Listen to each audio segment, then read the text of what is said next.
Ethics and the National Economy. By Heinrich Pesch, S.J. Ethics and the National Economy was originally written in German as Ethik und Volkswirtschaft, and submitted as one of several articles commissioned to address the reconstruction of international law and peace following World War I by the Commission for Christian International Law, which was established in 1917 by the Labour Committee for the Defence of German and Catholic Interests in the World War.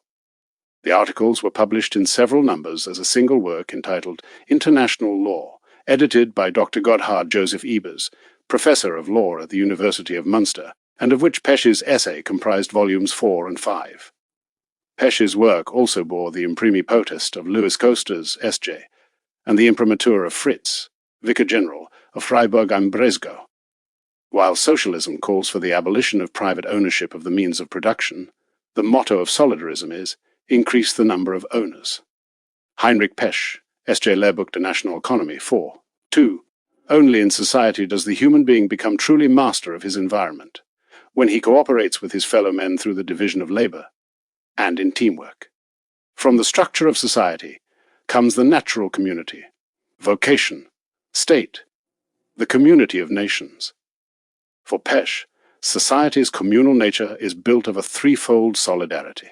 In the solidarity which arises in a profession, especially within a guild situm, and within this especially, between employer and employee, in the solidarity existing between the citizens of the state, and finally, in the solidarity built between nations. Pesch did not seek to create the Catholic economic system, for such does not exist, but it was his intention, born of the Catholic spirit and the Catholic sense of responsibility to our age, to demonstrate the lessons to be drawn from the immutable Christian moral law, and how it could be applied to the present economic state of things. Pfarr Johannes Messner Heinrich Pesch, obit, das New Reich, vol. 8, 1926, to holy priests everywhere, past and present, who have understood the central importance of the social teaching of the Church for the defense and the growth of the mystical body of Christ.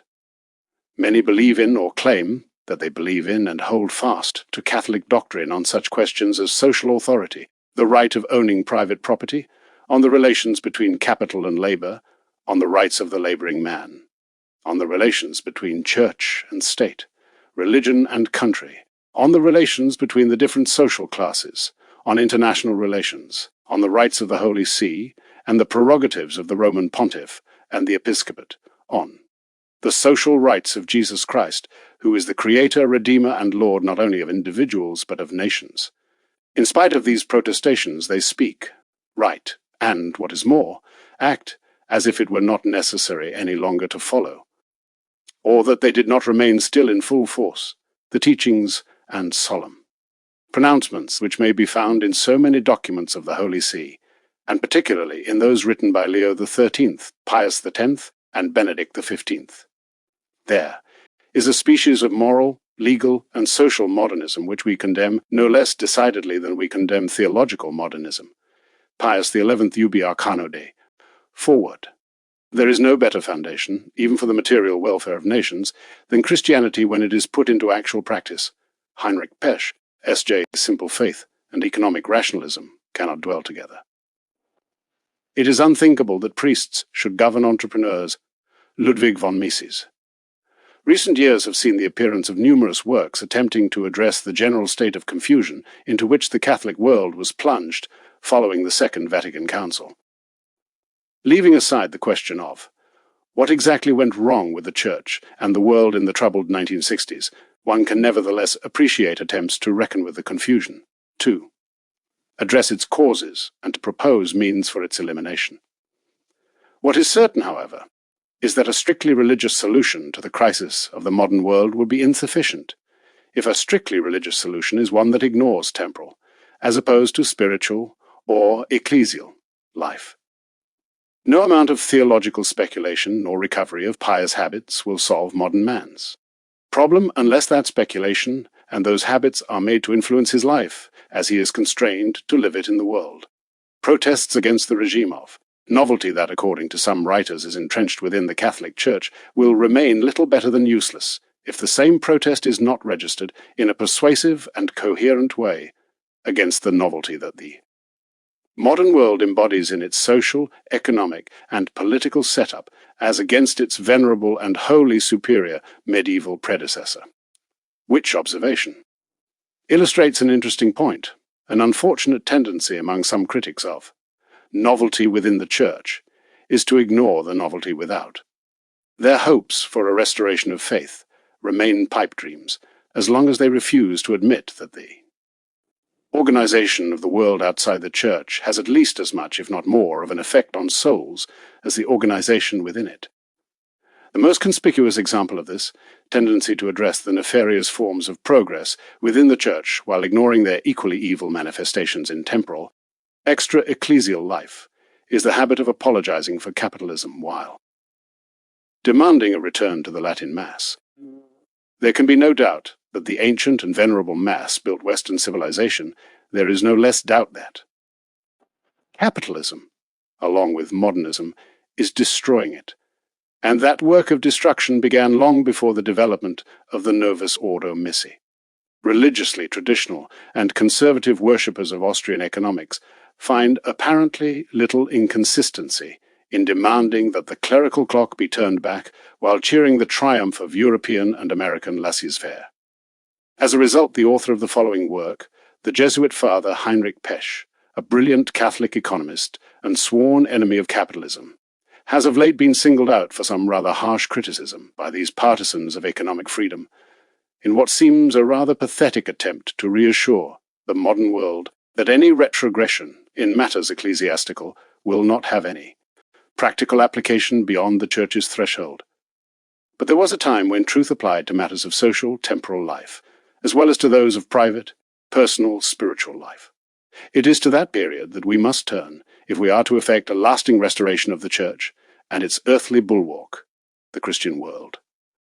And while a wistful glance back at the glories of the Middle Ages does not imply a rigid, technical imitation of all their forms of social life, it does entail a return to the principles that those ages embodied, and a revivification of the present with the wisdom of that glorious past. To that end, we are pleased to present the work of this much-maligned Jesuit.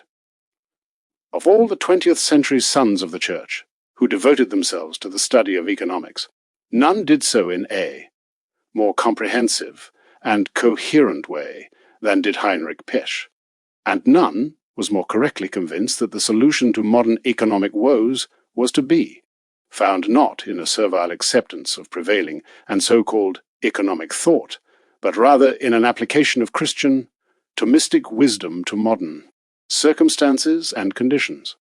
That wisdom provides the ethics of Pesch's ethics and the national economy.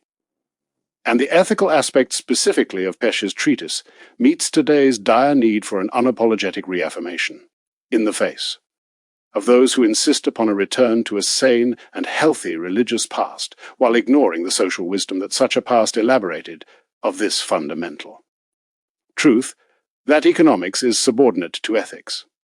Such a notion was obvious both to the ancients and to the scholastics, who understood that any science dealing with the free actions of man must be a subordinate, though distinct, component of moral science. This latter deals with the question of what man ought to do in the highest and most systematic of ways, and it follows that a study of what man ought to do in the production, consumption, and distribution of wealth will necessarily build itself upon truths established by that science which examines all of man's actions in light of his obligation ever to lead himself towards his ultimate end. The reader will find, therefore, in this short but illustrative treatise, a solid discussion of the nature of economic science and of its various aspects, in light of first principles known by reason and confirmed by revelation as absolutely true.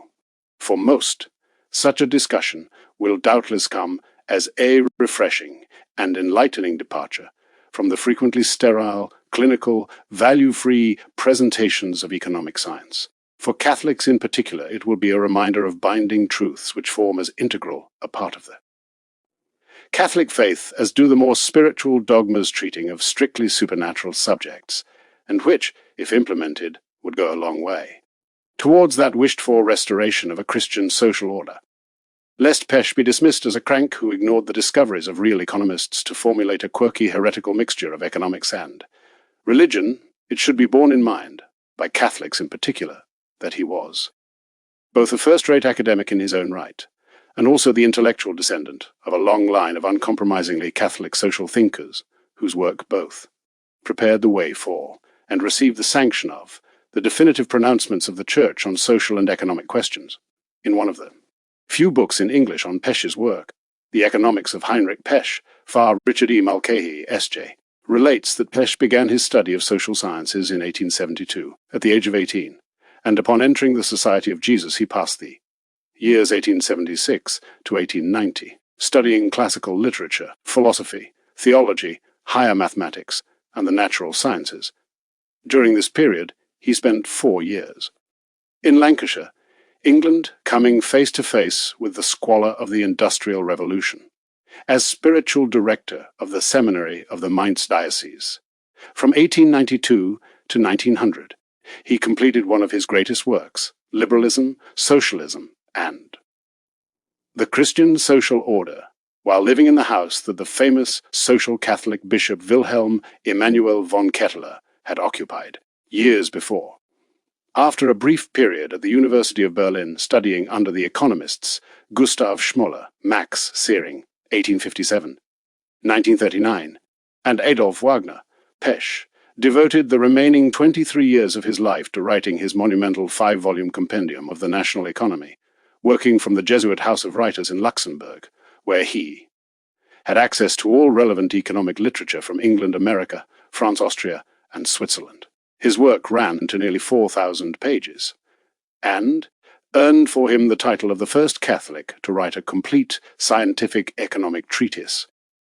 Impregnation of social and economic questions, with all the tools of modern economic science and the construction of a complete system, is the abiding service rendered by Pesch, says Mulcahy. And of economists per se, he is the first to construct an integrated economic theory, based on Aristotelian Thomistic philosophy. Those who influenced Pesch possessed first-rate intellects and helped to establish the social Catholic tradition. Two notables among Pesch's predecessors are Franz von Baader, a philosopher whose teachings on politics and economics are said by the Old Catholic Encyclopedia to be of permanent value, and Adam Müller, a political economist whom the same encyclopedia ranks alongside Burke and de Master as one of the chief opponents of revolutionary ideas in politics. Both contributed to the broad field of social Catholicism and helped to establish its corporatist character, which emphasizes the need to rebuild the medieval corporations or guilds in a fashion suited to modern times. Pesch was also influenced by the Baron Karl von Vogelsang, the prominent Austrian social theorist and corporatist, having studied briefly under Dr. Rudolf Meyer, one of Vogelsang's disciples. It is noteworthy that Vogelsang also had a decisive impact on Catholic social thinkers outside of Germany. Most notable of these, according to Matthew H. Elbow in French Corporative Theory 1789 to 1948, was René de la Tour du Pin. Pesch's stay in the house of Bishop Ketteler during his period in Mainz also put him in touch with the famous Munich-Gladbach School of Social Science, the participants in the French Catholic Social Weeks, and the two organizations in which Ludwig Windthorst played such a central role, the Zentrum German Centre Party and the German Volksverein. The position of the Centre Party in German social Catholicism is an important one. Bishop von Ketteler, whose teachings Pope Leo XIII acknowledged among the inspirations behind his encyclical Rerum Novarum, assisted Windthorst with developing the party's position on social and economic questions, and his guidance in the form of a brochure to Catholic political leaders shaped the party's platform for a decade from its founding in 1871. One central point of von Ketteler's program, calling for the corporative reconstruction of society, enjoyed broad support within the party through the late 1870s, especially among the followers of Vogelsang, and within a circle of thinkers gathered under the leadership of Christoph Mouffang around the Catholic Social Review. Mouffang was a disciple of von Ketteler, who headed the seminary at Mainz under him, and succeeded him as head of the party's social wing Following Mufang in this position was Franz Hitze, one of the most outstanding of the figures gathered around the review, and who, with his 1880 Work, Capital and Labour, and the Reorganization of Society, which followed 2 years of study in Rome focused particularly on scholasticism and the social. Theory of St. Thomas became the foremost spokesman for German social Catholic corporatism. By the mid-1880s, support for the integral corporatist program within the Zentrum had waned considerably, due to the spread of An approach to the problems of capitalism and industrialism, which advocated a piecemeal amelioration rather than a wholesale social reorganization. But the corporatist vision was maintained by a vocal minority, many of whom were attached to an agrarian wing which felt more acutely the need to unite the peasantry into a recognized guild in defense of their interests. The agrarians never ceased to insist upon the reorganization of society according to Christian principles on the basis of vocational estates, possibly the most consistent of all within the party. The agrarian wing was merely following the course set for it by its original leader, Baron Burghard von Scholem-Alst, who founded the first Bauernverein, Peasants' Union, in 1862, and who was a leading member of the party's corporatist school with Vogelsang's disciples and others such as Mufang and Hitz. Given that those advocating pure corporatism were a tiny minority by the time Pesch came into contact with the party, it is all the more significant that his Christian solidarism, according to Bowen's German theories of the corporative state, is the product of an attempt to systematize the thought of. Von Kettler, Vogelsang, Mufang, and Hitz drawing from those thinkers meant, chronologically at least, to skip over the reformist school and to reach back to the corporatist position that saw no hope of social salvation short of the introduction of a comprehensive scheme of corporative institutions. And Bowen notes specifically that a small number of Catholic scholars continued to maintain an interest in the earlier corporatist ideal, and to teach it in German.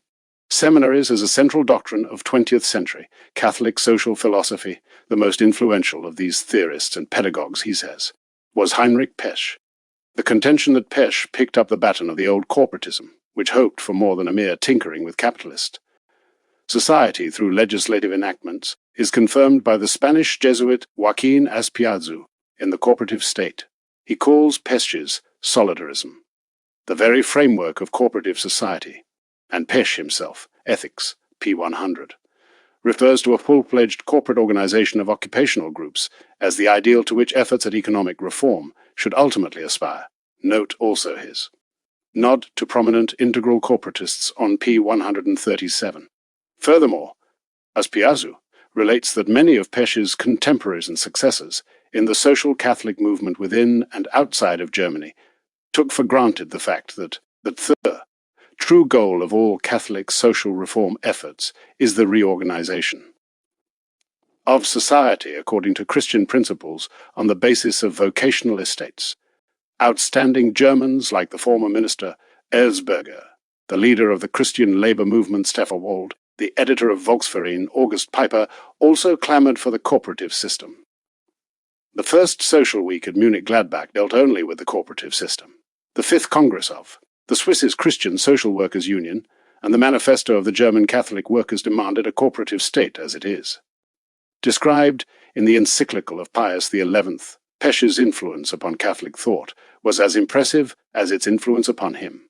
Mulcahy notes that Volume I of his compendium saw 4 editions, from 1905 to 1924, and became a standard text in the social science curricula in many Catholic institutions of higher learning, and he calls Pesch the connecting link between Rerum Novarum and Quadragesimo Anno, the first draft of which was written by Pesch's disciple Oswald von Nell-Brüning, as recently detailed by Dr. Edward O'Boyle of Louisiana Tech University.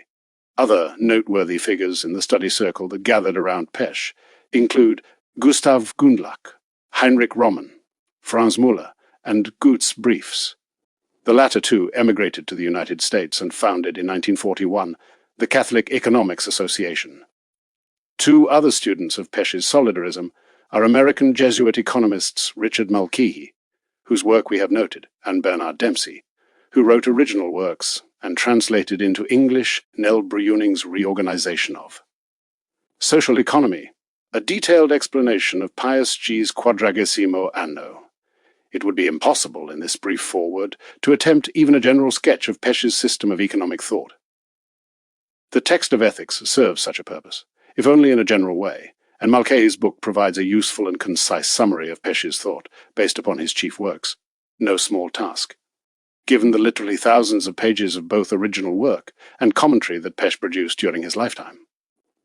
Nor would it be feasible to attempt a refutation of all the criticisms that have been levelled at Pesch, recently or otherwise.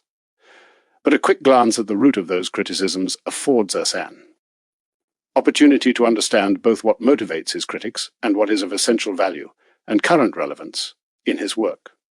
That the chief criticism of Pesch came, and still comes, from the most rabid partisans of laissez-faire. Economics demonstrates that the objections to his position are not Catholic objections, but rather liberal objections, despite the fact that many of Pesch's critics style themselves conservatives, some of whom even style themselves Catholics, and who imagine their conservatism to be Catholic as well, and claim to have only the good of society in mind when attacking Pesch's position. Economic freedom and the creation of material and monetary wealth for them come unreservedly ahead of all other concerns in the socio-political and economic arenas. Chief among these critics was Ludwig von Mises, champion of the Austrian School of Economics. In his 1922 work Socialism, he included a superficial analysis of Pesch's thought in the section entitled Pseudo-Socialist Systems, he writes, Solidarism proposes to leave the private ownership in the means of production, but it places above the owner an authority, indifferent whether law and its creator, the state, or conscience, and its counselor, the church, which is to see that the owner uses his property correctly. The authority shall prevent the individual from exploiting unrestrainedly his position in the economic process. Thus, state or church, law or conscience, becomes the decisive factor in society. Property ceases to be the basic and ultimate element in the social order. Ownership is abolished, since the owner, in administering his property, must follow principles other than those imposed on him by his property. Interests. Solidarism does not regard norms aiming only at free ownership as alone sufficient. It wants to put other norms above them. These other norms thus become society's fundamental law. No longer private property, but legal and moral prescription of a special kind are society's fundamental law. Solidarism replaces ownership by a higher law, in other words, it abolishes it. Socialism, 2 the 3rd, 16th 1, section 5. As a statement of the fundamental opposition between liberalism and Catholic social doctrine, von Mises' comments are hardly surprising. That they contain and imply fundamental errors about the nature of property ownership and the role of law and morality in the social order is part and parcel of their roots in classical liberalism. What is scandalous is the blatantly obvious way in which von Mises implicitly demands the freedom of property from the rights of God, who himself constitutes the higher law in which all moral and legal prescriptions have their validity. That law can be imagined to abolish ownership only if ownership is understood to mean an unrestricted right not only to possess, but also to do anything and everything that is economically possible with privately owned property. Even more disturbing, and more illustrative, is the way in which modern Catholic so-called scholars not only take von Mises as their starting point in understanding the role of morality in economic life, or rather in rejecting its role, but also subject the authoritative teaching of the Church to his judgment and that of his liberal colleagues and ideological heirs. For them, the doctrines of the Austrian school become the higher law, which, over and above the Catholic faith, determines what shall and what shall not be accepted as economic truth. One scholar has recently gone so far as to speak of an agonizing crisis of conscience caused by the inconvenient clash of the teaching of the Church on socio-economic questions with what Austrian economists know to be true, while another, speaking of the Church's teaching in such documents as Rerum Novarum and Quadragesimo Anno, has railed against the indefensible extension of the prerogatives of the Church's legitimate teaching office into areas in which it possesses no inherent competence. The corrective to these gross misunderstandings is a thorough reading of the following work, and an exposure to the whole tradition of real scholarship that lies behind it, and which constitutes the integral social doctrine of the Catholic Church. At the heart of that doctrine, insofar as it applies to economic questions, is the understanding that economic science is subordinate to moral science, a position maintained by classical philosophy no less than medieval scholasticism. No true Catholic can maintain that economics is a value-free science, nor can he imagine it merely to be a study that demonstrates to man, given his ends, how they can or cannot be achieved. To do so denies the essentially moral nature of all of man's social as well as private activity. It flies in the face of all sound Catholic reasoning on the question, and it leads to the whole host of errors into which almost all branches of modern economic science have fallen.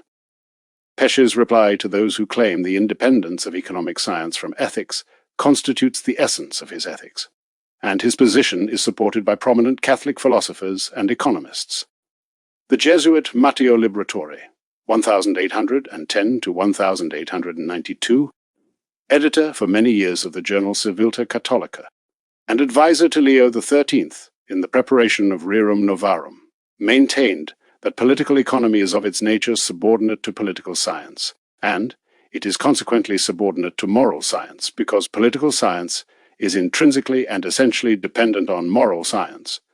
Charles S. Davis, professor of political economy at the Royal University of Ireland, confirmed the point, if we are agreed on the true philosophical view of the nature and destiny of man and of his surroundings, we ought to have little difficulty in agreeing on the position of economics among the sciences. It is a part of moral philosophy or ethics, which, in the widest sense, is itself that part of philosophy which regards the moral order, and the Old Catholic Encyclopedia reminds us that such an approach is common to all Catholic writers on the question. The best usage of the present time is to make political economy an ethical science, that is, to make it include a discussion of what ought to be in the economic world as well as what is. This has all along been the practice of Catholic writers. Pesch's understanding of the Catholic position leads him to a correct grasp of aspects of the economic order which liberal economists misunderstand. Ethics proposes what men should do, and knowing that economics is subordinate to ethics leads to an understanding of the fact that the whole economy itself possesses a goal or purpose. Cf. Pesch on this topic, pp. 57 and 169. Men economize for a reason, economic science no less. Then morality must serve that purpose. In so doing, economic activity is inherently limited or bounded, such that essentials, the creation of real wealth like food, shelter, clothing, and reasonable quality material comforts, occupy center stage, to the exclusion of the gross abuses of private wealth so characteristic of modern economic life. Finally, Pesch's understanding of the goal of economic life rectifies the erroneous conception that liberal economics has of so-called economic laws. For Pesch, the only inviolable economic laws are normative laws pointing out what men should do in pursuit of the purpose of economic life. Self-interest, for Adam Smith and company, an inviolable principle, is for Pesch a mere instinct that may or may not be a legitimate factor in economic life, depending upon what exactly that self-interest is pursuing. Cf. pp. 148-9, for his discussion of this notion, in light of Pesch's Catholic vision of economic life. It is sadly evident that the outspoken Catholic Austrians are liberals pure and simple. Their contention that their criticisms of Pesch stem from a true understanding of the history of economic thought and the nature of economic science is just so much obfuscation. Pesch was neither a German historicist nor a quasi-socialist, despite claims to the contrary. He was a Catholic. He studied and wrote as a Catholic. See his own list of authorities on p. 130. Any analysis of his work that intends to appeal not only to Catholics but to anyone even vaguely familiar with philosophy, history, and common sense will have to evaluate him upon Catholic, which is to say upon true terms. That so-called Catholic scholars must appeal to systems of thought that both defy common sense and reject the philosophical, not to mention the supernatural, truths of Catholicism in order to justify their dismissal of Pesch, speaks volumes about both Pesch's integral faith and their own flirtations with the modern world. Pesch's Ethics is not an exhaustive treatment of Catholic social teaching, it is a convincing presentation of one aspect of it. Conspicuously absent is a discussion of the distribution of productive property, particularly landed property, a discussion that preoccupied many Catholics elsewhere in Europe during the time he was writing. The omission is not a criticism of the distributist or other projects, for as we have noted, Pesch's treatment is a limited one. Solidarism is very much interested in the redemption of the wage earner and in making him into a property owner. As Piazu says as much in The Corporative State, Solidarism acts so that capital and property, the desire for which is felt by all men, shall be apportioned in the best possible way, if possible among all, and elsewhere. Christian solidarism seeks the raising of the proletariat to a higher status. Additionally, some sense of Pesch's mind on the question can be had by looking at Nell Browning's book length Commentary on Quadragesimo Anno. He discusses the lament of Pius XI that numerous workers remain sunk in proletarian, that is, wage-earning, conditions, under the heading Proletarian Conditions to be Overcome by Wage-Earner Ownership. Addressing the agricultural aspect of ownership, he notes explicitly that the breakup of large estates by the state, such that rural workers may come into the ownership of some land, should not be ruled out as a possible course of action. And it is illustrative that Dempsey, another student of Pesch's thought, in his English edition of Nell Browning's work, recommends Belloc's Restoration of Property, the works of the English Catholic land movement, and the writings of Southern agrarians Herbert Agar and Alan Tate for a deeper understanding of the property ownership question. In light of these facts, it is not surprising that Bowen, in his work on German corporatism, notes that it was the agrarian wing of the German Centre Party that stubbornly refused to abandon the integral corporatist vision, and it was that same vision that Pesch and his scholarly colleagues sought to preserve, even though it had long since ceased to exercise a real influence over the practical policies of the Zentrum. A candid assessment of the current state of the world would conclude that we are in no better shape today, and that the corporatist vision, the vision of the social doctrine of the Church, by no means exercises a real influence over the practical policies of any nation. 2 points flow from this fact as conclusions which speak not only to Catholics, but to all men of good will who have some hope for the ultimate salvation of the social order.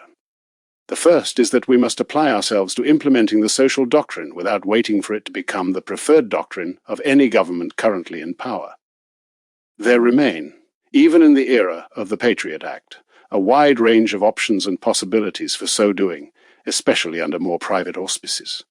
What is needed, of course, is to act upon those possibilities through a program of study, reflection, planning, and execution. Insofar as serious thought must precede any serious action, we are hopeful that this little book by this, sadly, too little known economist may contribute to those very serious thoughts which the gravity of the present situation requires. Secondly, if few of the powers that be today take the social doctrine seriously as a platform of practical politics, we Catholics and others of good will have, ultimately, only ourselves to blame. At some point, a spiritual world became a secular world, the medieval world became the modern world, and the Christian world became the fundamentally anti-Christian world of today. Notwithstanding the aid of the netherworld, those profound changes were the result of the free actions of free men. We are no less free today, in spite of the odds.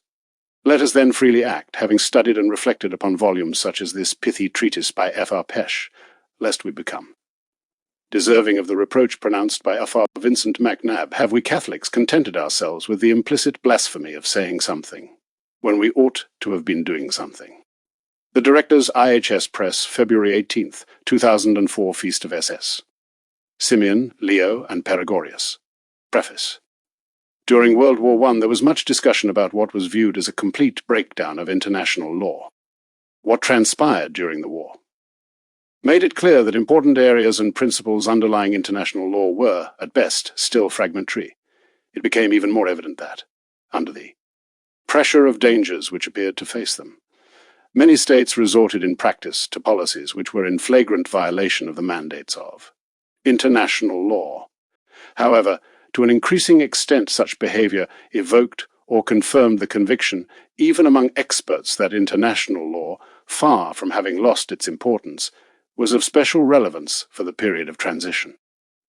From World War I to a new order in peacetime, when the world would face vital and challenging tasks of a magnitude it had perhaps never had to deal with before in history. In order for international law to rise to this challenge, it would have to be based on a deeper and more solid foundation than the one which the prevailing philosophy of law could provide.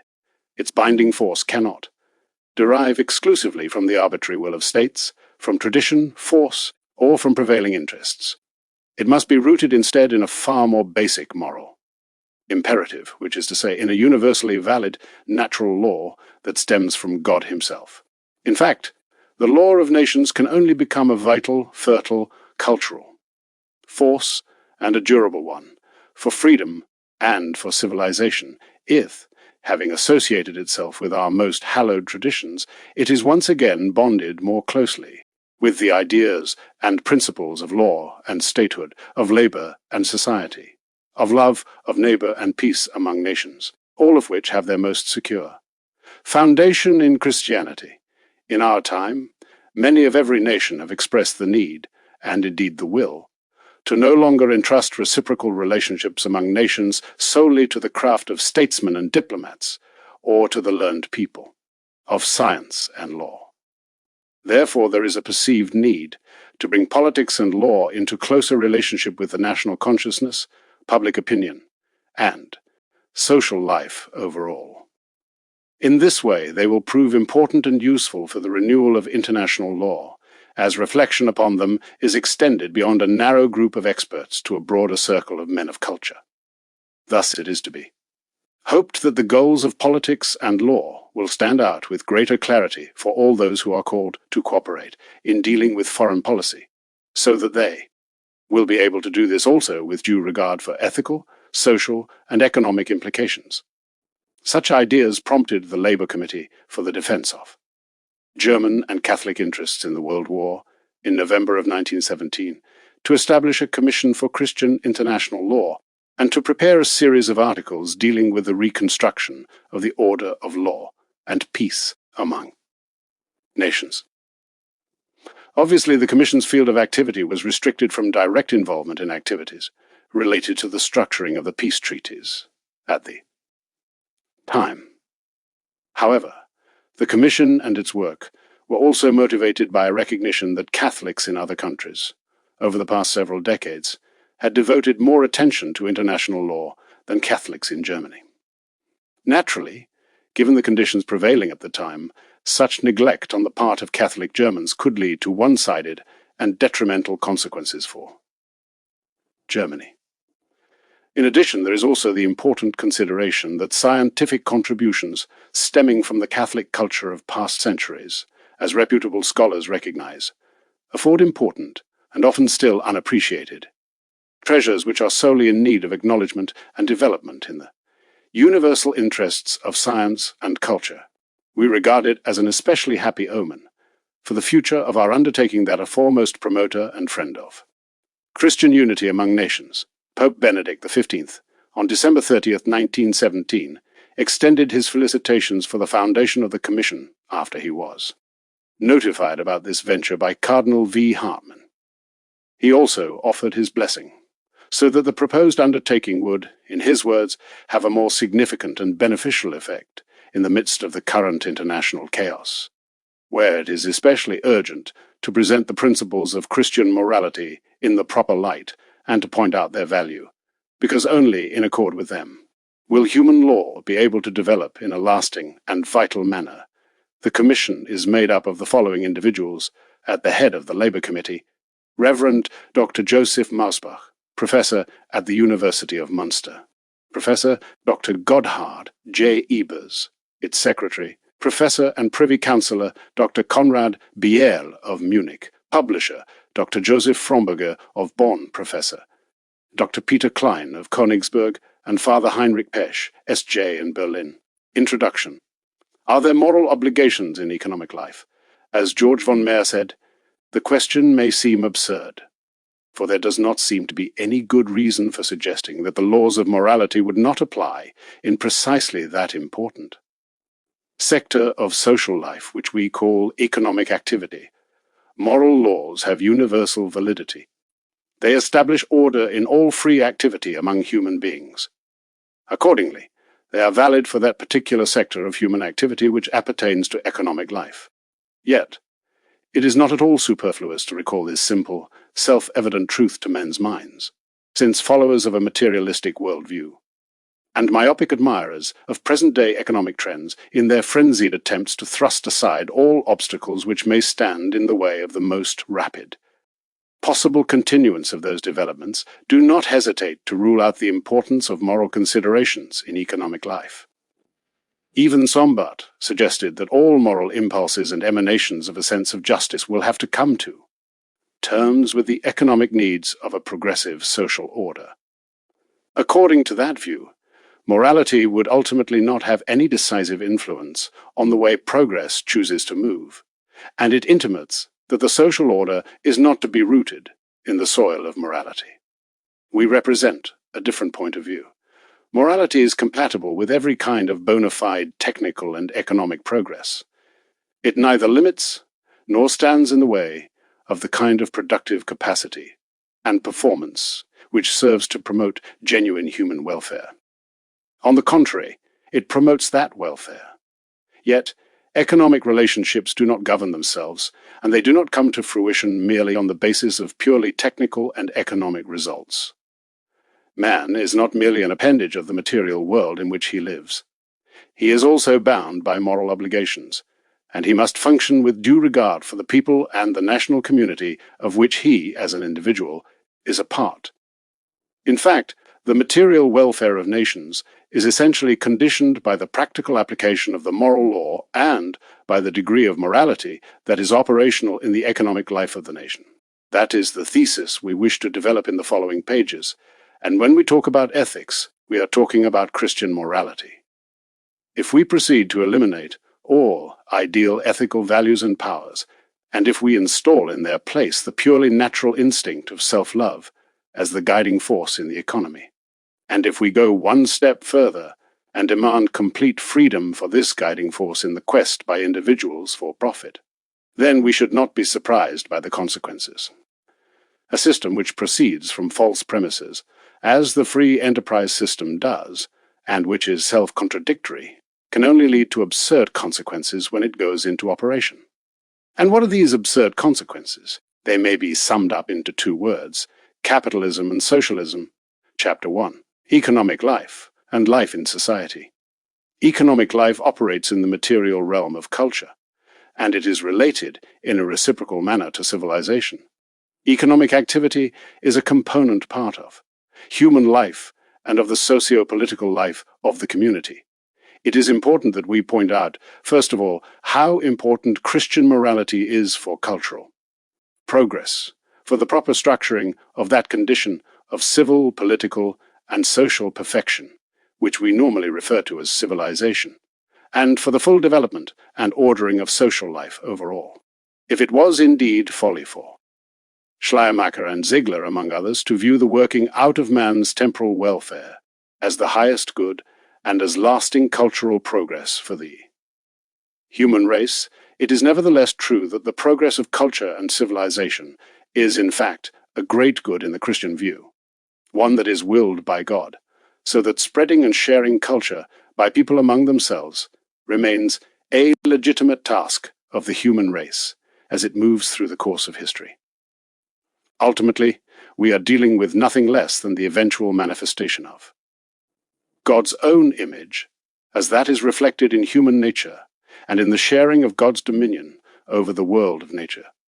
When that dominion is secured and affirmed in accord with the mandates of the moral law, this implies that the higher goals of man and mankind are also being facilitated and nurtured. One idea that has become ever more manifest as a result of the impact of Christian morality on the course of history, even though this is sometimes lost sight of, is the notion of true human nature, the concept of humanity. It is by the proper care and cultivation and the inner ordering of his own nature, of his intellectual faculties and of his will, by controlling his baser instincts and passions and subordinating them to reason and conscience, and by directing these toward their proper object and moderating them, that man becomes a human being in the full sense of the term. It is in this way that he elevates himself above the level of the animal, a level to which he sinks whenever he loses sight of his moral obligations, and therefore also of the very dignity of his nature, and he thus becomes capable of social relations with other human beings. Christian morality at one and the same time safeguards the human, individual insofar as his own peculiar, worth in the world in which he finds himself is concerned, whether he happens to be a worker or an entrepreneur, a subordinate or a supervisor, a free man or a slave. The notion of personality and of rights, as a subject, is directly connected to man's proper, individual goals, and in particular to the higher goals of human existence. By virtue of his ultimate goal, his eternal destiny, which is a principle that transcends all historical evolution, the human being, unlike what appertains to the external world in which he lives, remains autonomous. Thus he cannot become a mere means in the service of some earthly power. Without losing his individuality, man operates and strives to achieve his goals in the context of society. There he finds himself working alongside other human beings who lay claim to the same rights by virtue of identical goals and purposes. Just as he does, they too have a right to the means needed to fulfill their objectives in life, a right to function, to develop, and to work out their earthly as well as their eternal destinies. It is the moral order which points out the way in which individuals and nations must act in their relationships to one another, if this is to be a genuinely human kind of conduct. It is also the moral order which sets limits to all arbitrariness in the choice of specific means and goals. It is universal human solidarity which unites everything that calls itself human, which therefore places the worker alongside the employer, and which protects the black in colonial areas from suppression and exploitation. There is a law, and there is a kind of justice which transcends even the borders of the individual state, and the great law of Christian charity is binding there also. Even the lonely wanderer in the wilderness, inasmuch as he is a human being, retains his rights, his claims to assistance, which no one may violate without incurring moral guilt. All persons, including the ones from Judea, as well as from Samaria, and all of those who have demonstrated such hostility to US Germans, the Russians, the Englishmen, the Frenchmen, and the Americans, all of these remain children of the great family of God.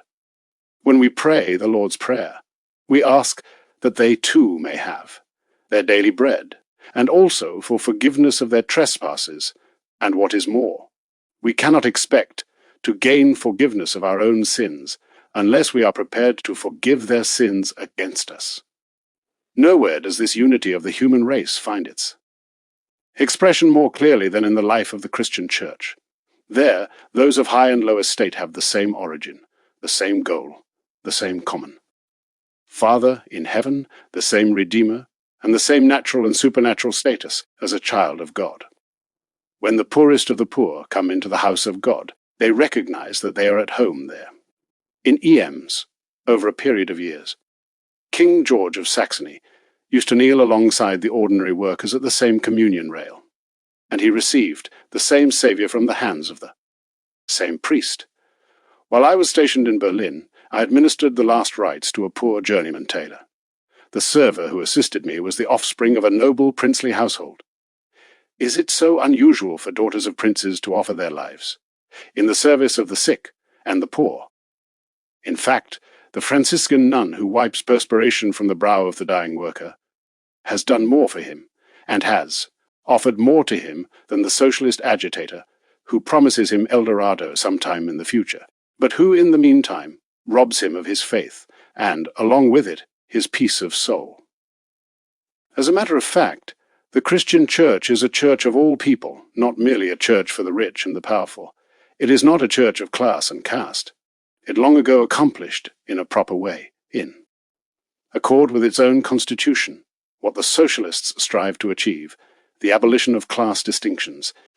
It is in the Church, where the Spirit of Christ reigns, that all are embraced with the same love, and there is even special love for the little people and the poor, to whom the gospel is preached first of all. Nor is the Christian Church a national church, but a world church and a church of all nations, which embraces the entire human race. For the genuine Christian, the foreigner is not some kind of enemy or barbarian. He is his friend and his brother. Theodore Meyer said that what constitutes the all-encompassing natural bond of brotherhood is the community of nobility which comes from the hand of God, the community of those who share the same ultimate exalted supernatural destiny, the community of those participating in the same human pilgrimage toward this self-same goal, and sharing in all of the helps, dangers, struggles, hopes and joys which this involves. That is what constitutes in human consciousness the universal moral framework of human society. Wherever that ethical bond of all-embracing human charity loses its effectiveness, purely egotistical private interests will inevitably move into the foreground and become dominant. Hatred, envy, and brute force will then become the motive, forces which determine the way society develops. That was clearly the condition of the pagan world following its fall from divine grace, since God is the only possible social focal point for all nations and all ages. But has not the new paganism, a grievous sinful departure from God in our own days as reflected in the horrendous world war, brought about the same state of affairs? What would Jesus Christ say to that manifest urge which nations display to destroy other nations? Individuals are not simply scattered atoms. The Kantian juxtaposition of the I and the world cannot lead us to a morally correct relationship of the individual to the community in which he lives. Man is both capable of and in need of fulfillment.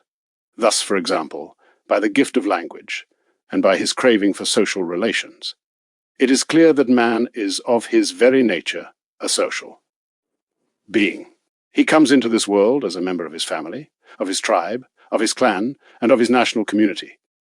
He gains from being a member of the community without having his individuality suppressed by it.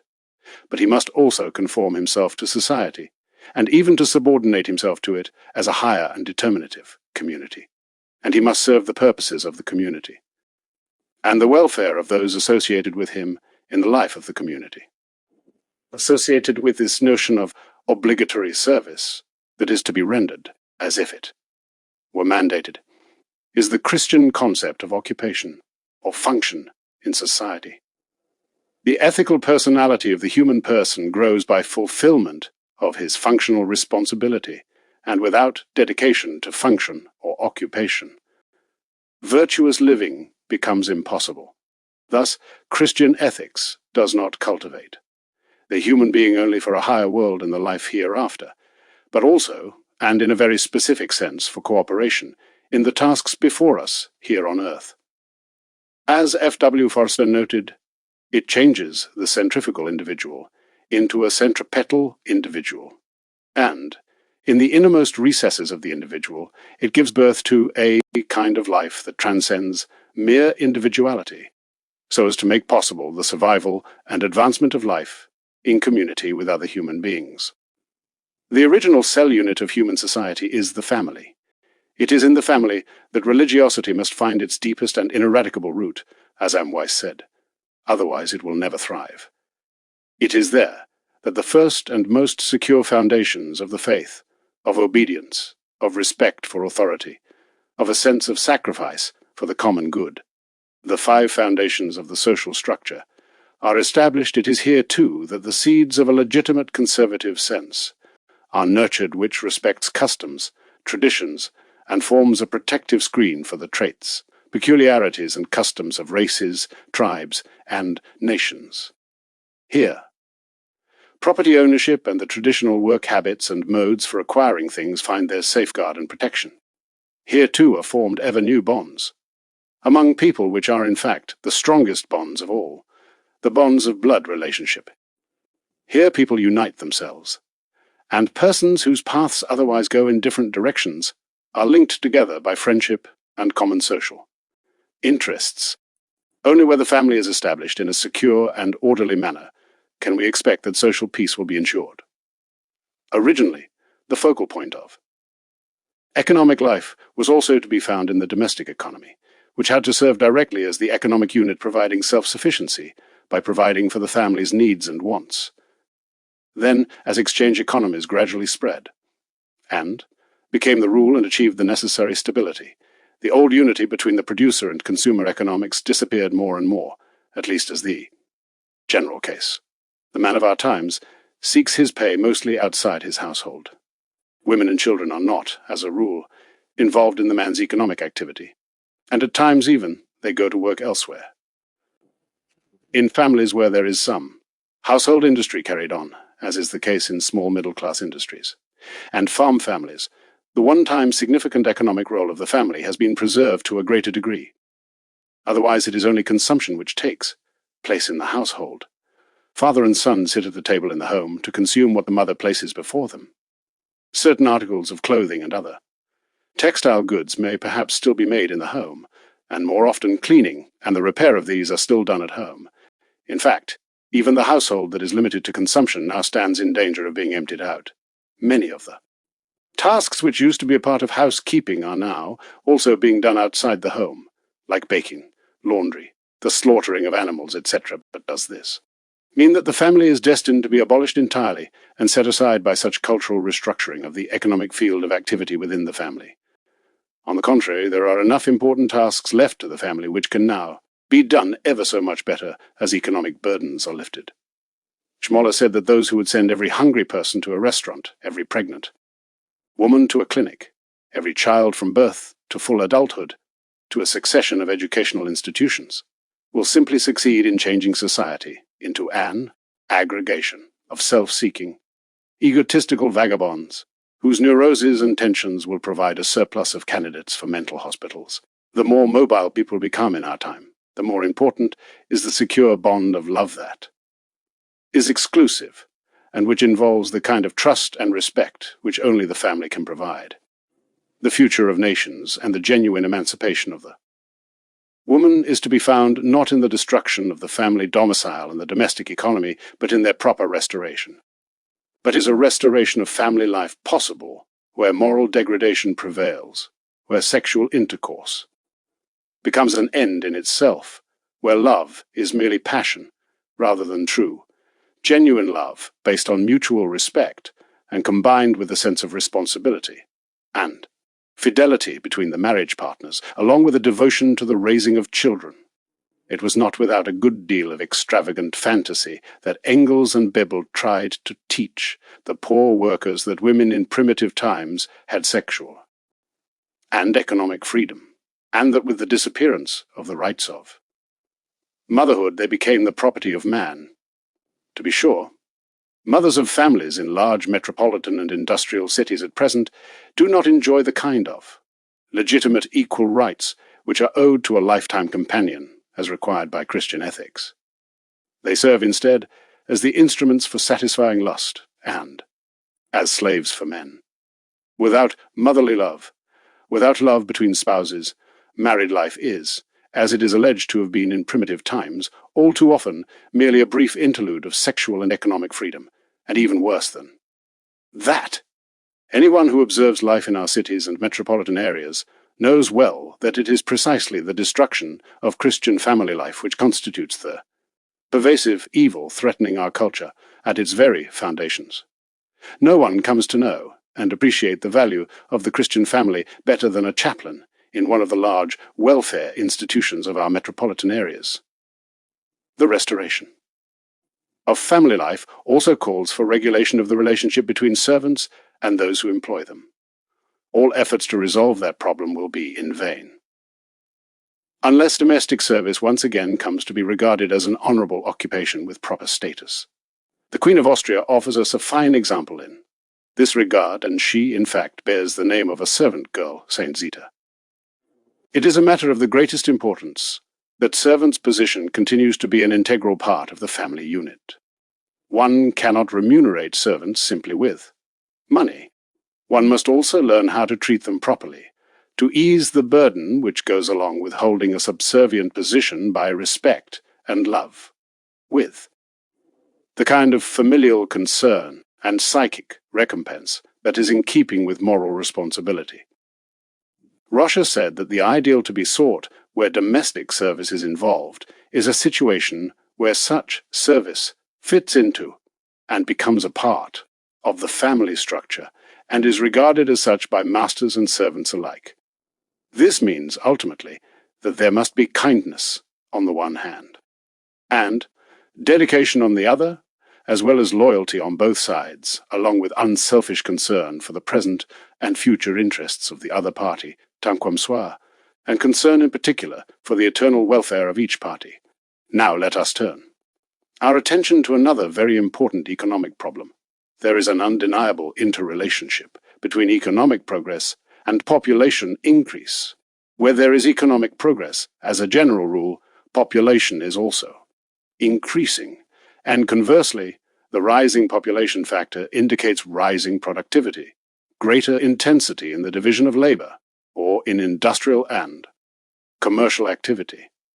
A growing population also indicates that there is greater consumption, that being a condition of increasing economic progress in a nation.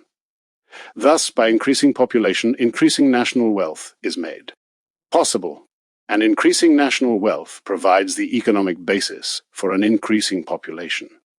Ancient sages, like Plato and Aristotle, had already pointed out the danger of what would happen if there was too rapid an increase in population with a consequent imbalance between the growing population and the means of subsistence, and they also suggested some extreme methods for dealing with the problem.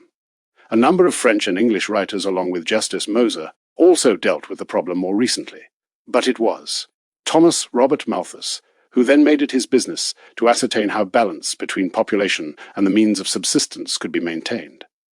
Malthus advocated moral restraint, which included restraining the impulse to marry permanently or temporarily to preserve the precarious balance between the means of subsistence and the population. Where this method failed, poverty and misery would go into operation as repressive checks. Neo-Malthusianism regarded the Malthusian method of moral restraint, celibacy, late marriage, and continence in marriage as impractical at best. It called for the application of artificial intervention in the act of intercourse, being smart about the marriage act, optional sterility, etc. Kautsky and other socialist writers also maintained that in the society of the future, contraceptive sexual intercourse would be necessary. Neo-Malthusianism sought in vain to develop a theoretical justification for the two-child system, and it is still trying to accomplish this. Falbeck said that this system persists at the present time. It conceals itself in every advanced civilization, like the worm hides in the rose we would prefer to say that it is to be found wherever decay has set in because the moral culture of a nation failed to keep pace with its material accomplishments, the most direct and obvious cause underlying the decline of the Greek, and subsequently of the Roman world, was the increasing dearth of population. But, as Falbeck pointed out, this was merely the result of the failure to regenerate. People stopped providing for the continuation of their race. No matter to what degree pestilence and war at various times decimated the population, especially during the middle of the 2nd century AD, these shortfalls were quickly compensated for, so long as regeneration remained vigorous, or at least at a normal level. In healthy nations, population growth after such bloodletting tends, if anything, to accelerate so that the population will return to its original level in from 15 to 20 years. Therefore, such misfortune probably would have had little to do with the population decline if regeneration had not begun to lapse. It was that failure to regenerate which, time and again, became the principal fatal disease in decaying cultures, the consequences of the two-child system are apparent again in our time in the decadence of France. The director of the Statistical Bureau of Paris, Jacques Bertillon, has for many years been lamenting the fact that if the French birth rate does not increase, France will be lost. It must be apparent, however, that all attempts to impress upon people the seriousness of the problem have been of no avail. The dechristianization process of that unfortunate nation, which began in the period of time leading up to the Great Revolution, is responsible for the decline of France, and that dechristianization is the real cause underlying acceptance of the two-child system which prevails there. Take away that two-child system, and the churches of France, which are empty now, will again be filled tomorrow. There is no question. But that the flawed inheritance provisions of the Code Civil also make it undesirable to have a large number of children.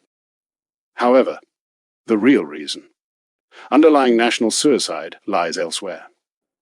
It is to be found in the moral decadence which all too often accompanies prosperity that is purely material, and which gives rise to the unrestrained quest for pleasure, and such moral. Decadence is also subtle enough so that it promotes by illicit sexual activity the baser sexual appetites, as well as other modes of self-seeking in a manner unworthy of marriage partners and family life. That is the wound which enervates France, and it is the root of the horrendous evil which has become widespread there, not only in the large cities and among the upper classes, but even among rural workers and the peasant population. Julius Wolff related that according to Leroy Beaulieu, the shortage of children follows the eco-lake and the political and religious enlightenment. An excess of births over deaths continues to occur only in the Catholic, church-going departments of Vendée, Bretagne, and others in the north of France.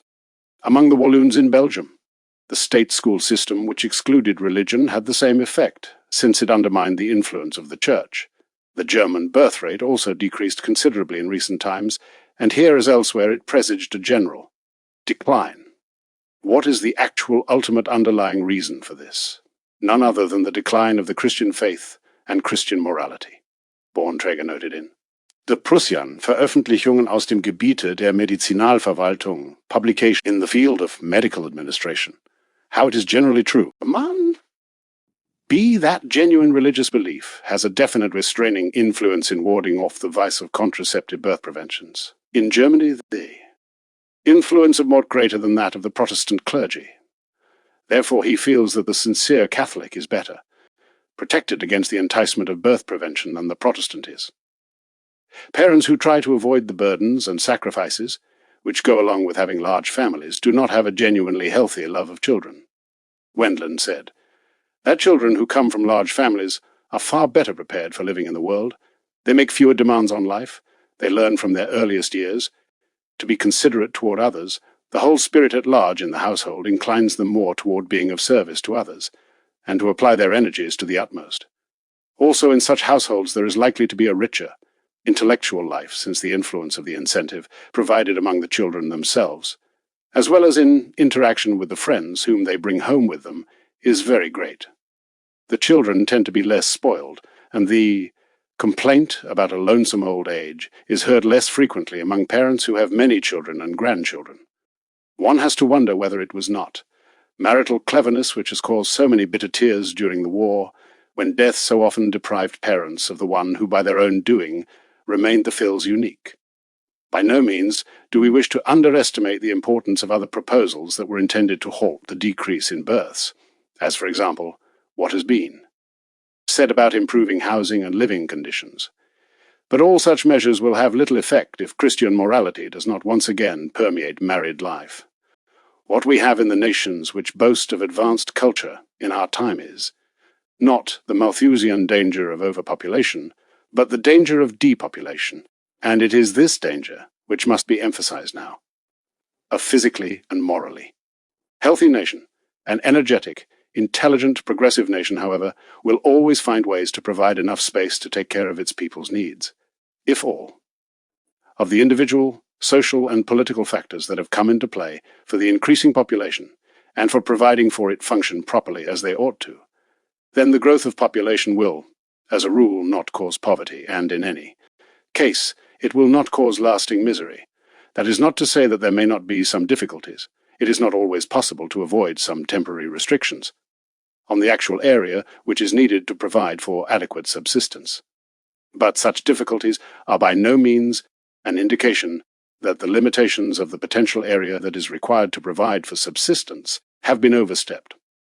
As a rule, a nation's inherent vitality, its intelligence, its moral stamina, and its spirit of venture are far more decisive for its healthy development in its given economic circumstances than the amount of space for providing its subsistence which it happens to have at its disposal at some particular economic time.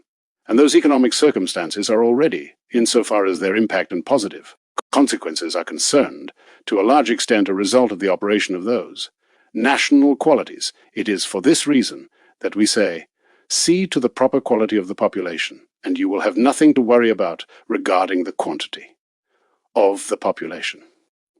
Christian morality naturally requires that when people propose to marry, they should pay proper attention to their ability to support themselves and a family, and that they do not allow themselves to be guided merely by blind passion without any sensible consideration, so that they plunge into marriage to the great peril of both parties. What it condemns, on the other hand, is getting married without reciprocal love, motivated merely by greed and purely economic motives in terms of which Bebel passed such harsh judgment.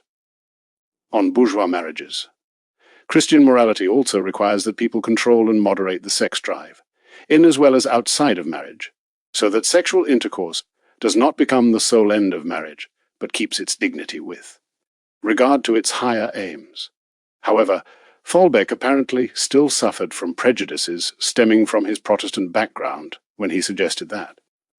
Christian asceticism is a secondary cause of the problem of decreasing regeneration among the ancient Romans.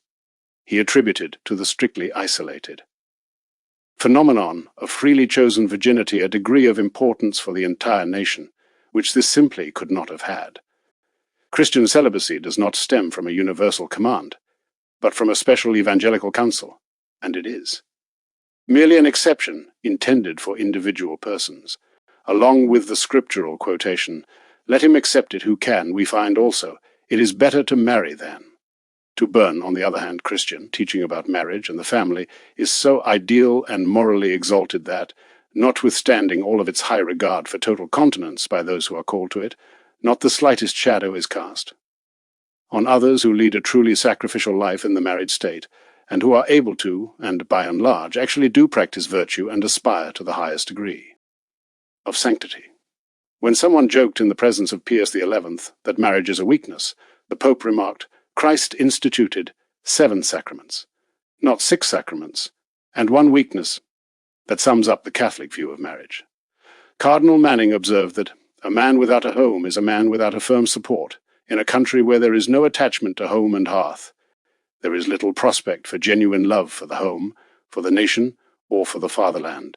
When the Christian religion consecrates and blesses house and hearth, the domestic meadows and the churchyard, it is linking together what is most sacred with what are also the most natural human sentiments.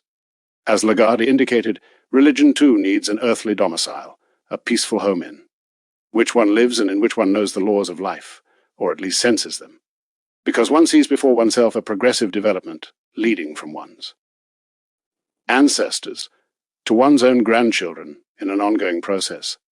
Piety calls for feasts by which sunshine permeates human hearts. It needs graves where love can offer its laments, where hope stands sorrowing, where the sense of eternity comes to the fore. It requires the antiquity of venerable old age, from which it absorbs what is best, on which it builds, and which it safeguards, and whose onlookers serve as the background for a future which is expected to endure without end. The love of one's homeland and of one's own people, which is noble in itself, and based on a solid moral foundation, is a psychological prerequisite for the national economy, and it calls for internal solidarity, unity, and strength.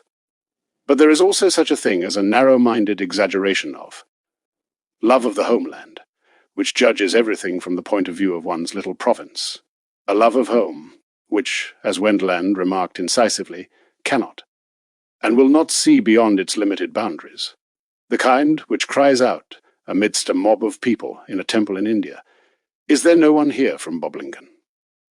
Such a limited horizon cannot and will not allow a person to understand that it is also possible to live somewhere besides in London or Paris, or that the Rigi is even nicer than the Kreuzberg in Berlin. Surely it would be wrong to suppose that all nationalistic sentiment is egotistical, and that the international perspective alone is moral and Christian. However, when detached from the Christian moral law, stressing the national can, in fact, all too easily become egotistical, and it may lead to an exaggerated and ridiculous chauvinism. It sees, in the national self-interest, and in the brute power principle, the highest norm governing international relations. It calls for political, economic, and colonial world dominion without regard for justice and respect for other nations. My country, right or wrong, so far as the individual is concerned, what we see there, as a rule, is simply a form of individual elan, of individual greed and covetousness, thinly disguised as a dubious kind of patriotism. All of the benefits which one ascribes to one's nation and to the national spirit come to be enshrined in one's own person. Thus, there is a clamour for economic domination of the world by one's nation. Why? In the final analysis, this is intended only to fill one's own pockets. Chapter 2, The State and the National Economy, the Purpose and Unity of the National Economy. Christian philosophy rejects Rousseau's attempt to trace the origin of the state and its authority to a social contract, even when that is understood in the sense of an idealized construct, rather than as a genuine historic genetic origin. Actually, the state is based on a far more solid foundation. The individual state is, as a matter of fact, the direct product of history. However, that ever-recurrent development toward a political society and toward the state itself would remain inexplicable if we did not go back to causes which go beyond the merely historic ones which give rise to specific individual states, namely to universal needs that abide in human nature. Man, being who he is, requires other social, ties aside from family and other narrower societal forms growing out of the family, in order to develop fully and to secure a dignified human mode of existence. It is his social nature, with its capacity and need for fulfillment, which directs him time and again to move beyond the family toward that more powerful and more comprehensive higher association, the state, for it is by that state that he achieves all of those temporal human objectives which would be unattainable without it. That which constitutes the basis for its existence, and the actual coming into being of the society, which we call the state, in turn, also, designates and sets limits to the state's purpose. The state is supposed to do for its members what they, by their own personal capabilities and by the capacities of lower-ranking societies within the state, cannot accomplish, and that includes the orderly and assured protection of their rights, effective assistance, and seeing that their shortcomings are complemented by the power which citizens of a state have when they act in concert. Briefly, then, the purpose of the state consists in providing, safeguarding, and complementing the sum of those social conditions, institutions, and structures which alone provide and preserve for all members of the state the fuller capacity to secure and maintain their temporal welfare on their own, and by using their own abilities. Direct procurement of the welfare of private individuals by the state becomes legitimate only in exceptional cases where other appropriate aids designed for that purposes are lacking or inadequate. Then involvement by the state becomes necessary for the orderly, effective prevention of misery and poverty among persons who are unable to help themselves. The particular reason for the existence of public authorities, as well as the establishment and limitation of their powers, also lies in this ultimate purpose of the state. The authority of the state does not exist for its own sake, but for the sake of political society, and it is morally obligated by legal justice to fulfill the purpose for which the state exists. Just as legal justice, by the same token, obliges the citizen to obey and to subordinate his private interests to the common interests of the state. Therefore, public authority must, first of all, move effectively to establish the prerequisites of the public welfare. That includes concern for the survival, the unity, and the power of the state, protection against external enemies and internal rebellion, and for the kind of representation in dealing with foreign countries and other regions which is of such great economic importance. Accordingly, state authority is there to protect the rights of its citizens, but also the interests of the community against all egotistical endeavours, which cannot be reconciled with the civil common good. Thus, it also exists to safeguard the rights of the community against private interests which conflict with it wherever other kinds of regulation cannot accomplish that. The purpose of state authority is, however, by no means merely negative or repressive, and its functions are not. Exhausted in protecting the rights of individuals and the well-being of the community against incursions. It also has the right and the obligation to promote this well-being positively, and without harming the initiative of its citizens, to rally all social energies to cooperate positively in establishing and fostering the public welfare. Particular historic circumstances and needs can determine these generally acknowledged functions of state authority more specifically in certain cases. Thus, in our time, it is regarded as incumbent on state authorities to cooperate in eliminating certain great social and economic evils which have resulted during the course of recent history. We refer on the one hand to a progressive accumulation of wealth in the hands of a few, while the rest of the nation is increasingly proletarianized, and on the other hand, there are the special dangers to which proletarianized masses become subject, because of their dependence on the classes which own the wealth. And the still viable middle class also requires care and assistance so that it can maintain its independence, and so that the ways to acquire wealth are not everywhere closed to it. Therefore, it is now up to the state authorities to be specially careful to protect effectively the masses, which have already been proletarianized in their rights as human beings, Christians and citizens, and to promote all endeavors which can help to alleviate the problems which already exist in this area. Benjamin Kidd attributes the victorious advance of the labour movement in England to the centuries-long impact of the Christian religion, which has penetrated the depths of conscience and has therefore also permeated all of literature, so that the cry of the lower classes for human dignity and equal rights has come to be associated with the noblest and deep-seated convictions of all decent people. Whether or not that may be the case, any authentic social policy which is to achieve not merely a temporary rise to power by one class, but which is directed also to elevating the relationships among the various interest groups to a level of social reciprocity and genuine vital community on a permanent basis, will find firm and basic support in the Christian principle of solidarity of cooperation in the common obligation to the purpose for which the state exists, in other words, in the solidaristic responsibility of all for the common good of the nation. Distributive justice excludes all arbitrariness on the part of state authorities in the manner in which they distribute public benefits and responsibilities. Benefits must be distributed on the basis of what is merited and what is needed. It was in accord with that principle that Leo Thieth, in the encyclical Rerum Novarum, called for special protection for the working class. On the other hand, responsibilities are also to be distributed on the basis of ability. So far as their tax burdens are concerned, individual citizens do not have simply a kind of exchange relationship with the state, as if their tax burden were to be determined according to the benefits which each citizen derives from the state, in accord with the liberal theory of respective interests and of insurance. No, there is a genuine obligation to pay taxes, which is not based on particular benefits received by the individual from the state, but on the fact that the person is a member of the political body.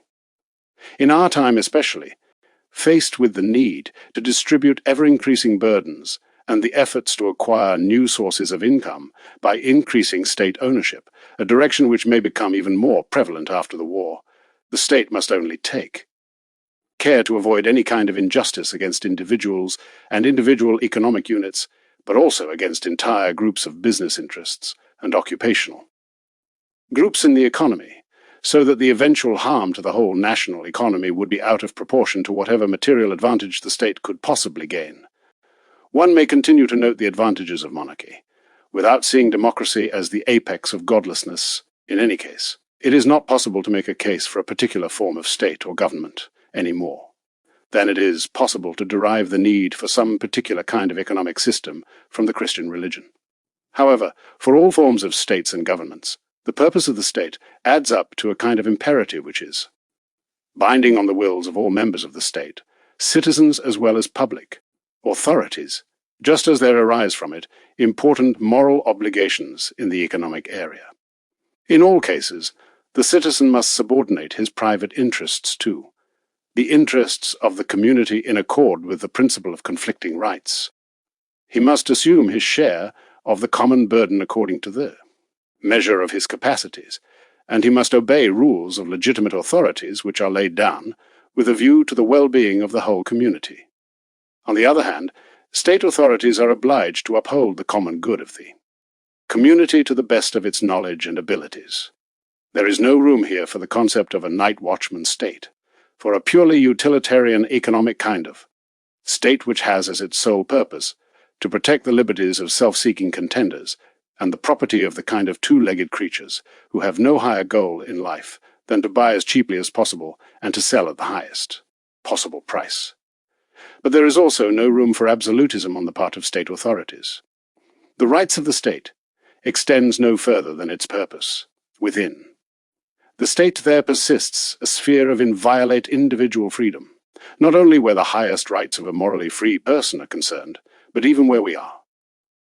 Dealing with the most intimate affairs, individual aims and activities in the economic area, so long as these do not go against the general public welfare. The power of the state may limit freedom where this is necessary to achieve the state's ultimate purpose, but it may never annihilate freedom. The recognition of moral forces which bind the arbitrary will of the state is the first step away from state absolutism, and it is that recognition which sets it apart from despotism. Second, and no less important, is recognition of rights which are independent of any arbitrary power. And finally, there is the fact that public actions by state authority are also bound by certain rules, and a recognition that public law is a norm which is independent of discretionary power on the part of public authorities. That is how George V. Herding resolved the antithesis of might and right, and of force and freedom in terms of a synthesis established on the basis of morality. Christianity clothed temporal with true authority, but at the same time it made it responsible to God as the protector of justice and of the socio-political common good. Once again, it was the Christian religion which was responsible for breaking down despotism, just as it was the bulwark of true civil liberty by virtue of its doctrine about the eternal destiny of man, which transcends the political sphere and to which all temporal striving and actions must be directed. Also by its teaching about a kind of law which the state was not the source of, and about a kind of justice which went beyond political legislation, providing the yardstick for such legislation, and the only secure foundation for political life, and also about natural and supernatural forms of society, the family and the church, which did not receive and do not derive their right to exist or their goals from the largesse of temporal powers. In other words, the social life of human beings is not exhausted solely and exclusively in their being members of the state. It is possible, therefore, to derive the most important principles for judging and structuring economic life, and the state's concerns about economic life in a national community that is united into a political state from Christian political philosophy and ethics. The national economy cannot be regarded as simply the sum of individual economic units whose only bond is the contractual relations which they enter into with each other, any more than the state is a mere sum of citizen atoms. Instead, the national economy is a unit bound together by moral bonds, not in such a way that the national community or the state turns out to be the subject of the economic process, but because the citizens, insofar as their economic activities are concerned, are also subordinate to the purposes of the state, so that they too must serve the general welfare which is common to all. This kind of unity does not do away with the economic independence of the individual economic units in the sense that communism or state socialism would. It does not eliminate the plurality of economies. The state does not become coextensive with society, and it does not suppress individual activity by its citizens and the activities of organizations of citizens in the economic area.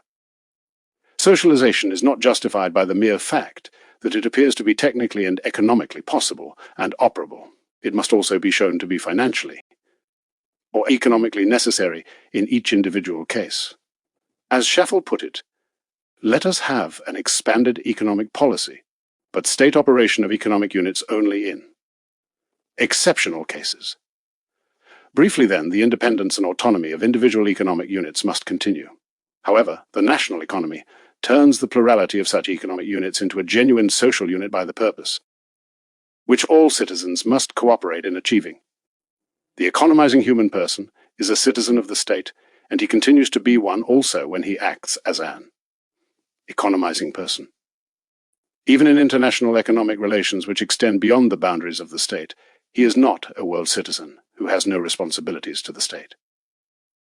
If to economize means to work at providing material goods for the satisfaction of human wants, then it is the task of the national economy as a social unit, controlled by the purposes for which the state exists, to achieve the kind of satisfaction of the nation's wants which is in accord with the given cultural level, and which can be regarded in this sense as national wealth stemming from the public welfare and the actions of its citizens.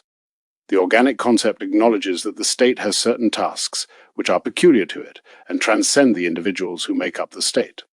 Thus, the national economic purpose also rises above the subjective purposes of economic individuals. But it does not push aside and suppress those purposes, so long as they are in harmony with the national economic purpose. For just as the state is not a physical organism where the members are merely members and nothing more, without any degree of autonomy and independence of their own, the unity of the national economy also has the same moral organic character. Citizens engaged in economic activity do not serve only the common purpose, they also have their own purposes. They remain free human beings, and their freedom actually has its best guarantee in the fact that such freedom is not absolute for any individual, and because it finds itself limited by the legitimate claims and interests of one's fellow citizens, just as political civil. Liberty is limited by the purposes of the national community organized in the form of a political state, the integral concept of the community as a moral. Organism also normally includes, along with unity and order, some social stratification, doing the same kind of work or being involved in the same. Occupation constitutes the inner unifying bond for organizations which turn out to be organs of the social body overall, and whose operative accomplishment emerges as a social function by virtue of the role they play in satisfying people's wants. A corporate structure that is based on such unifying bonds does not constitute a state within a state. The overall general interest of society transcends group interests, and it is promoted and preserved, once again, by the higher requisite solidarity of the national economic and political community, and safeguarded by regulative and harmonizing action on the part of public authorities. However, the vocational occupational concept, the idea of service to the whole, as it is understood here, serves to strengthen the national economic community. The class concept, on the other hand, which is based solely on how much property people own, taken by itself tears apart the social fabric inasmuch as it injects parties, even in the economic area where there should be organs. In the approach we are following here, which is based on morality and moral obligations, the purpose of the national economy is this: meeting the national need for material goods within the context of the general welfare, with regulating factors including the consciences of human beings who are fallible even in the best political and economic orders, along with civil organizations which perform their functions in a conscientious manner, and finally the complementary, harmonizing and regulative activity of state authorities. And according to our approach, the notion of community, which found such clear expression during the World War, has its firm support in God, and the will of God on which order in the world is ultimately based, an altogether different foundation than capricious human thoughts and sentiments, patriotic enthusiasm, or constantly changing extrinsic circumstances. We see individuals as not simply left free to follow their own self-centered inclinations, but as bound together with the whole community by obligations and mutual concern for one another and assisting one another, while the community is seen as something that has great value on its own merits, which transcends the individuals not merely because of its power, but by virtue of its place in the moral order and the purpose which it accomplishes. If, on the other hand, the nation and the state are nothing more than a sum of all individuals, then, as Otto Georg said, the glitter of an exalted moral idea pales into insignificance, and that kind of development has always prefigured the death of the fatherland. Indeed, why should any individual want to sacrifice himself for the well-being of many others who are actually no different from himself? We have a commandment which governs the conduct of one individual toward another: love thy neighbor as thyself. It is on this commandment that extreme individualists like Tolstoy, with all good intentions, want to base the life of human society, and take note, they are people who would demolish the state and who preach anarchy.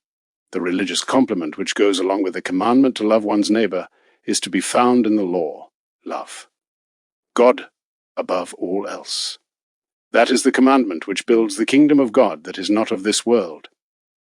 But even for the temporal community, we are saying here, in keeping with God's law, love the whole more than you love yourself. And that only makes sense if the whole is something more exalted and precious than the mere sum of many individuals. Let us turn our attention now to the national economic process of satisfying the need for material goods.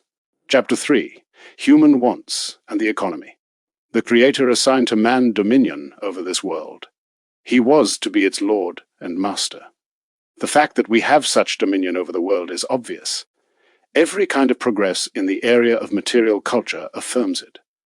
Its foundation, however, is in the will of God, who assigned that dominion to the first father of our race, and who endowed him with a rational nature which provided him with his essential supremacy over mere matter. Furthermore, the foundations of that dominion are unalterable.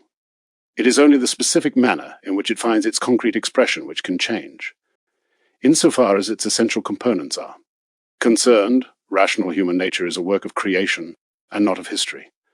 Everywhere and at all times, man continues to be made up of body and soul, and he remains always and everywhere an intelligent, rational being. However, the particular strengths and qualities enclosed in his essence are like seeds which have the potential and need for development. They are influenced in their development and fulfillment by extrinsic conditions and changing circumstances. In particular, the way in which this actually takes place, the specific form and concrete structure of the way in which man exercises dominion over the physical universe, evolves in a long, ongoing process, and it moves forward unsteadily, starting from the individual struggle for subsistence by primitive people, and progressing to the highest forms of culture, which involve a well-developed dominion over our environment. Human nature persists, and its persistence, its activity, its unfolding, is associated with a rich measure of modification, alteration, growth, and eventually decomposition. Along with what is general, there is also what is particular. Along with what is natural and persistent, there is also the transitory and the historic, and along with what always and everywhere preserves its genuineness, its propriety, and its validity, there are also those things which are valid and proper and effective only in particular historic circumstances. No economic order or economic form or economic system is intended for all ages. For that reason, neither can Christian ethics associate itself with one particular economic system. It is adaptable to every historic structure in which its principles and requirements are preserved intact. Rational nature is the common property of all persons, and it is for that reason that all people are also called, in one way or another, to share in man's dominion, which is based on human nature, and therefore on the will of the original creator of our nature. The purpose and the norm of man's dominion over the physical universe stem from the ultimate destiny of human existence, from the law of God, which provides to govern all human actions and activities, as well as from the needs and requirements of human nature. The world must help us to fulfill our human goals fully and completely, both here and insofar as the hereafter is concerned. It is for that end that man may and ought to use the things of this world. only where and insofar as such use would constitute a hindrance to achieving the aims in life which God intends for us in this world, and in the next, is there a serious, important obligation, incumbent on man, to renounce his use of worldly goods. Without the help of the physical universe round about us, we would be deprived of the prerequisite means for and basis of any higher cultural endeavor. In fact, even mere physical existence and survival would become an impossibility for us.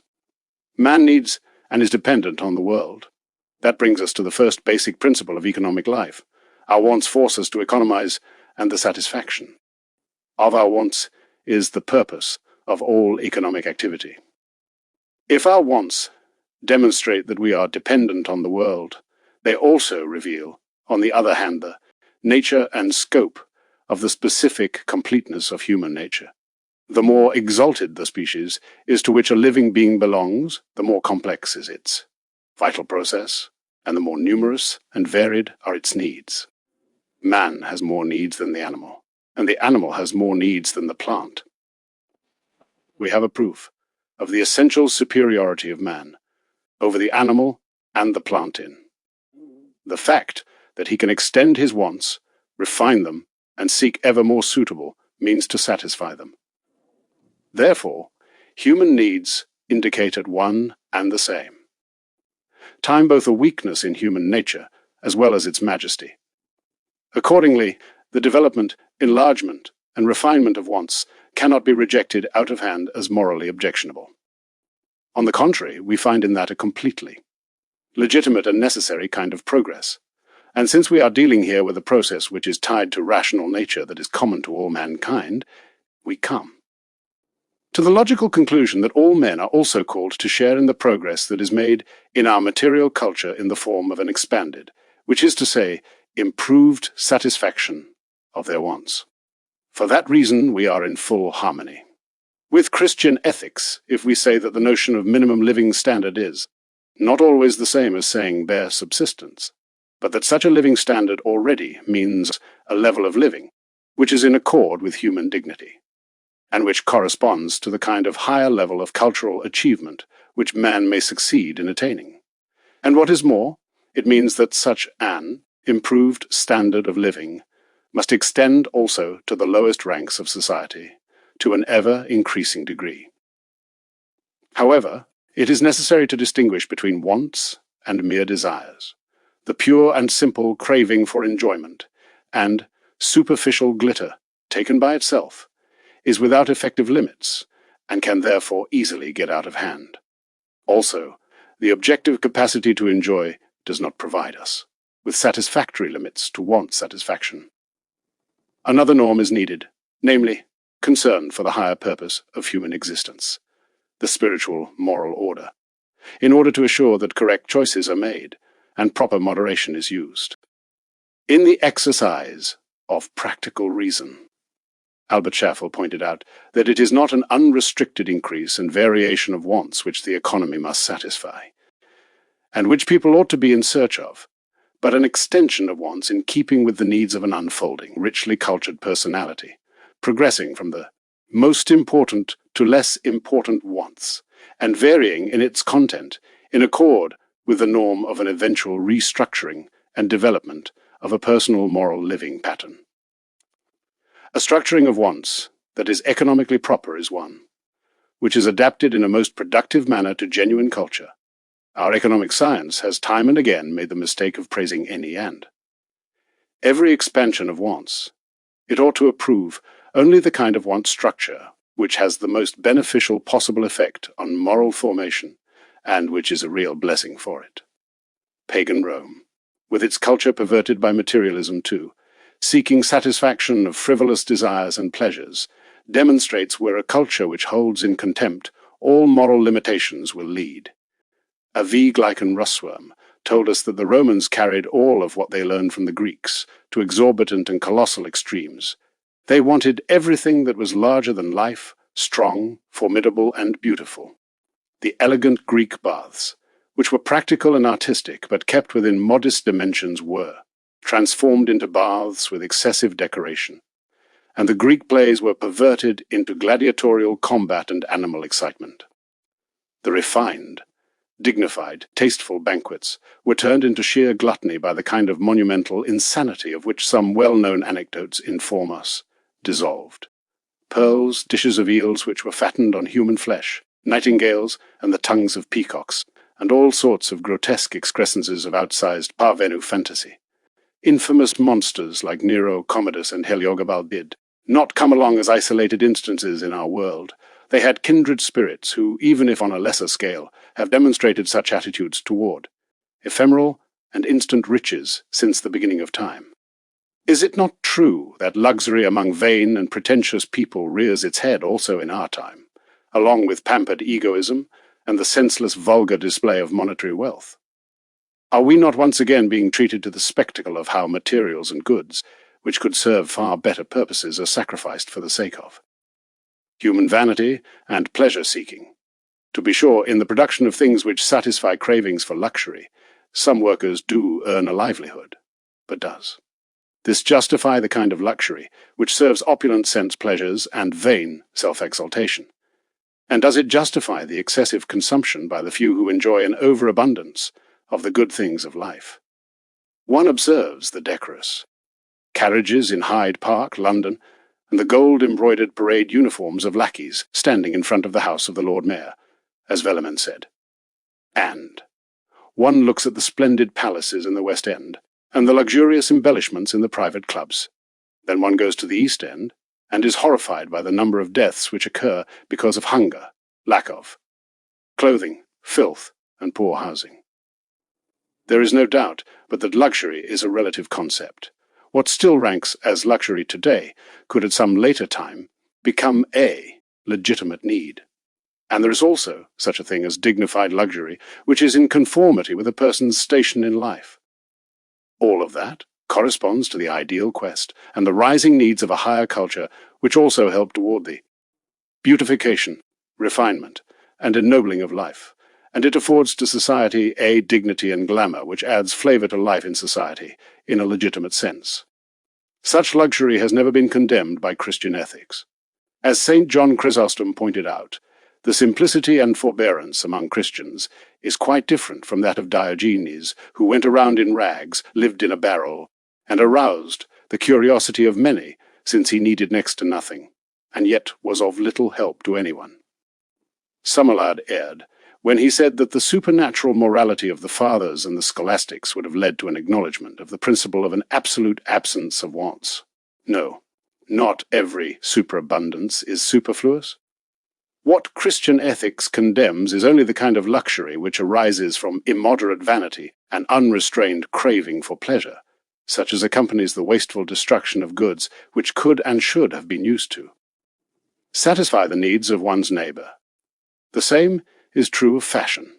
We may enjoy making fun of the young and also older ladies who parade up and down our city.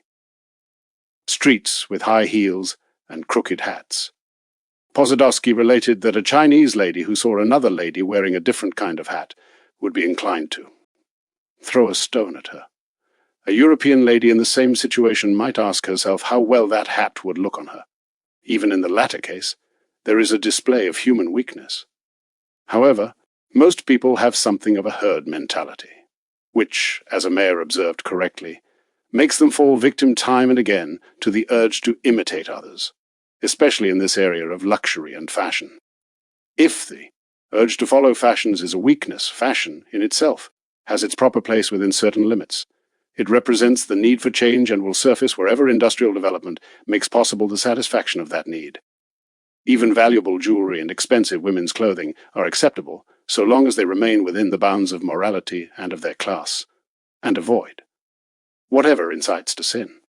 In all such matters, what is to be avoided is excess, extremes, impropriety, and immorality. As Anton Koch pointed out, however, the most effective cure which society ought to develop within itself lies in the preservation of good manners, taken in the right sense, as implying good taste and dignified decorum. In other words, what is needed is a refined morality. Christian principles regarding the proper use of temporal goods do not apply only to the individual, but they must. Be revitalized also in society at large. This means that luxury and all of the excessive demands on life which give rise to it must once again be directed into proper channels. In any case, that will help more than all kinds of laws against luxury, luxury taxes, and prohibitions against the use of certain things. What violates the moral law will never, under any circumstances, be proven by reason to be correct. What is immoral can never end up being economically correct. Therefore, ethics serves as a test of the propriety of economic theses and as a kind of beacon light for economic research. Anyone who disregards this beacon light will end up shipwrecked in the vast, rocky sea of error. Chapter 4, Work and the Worker. Man is the Lord of the world. However, the practical fulfillment of this dominion is achieved by work. Human needs are ever recurrent. Therefore, continuous and repeated labor is required to take advantage of the bounty of nature and to replace by other things resources which have been used up. Without continuous and persistent work, mankind could not sustain itself, and the largesse of our natural environment with its materials and energies could not function in the service of man. There could be no development or progress, either for the individual, or for nations, or for the entire race of mankind. Work takes its place among the basic facts of economic life, and among the fundamental concepts of economics. To economize, therefore, means to function, to be active. Among all of the activities which are regarded as human actions, economizing is the one which sets out to make the material goods in the world capable of satisfying human wants. Economy, on the other hand, is simply a norm or a quality of economizing whereby practical reason requires. Specifically, that when we engage in economic activity, we maintain a proper proportion between means and ends, so that the limited supplies of things available to us are used carefully. The principle of thrift, work precedes ownership. That is because all ownership could only come into being by work. This is not to say that work has remained the only title to ownership, and it means even less so, that ownership today is reducible in its origins solely to honest labor. However, it is not hard to understand why in Christian ethics. Honest labor is always held in higher regard than property ownership, and the way in which it acknowledges the special merit of ownership which results from such honorable labor. Labor ipse voluptas, happy the person who concurs with Leopold V. Ranke. However, the larger part of mankind will most likely see in work what the word labor, pioneomicrons, ponos, suggests, that is tiresome exertion induced by dire necessity. Work will never become sheer enjoyment and joy, and it will not be merely play and recreation. However, it will always bring with it the need for rest and relaxation if the pressure of labor is not to exhaust human energy prematurely. Rest and relaxation are thus necessary complements of work in human life, but they do not constitute the ultimate purpose and goal of our lives. When Bebel proceeded to propose just 2 hours of physical labor for each person so that the remaining time could be devoted to cultivation of the personality, he was dealing in utopian fantasy. We may not always even be able to get by with the 8-hour day. As the somber socialist leader of the Swiss workers, Hermann Grulich, has said, we will first have to consult our cows about that. On the other hand, it is necessary to emphasize that labor is never to be pushed to extremes and protracted, and this applies, among other things, especially to those who do hard and back-breaking labor. Everything ought to be done to make their day easier. It is a fact that the work performed by the modern industrial worker, by and large, involves special psychic difficulties. The depersonalization which characterizes the workplace in our time severs all bonds with the one who operates legally as the entrepreneur and in whose interest the workers perform their tasks. The industrial worker, given the extent to which division of labor has progressed, performs only a small part of the overall task. Unlike the craftsman, therefore, he does not turn out the completed product. Accordingly, the former takes less interest and pleasure in his work. He is scarcely able to assign a proper value to the labor rendered by his co-workers, and he is also far removed from the consumer whom the product is ultimately intended to serve. The work of the farmer is rich in variety, since it permits him to become part and parcel of his enterprise, and of his land and soil.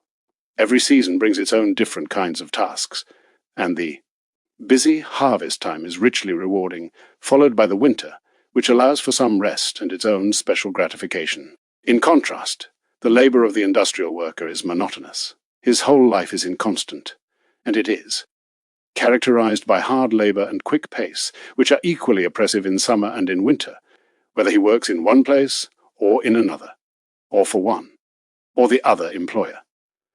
Otto Kammerer has suggested that at some time in the future the development of machine technology would reduce the monotony of operations which involve simple materials handling, and that it would call for a higher type of worker who would have to be equipped with the requisite intelligence and training to understand the total mechanical process in order to perform it properly.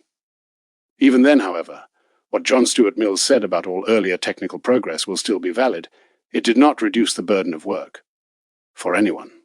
Is it proper, therefore, to hold it against the worker when he, on whom the heavy burden of labor bears down especially hard, and inasmuch as he sees himself as helpless and weak, so long as he stands alone in confronting the power of the owner's business enterprise, seeks to join together in union with others who are in the same situation in order to compensate for his weakness? In the labor union, he once again finds a sense of strength, which is lacking to him as an isolated individual. It is there that he has the chance to assure better working conditions for himself in the future, and also the just wage, even though such unions may seem discomforting to some, and even if it is not uncommon for them to at times overstep their bounds. No one who thinks as a Christian can blame the workers, or deny them the right to bolster their self-esteem and their strength by uniting with their fellow workers. However, they will be more successful in bringing about an improvement in their situation, only to the extent that they are firmly convinced that their own welfare is to be gained not from hostility toward management, but from working together with it, and from the growth and harmonious operation of the national economy as a whole. What is more, technical strides must be sought and applied so that whatever endangers life and health, as is the case in many kinds of work, can be removed or at least reduced as much as possible. Also, much could be accomplished in the way work is organized, in the internal organization of the operations, in the personal behavior of the people who head the business and the foremen, and in the way wages are determined and paid, all of which can serve to alleviate the burden of work and the pressures involved in labor relations, and also to lift the spirits of the worker and bolster his willingness to work. The old paternalistic bearing by management is no longer suited to our times, any more than is the kind of brutal domination which leads to hostile confrontation.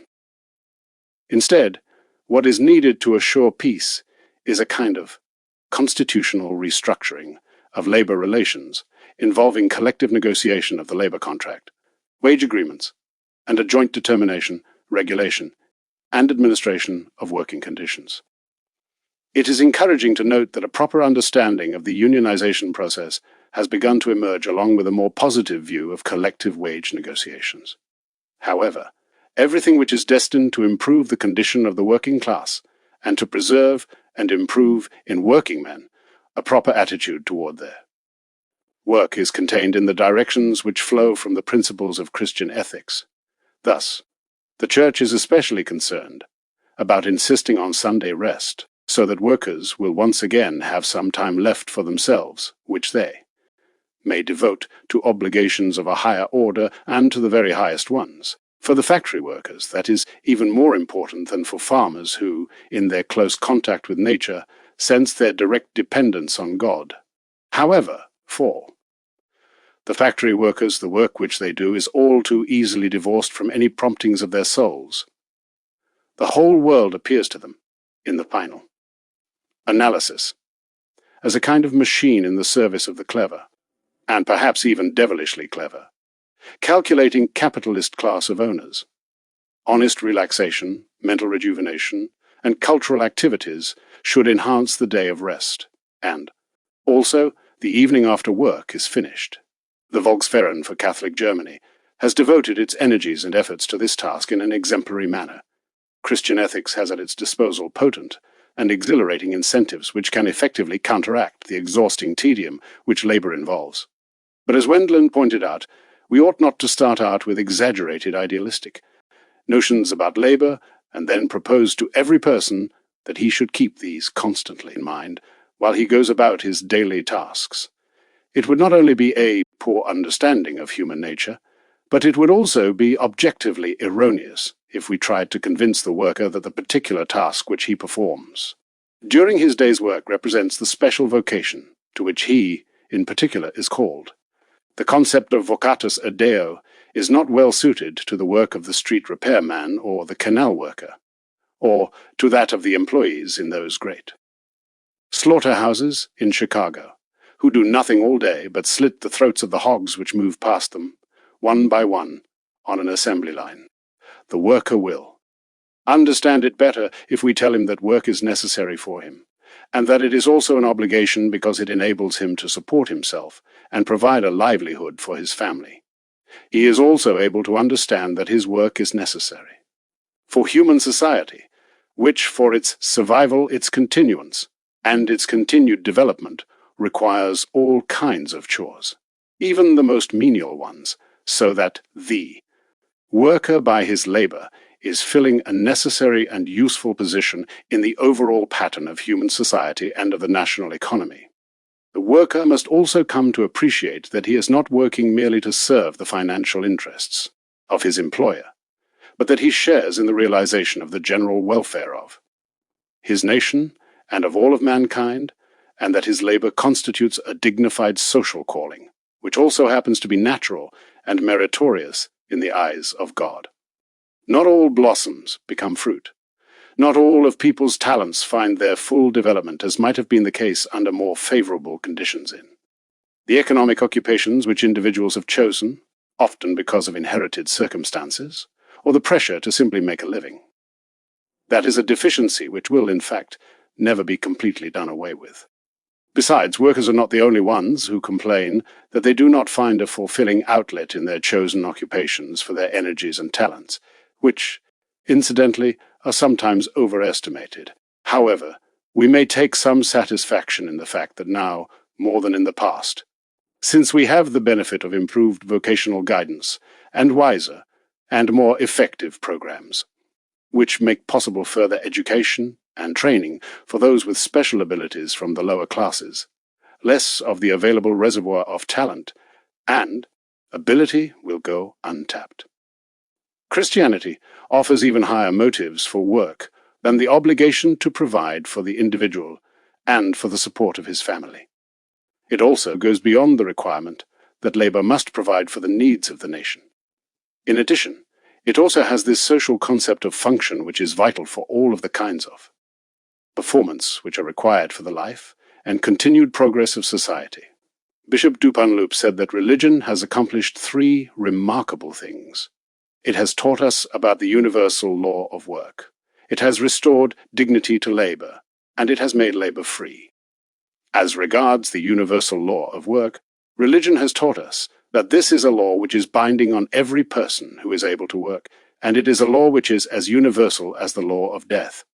All persons must work and work purposefully, so that they may earn their bread by the sweat of their brows, until they return to the dust from which they came. It would be a denial of the physical rational nature of man if we were to try to interpret the law of work as applying only to the material activity involved in bodily exertion. The human intellect also renders necessary and productive labor services in all areas of human endeavor. Wherever man operates as a human person, even in his physical labor, the intellect guides him. If then we consider labor in the broadest sense as including all kinds of purposeful, intellectual and physical personal activity, then it emerges not merely as an obligation incumbent on mankind as such, but also as a law, which is binding on individuals and therefore on each and every person. That is, of course, so long as particular circumstances like old age, sickness, and the like do not rule out productive labor activity. However, if we are talking about physical labor that is designed to provide us with external goods, then this law of work is in fact a universal law governing all of mankind, but not applicable to each individual. Not everyone can and has to take a shovel in hand, but no one should simply live off the work of others without himself. Engaging in some kind of necessary or legitimate activity to serve the human purpose. Drones are the product of history, of personal shortcomings, or of social misdirection, but not of nature or of the order designed by God. Religion gave dignity to labor. The worker has his noblest models in the example of Christ and of the saints. There is no real imitation of Christ without work. What is more, work is for the Christian not only a law of God by which we honor God, it also elevates man's soul, since it is an effective means of doing penance, and for testing, purifying, and ennobling man.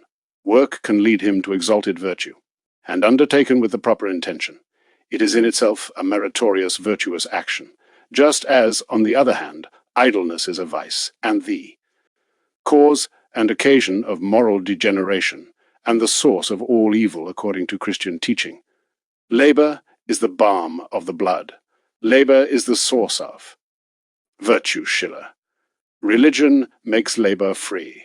It is one of the deepest underlying themes in Christian teaching, one that is staggering in its simplicity, that even the humblest worker is to have a share in the dominion which God assigned to human beings, that by his ability to work, he does not belong to the order of economic goods, but that, since he is a human person, he stands alongside the entrepreneur as the aim and purpose for which the material world around us was created, and finally, that in the economic order the worker is to have his place of respect as a person, and not be reduced to the same level as a commodity, like the machine and other material means of production.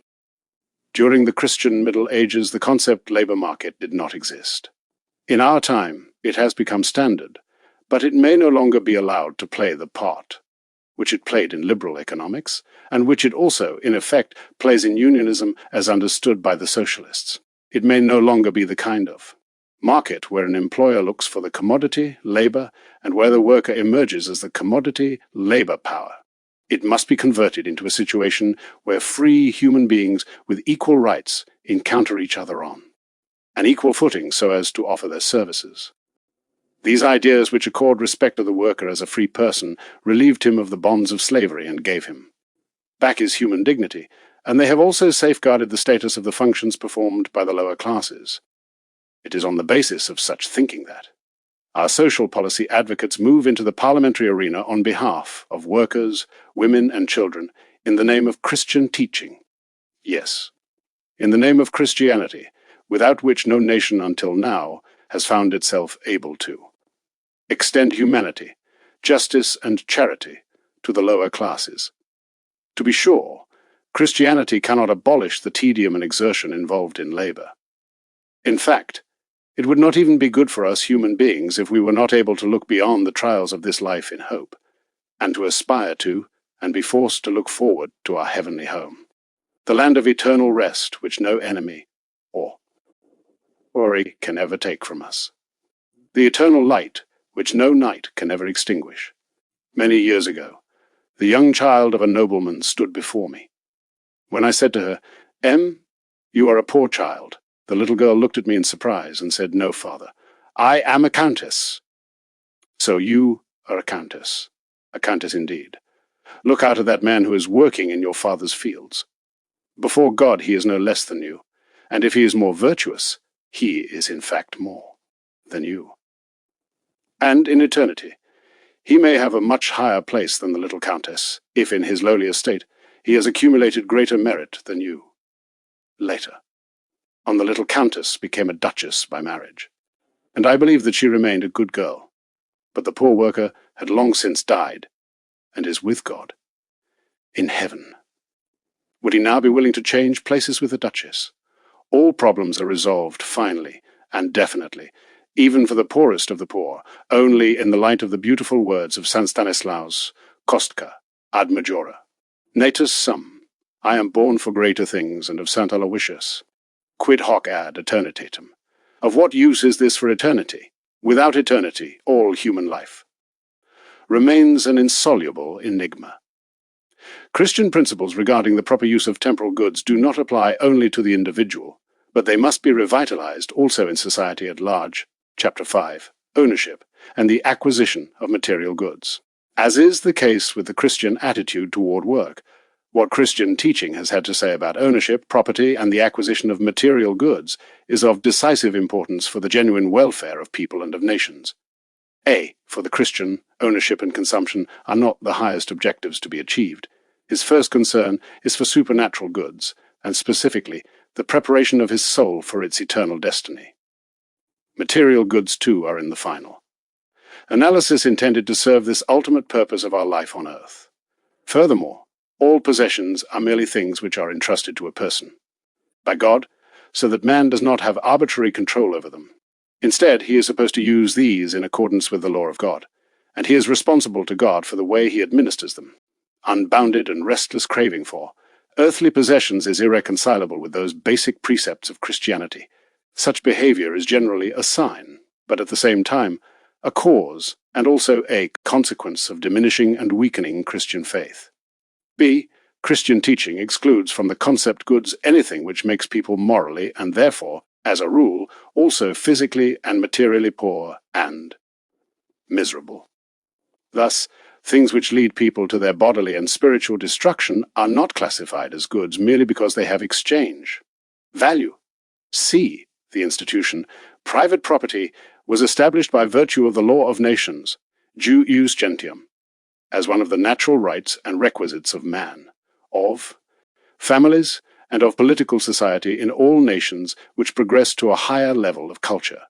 However, in the Christian view of things, there is no such thing as an unconditional, free, absolute right of private property that does not involve also obligations.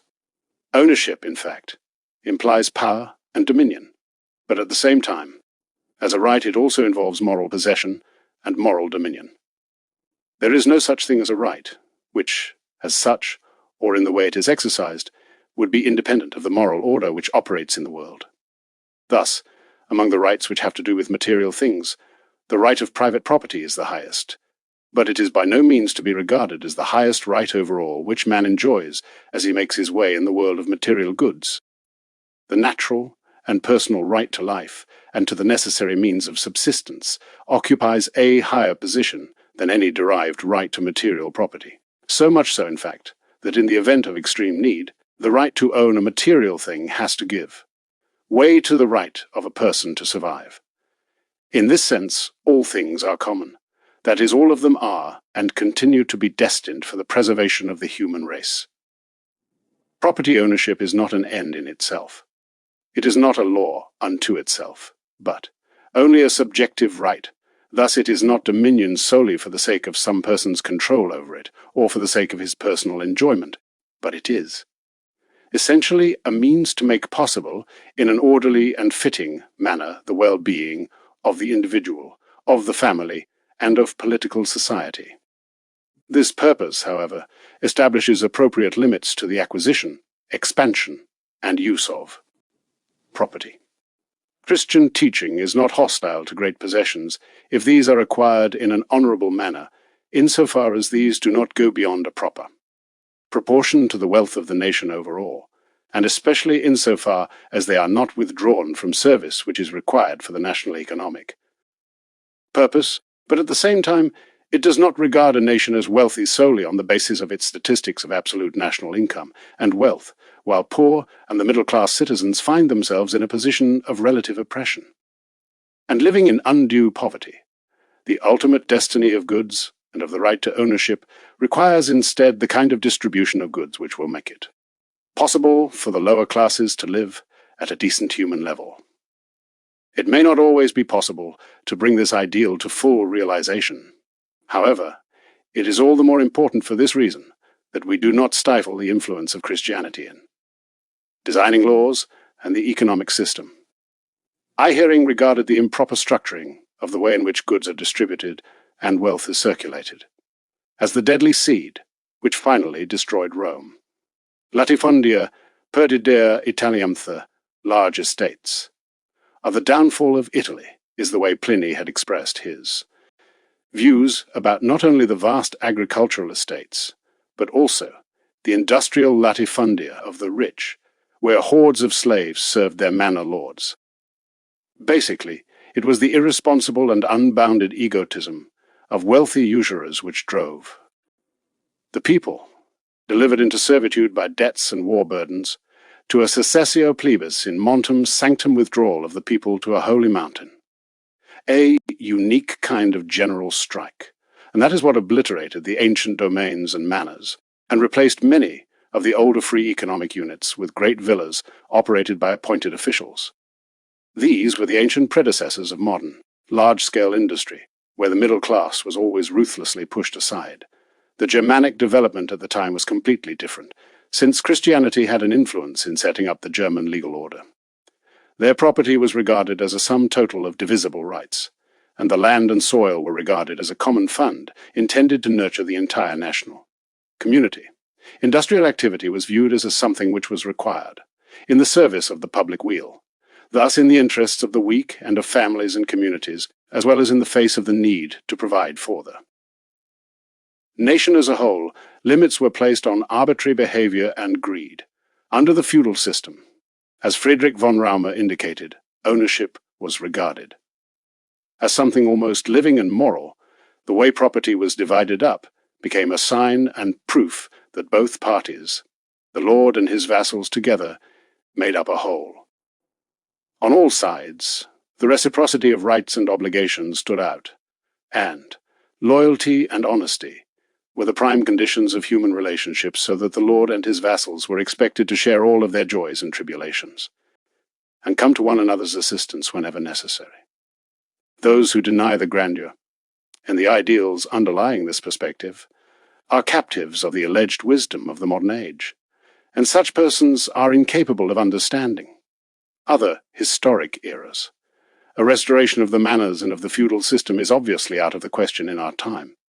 However, it is urgently required in our time that we again develop proper structures and limits, so that people are again brought closer to each other in the way in which they exercise their private property rights, instead of being divided into two hostile armed camps. To achieve this goal, we do not have to try to ascribe the private property right to the will of the state, or to some unprovable supremacy of the state over all, or to a fictitious assignment of property by the state. So far as state authority is concerned, it is enough if it exercises the force of law in accord with the purpose of the state, and that it organizes the system of private property in a manner which accords with the general well-being of the nation. This means that we ought not to follow those teachers of law who, in their development of the concept of ownership, stretch the totality of dominion to the extreme, and who see ownership merely as the extension of the ego.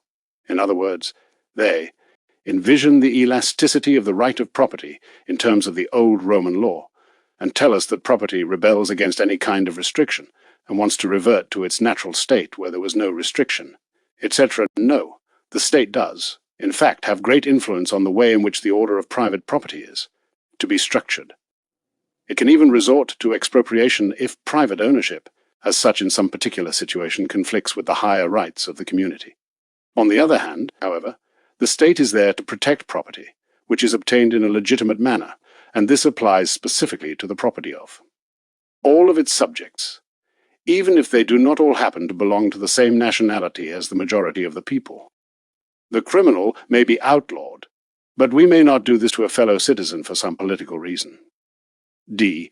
Producing or supplying an adequate quantity of material goods with appropriate variation and classification is indispensable for the preservation of the human race and for its cultural advancement. Natural instincts and moral obligations, self-preservation, self-fulfillment, self-interest, responsible concern for the future, for the family's well-being, the obligation to work, etc., all of these provide the guarantee that under normal conditions there will, as a rule, be no lack of material goods in a national economy. Compulsion, for example, with regard to some neglected mine or agricultural plantation, will only be necessary in exceptional cases. What is more important is that producers, true to their responsibilities, will not pursue their subjective acquisitive goals at the expense of the objective purpose of production.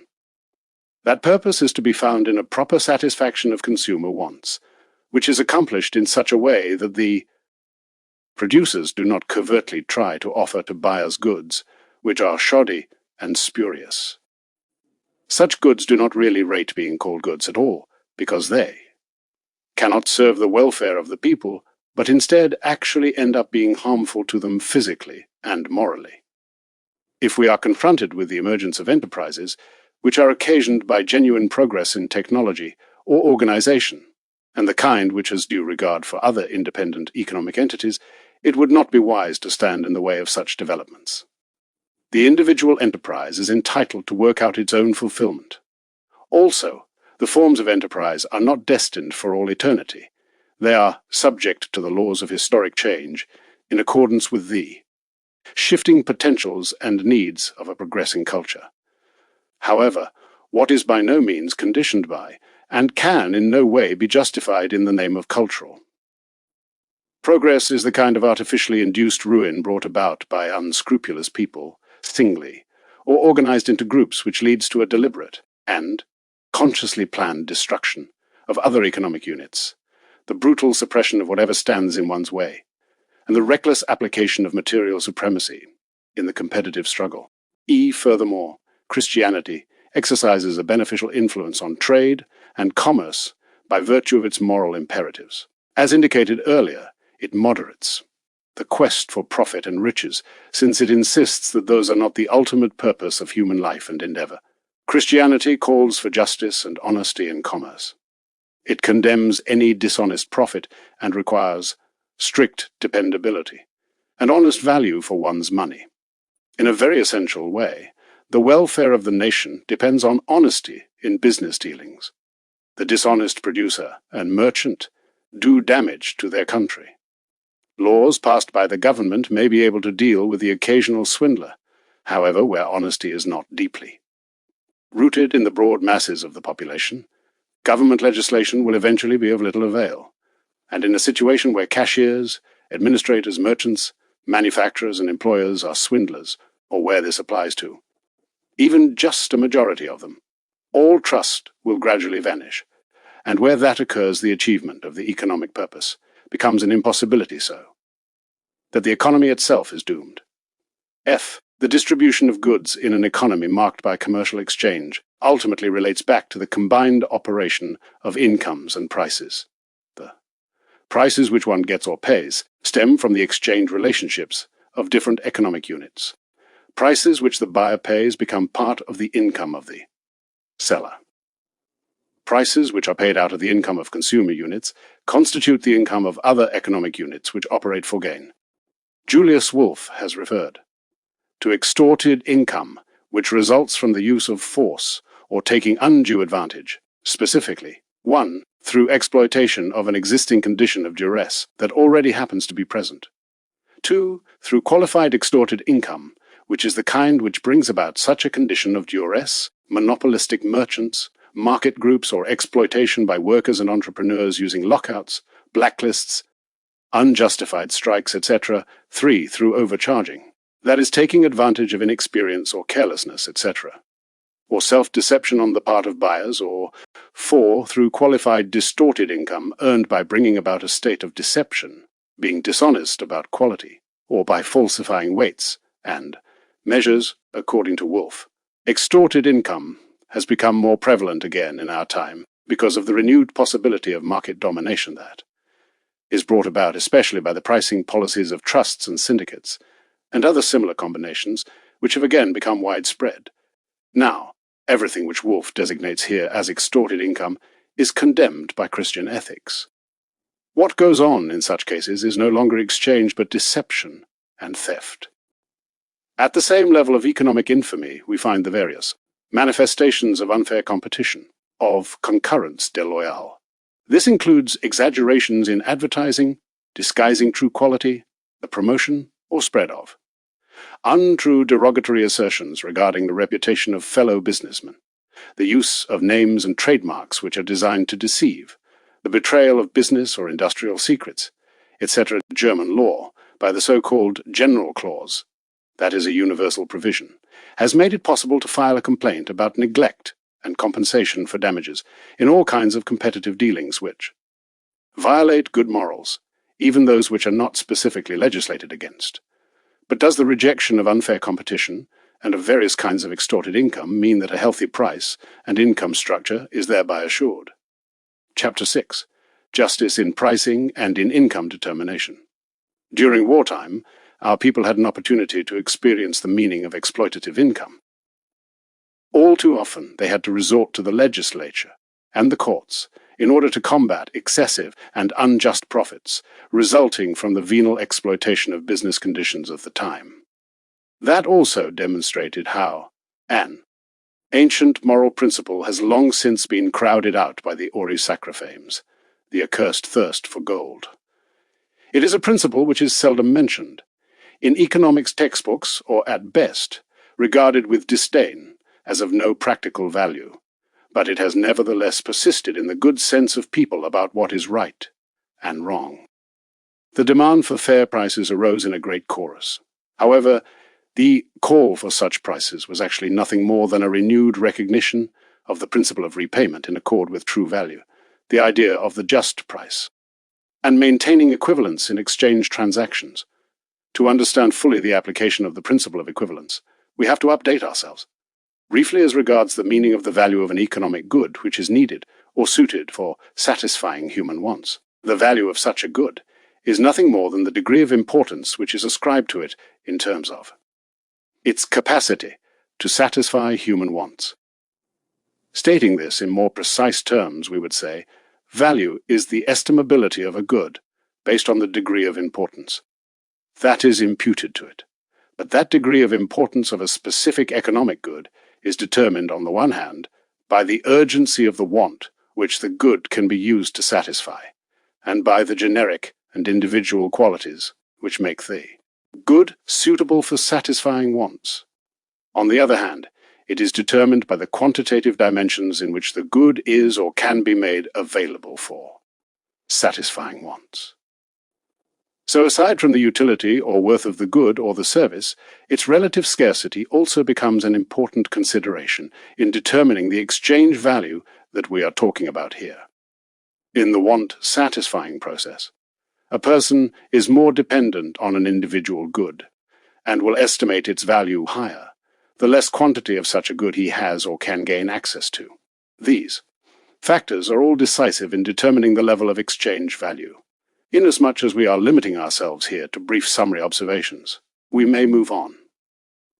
Now, to establishing the principle of repayment according to value in terms of its importance for exchange transactions, as well as for income determination. The basic principles involved here are two. The first arises from the nature of exchange itself, and the second derives from the nature of society, which operates on the basis of division of labor. 1. Justice in price formation. Exchange is not gift-giving. Therefore, it does not involve merely an exchange of goods, but an exchange of values. What is to be noted carefully here is the word exchange. No one, at least not as a general rule, is trying to give something away when we are talking about exchange, and therefore no one intends to suffer a loss of some of his wealth in the process. But that is precisely what would happen if the exchange value of the good, which a person offers in exchange, is less than the exchange value of the good he receives in return. Or, in other words, if he paid too high a price exceeding the value of the good which is offered in exchange. Certainly the specific use value of the individual good to a person who wishes to acquire it in an exchange. Transaction is higher than the use value of the good which one is prepared to offer in exchange for it. Otherwise one would not bother to engage in the exchange transaction. For the businessman, the money which he gets in exchange for his wares is of greater importance than the possession of the wares, and on the other hand, the buyer prefers possession of the wares to continued possession of the money which he offers to pay. This disparity in individual use values, which provides the incentive for both parties to engage in exchange, is by no means, however, a measure of the commercial value or the exchange value of goods and services. It gives rise to the desire to possess goods and services, but it does not dispose a person to suffer a loss in value, except in cases where the want becomes so intense, either due to personal craving or dire need, that the buyer is either willing or forced to buy at a loss to himself. However, these represent exceptional and, as a rule, quite abnormal situations, where exchange borders on extortion. In any case, it is not possible to derive a general principle or a law of exchange from them. We have to bear that in mind in opposing the viewpoint of those who would be willing to base price determination solely and totally on the consensus of the parties to the exchange. It is the willingness to enter into a contract that gives rise to the contract. Even when someone exchanges fake goods for genuine ones, there is consensus, at least extrinsically, even though each party intends to put one over the other. But we may not conclude from this that under normal circumstances anyone is prepared to suffer a loss in value in the course of an exchange transaction. On the contrary, if a person becomes aware that he has suffered such a loss, then it is far more likely that he will try to extricate himself from the consequences of the alleged consensus. What remains true is the fact that, within the range between the pretium infimum, lowest price, and pretium summum, highest price, where the market price is established, the determination of the value is left to the common appraisal of the parties to the exchange, agreed upon or conventional price, so long as there is no market price established by the judgment of society or an officially set price. But even where that is the case, as a rule, one party will not be inclined to allow the other to make exorbitant gain at his expense. The objection which is commonly raised against the doctrine of the just price is that it is impossible to determine such a price. While it may be difficult to determine in each particular case what price is just, does this mean that we have to reject as erroneous the principle of repayment in accordance with the value of the good or service? And is the problem really so great that it becomes impossible to apply it in practice? Generally, in the economy of medieval cities where production tailored to customer order predominated, and where the product was sold directly to the consumer, the just price was considered to be one which covered costs and assured the craftsman a profit that was sufficient to enable him to live. According to his station in life, that the medieval economy did not rule out profit is clear from the magnificent cathedrals, city halls, and hospitals for the construction of which savings were expended during the Christian Middle Ages. In the capitalistic era, the principle of profit-making moved in to replace the principle of satisfaction of wants. There can be no moral objection to a merchant deriving the kind of profit that is normal for the country or occupation, or even to his earning a higher profit, so long as such profit comes from the value of what he provides. The realization of profit is conditioned by the price determination process. In production for market, according to the doctrines of liberal economics, price determination is controlled by the law of supply and demand. Prices are established directly by the interaction of supply and demand, and this process then leads indirectly to the economically correct distribution of goods for satisfying the wants of all. Also, free competition will bring about a situation where the prices of goods which are reproducible in whatever quantities that one may wish will fall, in the long run, to the lowest possible level, A level, determined by the costs of production inclusive of profit. The entire operation takes place automatically, mechanically, as if by itself. May we be permitted to detect a certain other-worldly idealism in liberal theory's expectation that proper prices will result from the mere fact of free competition. That might indeed be the case if supply and demand always reflected the supply of goods. That is actually on hand, or at least reproducible, as well as the actual wants of consumers at the time. As a matter of fact, however, supply and demand are not causes which operate as if by natural necessity. There is no natural law of supply and demand, and no mechanism for price determination. Behind supply there are suppliers, and behind demand there are demanders, causes which operate freely: human deliberations, human ambitions, human passions, and human power relationships. Therefore, what is needed is the intervention of regulating factors and protection against speculative falsification, against artificial manipulation of the fluctuation in prices which makes it possible to earn vast amounts of money in a short time. Thus, what is called for is the kind of economic order which brings with it guarantees that supply and demand will reflect actual prevailing conditions, so that supply will really portray the amount of goods that are on hand and available for satisfying demand, and demand will genuinely and honestly express the wants of people. Only if such conditions are fulfilled will we be in a position to expect to derive a genuine communis estimatio of the value of goods and services, which will subsequently find its expression in just prices. Buyers and sellers will then have to conform, by and large, to such prices lying within a range between the pretium summum and the pretium infimum. The ancient doctrine of the just price also had its counterpart in the concept of usury. In canon law, usury was understood to be a contractual appropriation of what was patently surplus value. This concept then came to be applied in particular to interest on loans, not without centuries of controversy.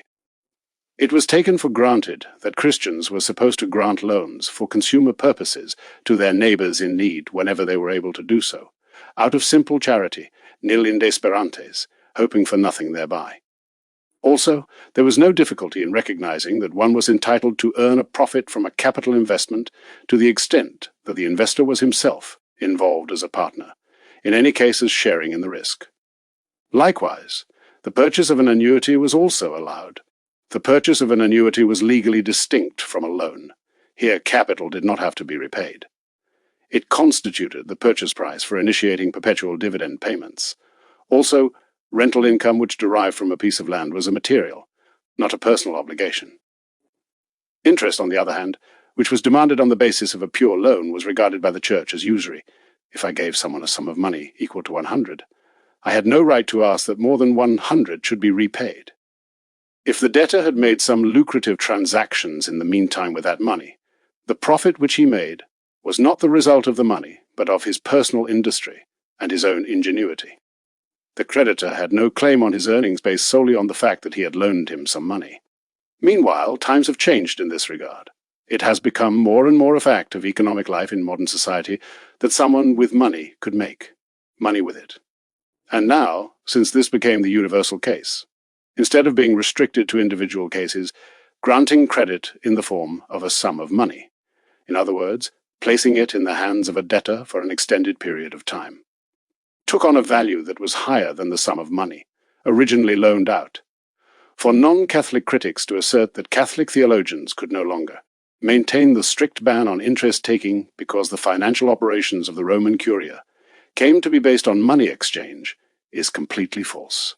Actually, it was the consistent application of the principle of equivalence, and the practical recognition of the important value which extending credit had taken on in modern economic circumstances, which led to a recognition that this service has a market price, and that interest on money loans could therefore be allowed. The person who collected interest, and who determines his interest, in accord with a legally established rate of interest where such exists, or on the basis of the market price, not taking into account special circumstances, should not be troubled in this regard. That is what ecclesiastical authorities have decreed. That is not by any means an endorsement of the whole of modern capitalistic development. Nor can the way interest rates are structured in our time be viewed as entirely healthy and proper. The contemporary organization of banks and exchanges has, in fact, made of the rate of interest an object of speculation. The more investments and speculation that occur, the higher the interest rate will climb, until there is an eventual collapse with attendant grave loss for the people who were deceived in the process. The level of interest also determines the rate at which governments borrow, so that government obligations too are dragged into the maelstrom of acquisitive speculation and the unbridled urge to get rich. Usury is not exclusively a monetary phenomenon having to do with money lending. A disparity between what is offered and what is given in return, resulting in excessive gain, can arise anywhere in the exchange process, and especially in business transactions. Usury in a business transaction is the contractual appropriation of obvious surplus value in the process of buying and selling. The damage is done by the contract itself, where performance and remuneration are juxtaposed.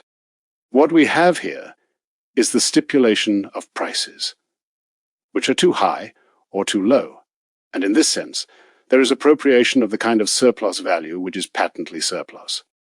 If the appropriation between the value of what is given and what is received in return is in any way doubtful, then we cannot talk about usury.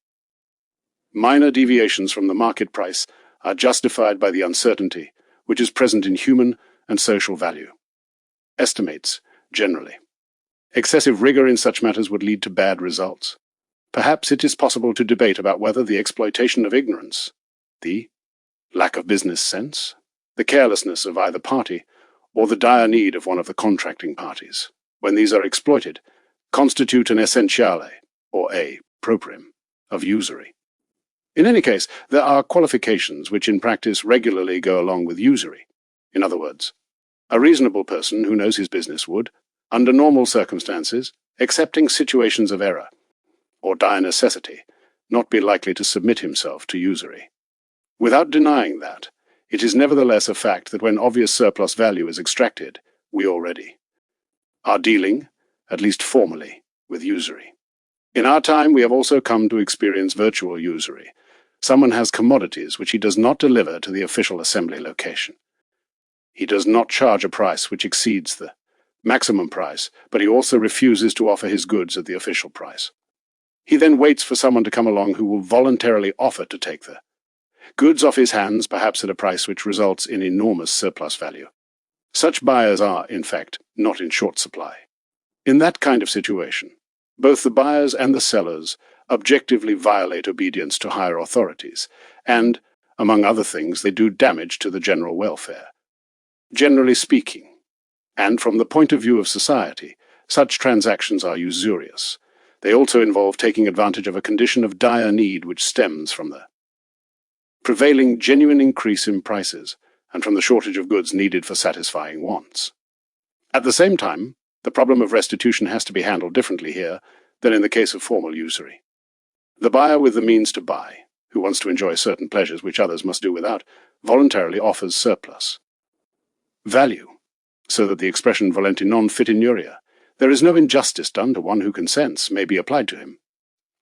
Yet insofar as the matter of restitution is concerned, care must be taken in dealing with a possible case involving persons who, amid the general confusion and blurring of right conscience, innocently fall into the trap of believing that, because everyone is hoarding and is doing business in this way, it must be all right to do so. Ceiling prices come to be regarded as too low in the face of increased costs of production and the depreciation of the currency. The actual need for other goods necessitates the highest possible expenditures, and so on. In such conditions, sound moral judgment will sometimes be obscured to an extent that even honorable people lose their perspective and no longer recognize the objectionable and harmful aspects of such transactions, whatever the case may be. In most instances, what comes to the fore in the generally prevailing usurious situation is unacceptable immoral greed in the service of mammon, along with an unrestrained quest for gain. As the Austrian bishops wrote in their pastoral letter, we find people today for whom the war is not the enemy of mankind which buries millions, but a great opportunity to get rich. Such persons are, in fact, the inveterate enemies of social order, a scourge that emanates from the war for the poor, in particular, but also for the entire nation. There are a number of very lucrative occupations for the individual persons, says Rocha, which are totally unproductive for mankind as a whole, in addition to being in fact harmful, because they take away as much as or more than they bring in for those who are engaged in them. Aside from formal theft of property, these would include games of chance, usurious speculation, and measures which are designed to take customers away from other competitors.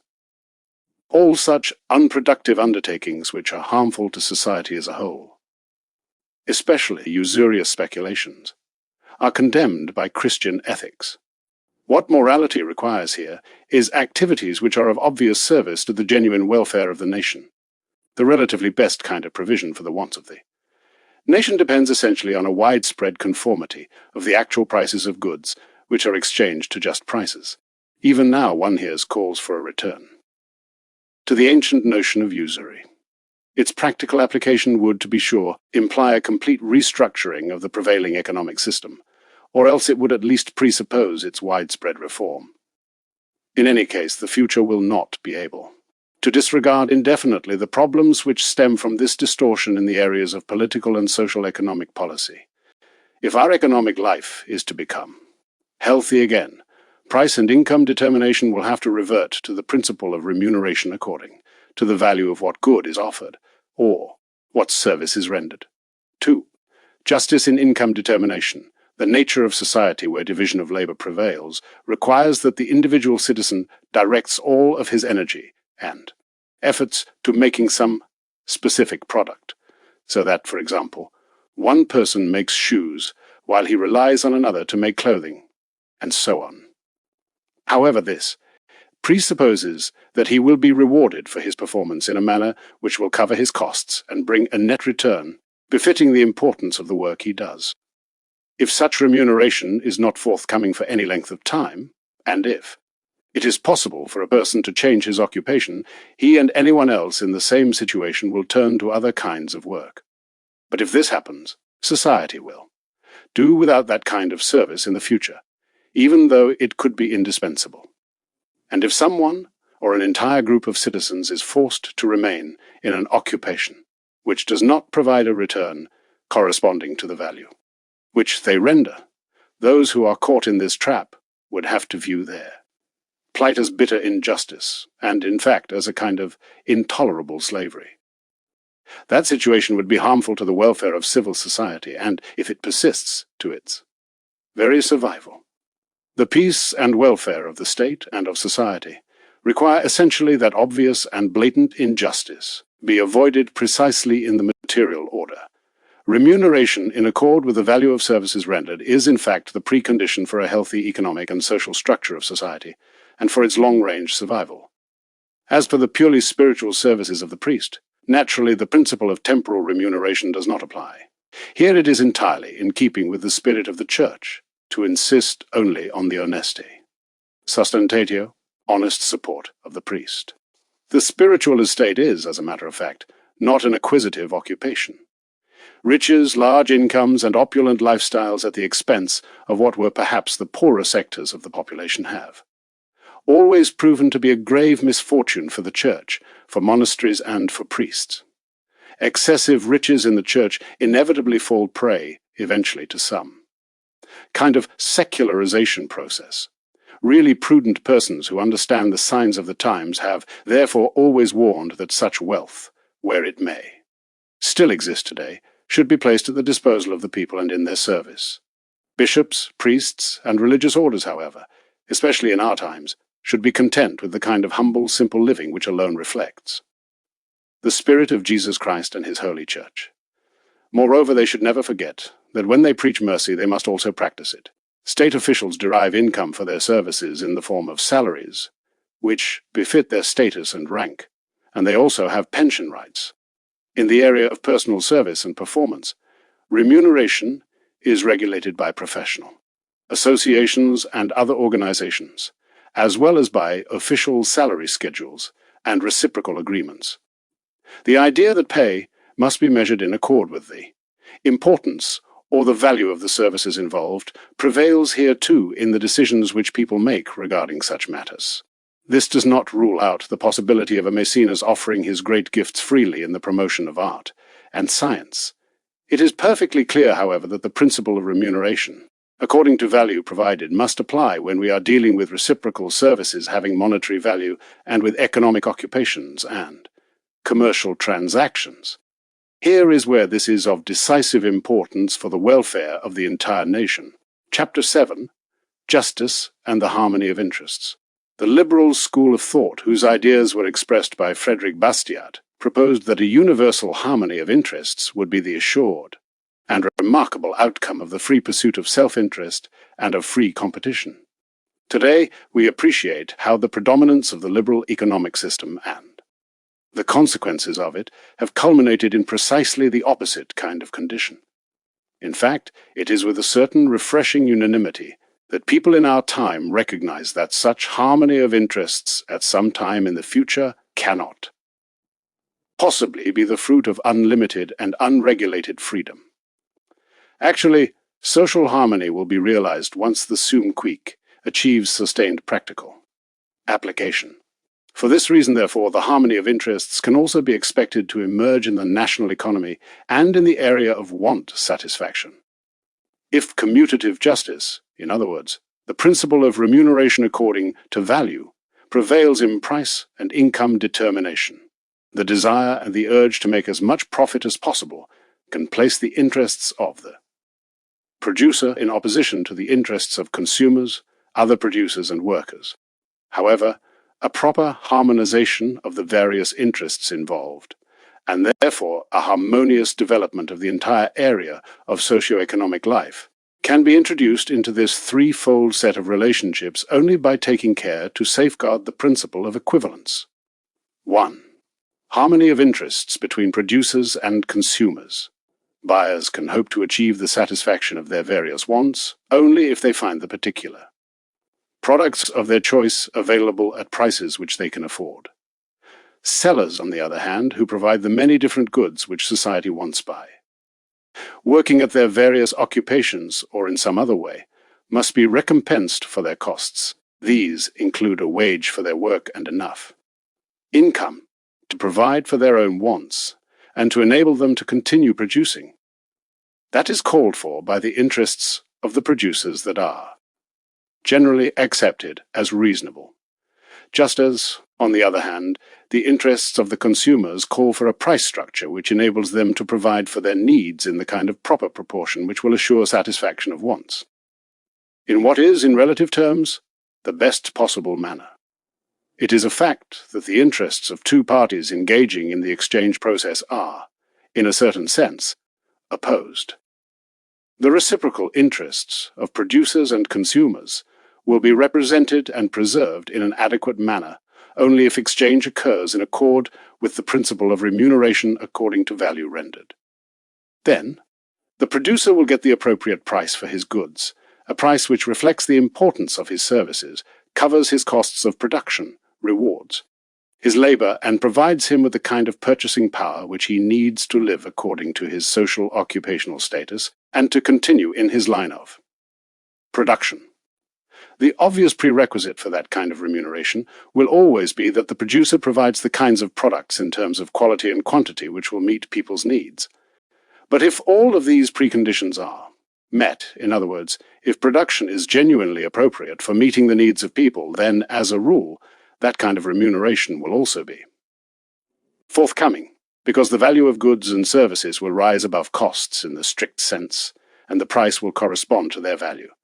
However, a price which is established in terms of the value of goods offered for sale is also the appropriate price so far as the consumer is concerned.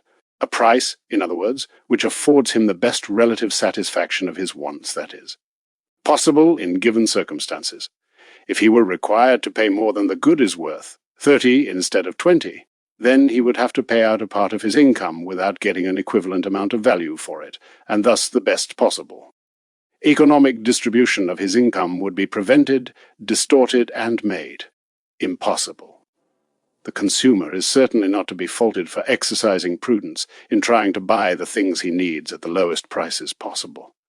However, he is not entitled to absolute cheapness or prices which are lower than the actual value of the merchandise, nor is he entitled to the elimination of the kind of protection of one's national workforce, which is made possible by appropriate and moderate tariffs. In other words, he cannot demand or expect that someone else should incur costs, even modest ones, on his behalf, or that someone should do work for his sake, which is not compensated. Nor is he entitled to have the interests of the national economy sacrificed solely for his benefit. Thus the producer is taking care of the consumer's interests to the extent that he is providing him with what is equal in value to what he, the consumer, is paying. The producer will seek to profit and to make gain, but normally he can only do so through the value which is represented in his products and his services, and only according to the measure of their value, along with the volume of sales, etc., while always observing the principle of equivalent value in return. 2. protection against unfair competition. Continuing occupational activity in a particular area is only possible, as we have indicated, so long as the producer is paid for his services in proportion to the value of his wares. However, the not uncommon method of price cutting by unscrupulous competitors often threatens and even makes impossible his economic survival. Some will try to get rid of the weaker competitors entirely by selling their merchandise below its value. Then the victim fights back by settling for a price which also is below his product's actual value. If, despite such efforts, he cannot continue the competitive struggle, he will have to give up his economic activity in the particular area. Then the victorious competitor will dominate the market, and given his lack of scruples, he will not worry much about the law of proper remuneration, so that he will proceed to set his prices solely according to the law of self-interest. Where Christian morality operates, that kind of destructive competitive combat is forbidden by the law which requires us to love our neighbor as ourselves. As is often the case, charity will here become the guardian of justice, and together with justice, it becomes the bulwark of human welfare. 3. The harmonization of interests between employers and workers. Property ownership confers power. Such power grew along with the importance which the produced means of production assumed in the process of producing goods after capitalistic production took over. However, there were two factors which, given the mystique of the times, tipped the balance one-sidedly in favor of the interests of capital. First, there was the absolute private property concept, which gained acceptance of Roman law and the false natural law doctrines that came along with the French Revolution.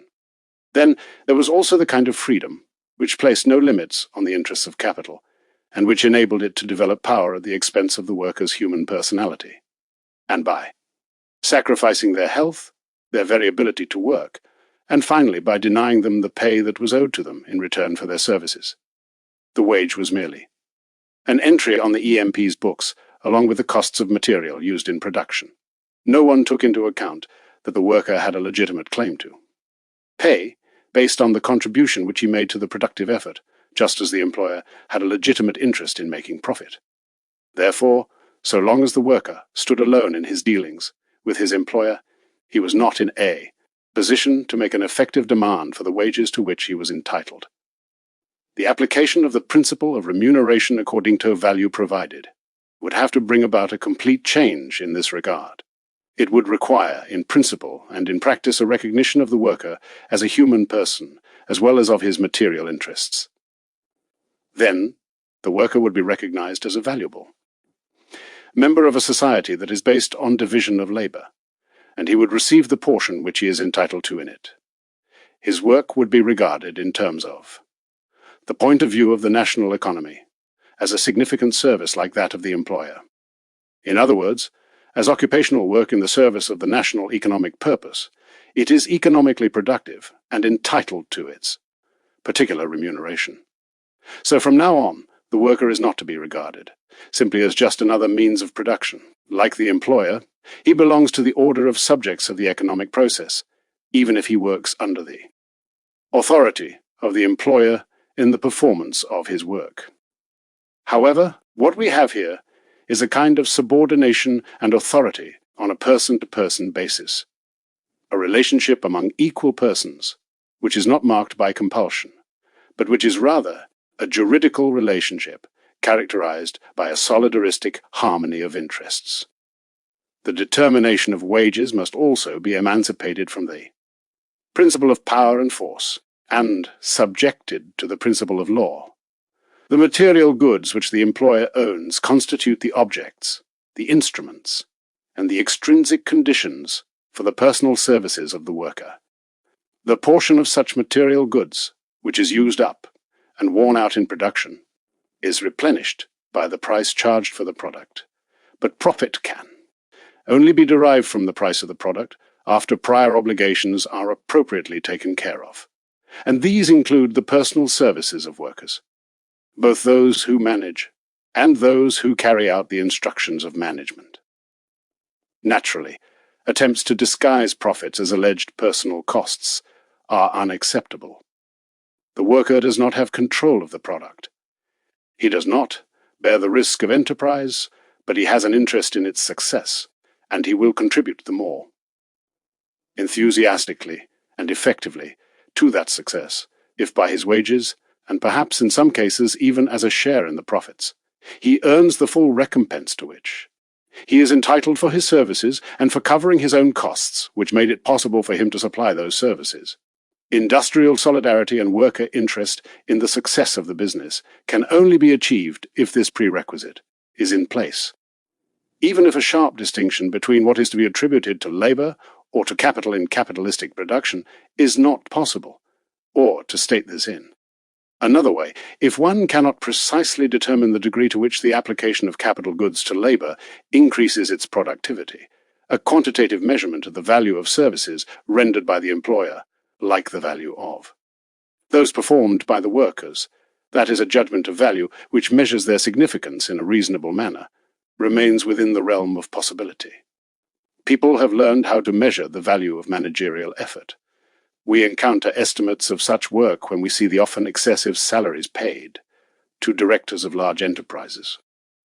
Should it not be possible, then, to also come up with an equivalent estimate based on objective considerations as to what the various services of labor are worth in accord with their qualitative differences? To be sure, this presupposes acceptance of a relatively fixed lower limit for workers' wages which would be paid for the least skilled kinds of labor services, so that skilled labor would be paid more starting from that minimum level and progressing upward in conformity with its importance. However, such a lower level would be determined basically on the basis of the amount of money needed for a dignified human level of living for a worker and his family, and this amount would naturally represent the rate of pay for the simplest kinds of work, to the extent that such work requires the full energy of the family breadwinner on a full-time basis. It is not so much the alleged impossibility of measuring properly the value of workers' service which causes problems here. The larger problem arises from the fact that if such estimates are to satisfy all parties, they simply cannot be determined unilaterally by the employers. They have to be worked out jointly with the workers, and this does not mean the powerless worker standing by himself, but organized labor. It may be a while yet before such a common estimate of the value of different kinds of labor can be arrived at by collective bargaining and find expression in specific wage rates. Until that time, many a labor dispute may occur, along with strikes, to improve working conditions. Such strikes appear to be justifiable, so long as they do not involve services which are vitally necessary to the community, and where other means for resolving disputes have not succeeded. And finally, so long as their conduct remains with certain limits, for example, the avoidance of breach of contract, violence, etc., for it is a fact that opinions vary regarding how wage levels are to be determined, and how the value of workers' services can vary. In any case, the road to understanding becomes much smoother when the two parties do not seek a resolution of the dispute on the basis of raw power, but rather on the basis of justice. This implies that employer organizations will not simply insist on paying the lowest possible wage, whereas organized labor strives for the highest possible wage for the least possible amount of work. Sometimes this ends up meaning the highest wage which can be extorted by work stoppages, instead of a wage which is honestly deserved in return for a fair day's work. But will the employer not come up short if this occurs? Will the accumulation of capital, which is required in the interest of improving production and of economic progress, not be impaired if wage determination is moved into the foreground of the discussion and becomes so all-important? First of all, it would be a mistake to apply more seriously all of what we have said thus far about remuneration in accord with the value of services rendered, to work performed by subordinate workers than to that of managerial workers. In terms of importance, the work of managing an enterprise ranks first among the various kinds of labor services. In the language of the Middle Ages, such work earned the special distinction of being called industria, and within the generic concept, labor, it was juxtaposed to opera, which referred to predominantly physical work. As a rule, the employer, who personally manages his business and guides the productive process, even where just wages are being paid to all, will have to be assured of a return which provides adequate remuneration for his work, covers his material costs, and affords him the possibility of building up his property and wealth. He will know how to accomplish this so long as he understands how to match his products to people's needs and to impart a value to them in terms of their kind, quantity, and quality. In this way, assuming an adequate volume of sales, the price which is charged in commercial exchange provides a sufficient surplus over and above the costs of doing business in a productive operation which is managed in a technically, economically, and commercially efficient manner. In all fairness, the worker should not have to suffer the consequences of a lack of good business management on the part of the entrepreneur. And insofar as competition is concerned, it would be asking too much to expect some individual employer to pay wages significantly higher than those paid by his competitors. And in the overall pattern of wage relationships prevailing in the economy, it would be unfortunate if just one branch of business, even though not lagging behind others in its wage pattern, had to undertake such pay increases. An improved, full-fledged pattern of organization, along with full consensus among the various parties involved, can help to prevent such situations. That, in turn, would be less difficult to arrive at if only an enlightened understanding of what is in the best interests of the business itself could once again become prevalent among businessmen. It is a fact that wage increases bring about an increase in the purchasing power of workers' families, and that assures greater sales of merchandise and an equivalent impact on the price structure. For example, if the aggregate wages of workers and salaried personnel were increased by 25%, that would mean in Germany that an increase in the buying power of some 40 million people would occur. Bertolt Otto says the effect would be the same as if our national economy suddenly gained exclusive control of the entire market of a country with 10 million inhabitants, so that these people would buy all their goods from the German economy.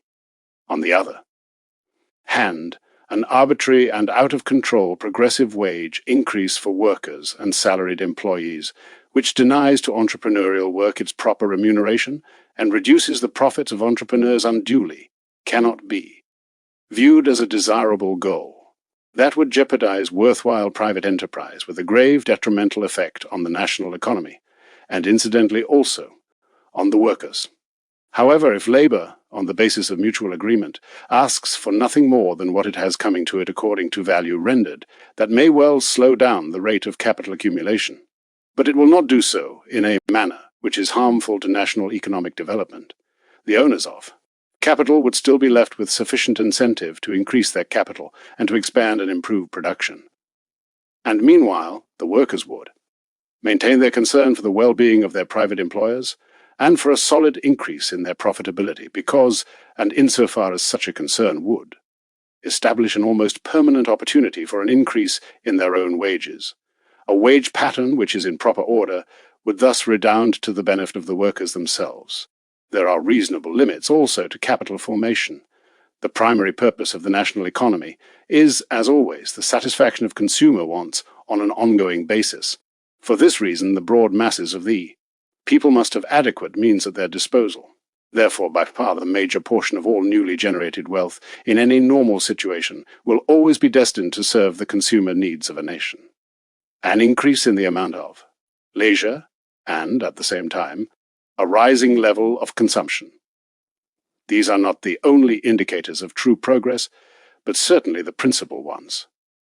However, increased capital formation, which takes place at the expense of consumption by the people at a level corresponding to the stage of their cultural achievement, cannot serve the best long-run economic interests of the nation.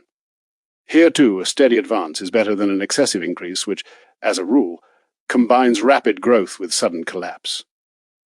Along with the harmony among producers, consumers, competitors, entrepreneurs, and workers, the universal social and economic harmony will also be conditioned by the practical application of the principle of equivalence.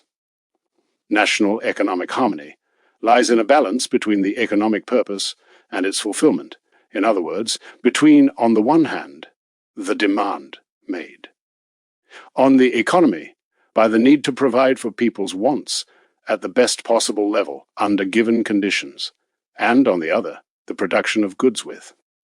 Price and income determination. If balance is upset in the national economy, then social and civil harmony are also likely to suffer. 1. However, national economic harmony is seriously upset by the kind of quest for gain which does not operate with a view to providing for people's wants, but in a manner which is detrimental to it. This occurs, for example, when the subjective acquisitive drive of private enterprise pushes the exchange process into the background along with providing for the needs of other people. It occurs also when private economic productivity is nurtured without regard to the proper proportion between profitability and national economic productivity. It is occasioned also by a striving for riches which seeks to capitalize on the difference between price and value in a manner which disregards the genuine value of one's own performance, and which seeks usurious surplus value at the expense of the work of others, the property of others, and the general welfare of the nation in such a way that harm is done to consumers and to the occupational performance of others. In other words, the national economic balance is upset by a quest for riches which disregards and violates the principle of remuneration according to the value of services rendered. Such a striving for wealth will have to be judged as a grave disturbance of the national economic harmony and reckoned among the causes of the decline and ruin of nations by any non-partisan, objective investigation of economic cause and effect. Ethics does not rule out every kind of unearned profit. There are, for example, gifts, inheritance, increases in value due to natural and social causes, differences in the economic quality of the soil, which makes possible production that is more abundant and of better quality, give rise to differential economic rents. Similar profits result in other areas from conditions of production which are relatively speaking more favorable, just as there are windfall profits coming from objectively legitimate developments in the price structure. But it is something else to strive for profits at the expense of one's fellow man, great gambling windfalls and changing market values on the exchanges, etc. do not descend from the heavens. Such money is taken from somewhere else without any service of equivalent value having been rendered. Christian ethics stands opposed to such and similar kinds of unjust profits, even if it is not possible to determine precisely who, in particular, was harmed by such transactions and to what degree. The economy is not a field waiting to be plundered. It is a workplace with a serious purpose, even though speculative, and various kinds of exploitative activities involve exertion and intellectual endeavor. What takes place is still plunder, and that which it yields does not add up to remuneration for an equivalent worthwhile economic service. In the same sense, we cannot sit and wait for all salvation to come from blind faith in supply, and demand what is far more important is the kind of spirit lurking behind this law and controlling its operation.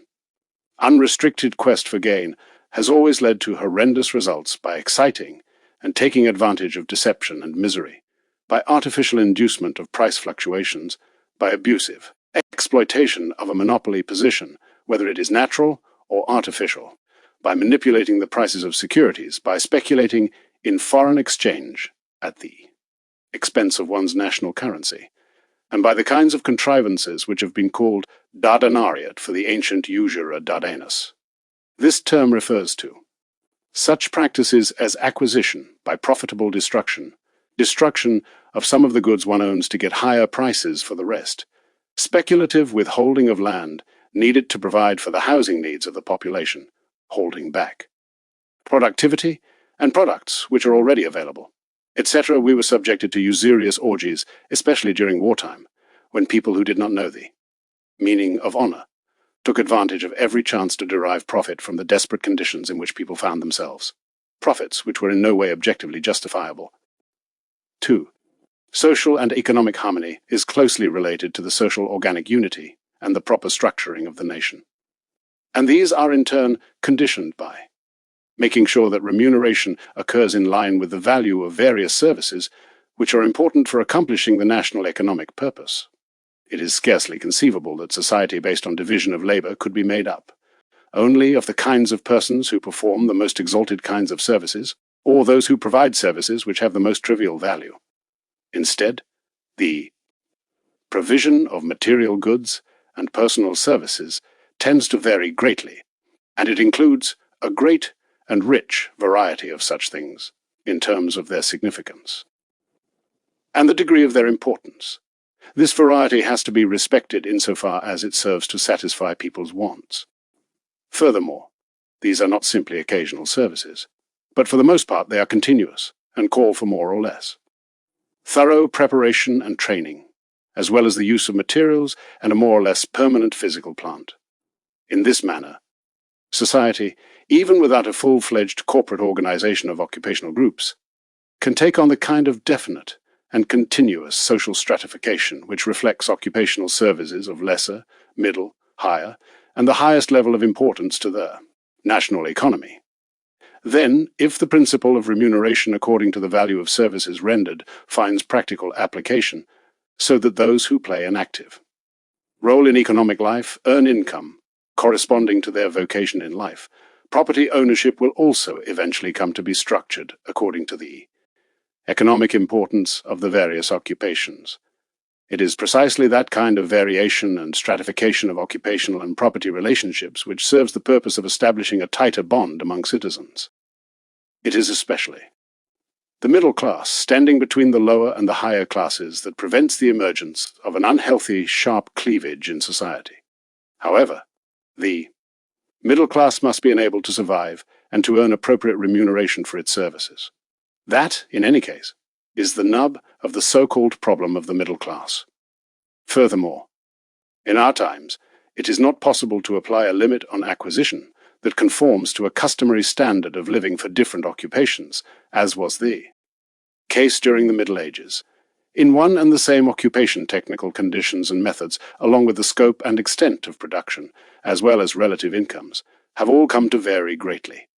The quality and quantity of products is also not the same everywhere, nor are the personal capacities of the producers for putting productive technology and organization into operation, and for cutting costs of production, as well as for an astute adaptation to changes in wants at different times and in different places, etc. In any case, control over price and income determination by use of the principle of remuneration according to the value of services rendered, along with occupational social stratification, leads to a healthy variety in the levels of living. In fact, it does so in such a way that even the humbler services, which are useful to and still needed by society, make it possible for those who perform them to enjoy a living standard which is in conformity with human dignity. It is obvious how such an extension of purchasing power throughout the entire nation can contribute to the improvement of productive services in the national economy.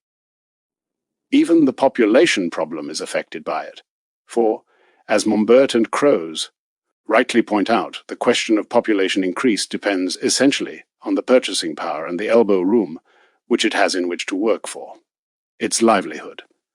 3. Inasmuch as the principle of remuneration, according to the value of services rendered, when applied to working men's wages, assigns to the worker a status that is essentially above that of material goods, so as to imply that he is morally equal in the economic order to all others who earn their livelihood by their work, the working class can come to terms even with the present order, which is based on private ownership of the means of production. In the serious and difficult contest which the so-called proletariat of our time finds itself engaged in today, that powerful urge to maintain the relevance of the human person is asserting itself, just as it once found expression among the older French socialists in the principle of Egalite in his work De Socialismus und Kommunismus in Frankreich, Socialism and Communism in France. Lorenz von Stein pointed out, even before Marx, how the progressive awareness in working-class circles of the right of the human person was turning the proletariat into a kind of unique independent entity. A proper understanding of the proletarian movement also suggests the right direction which reform efforts must take.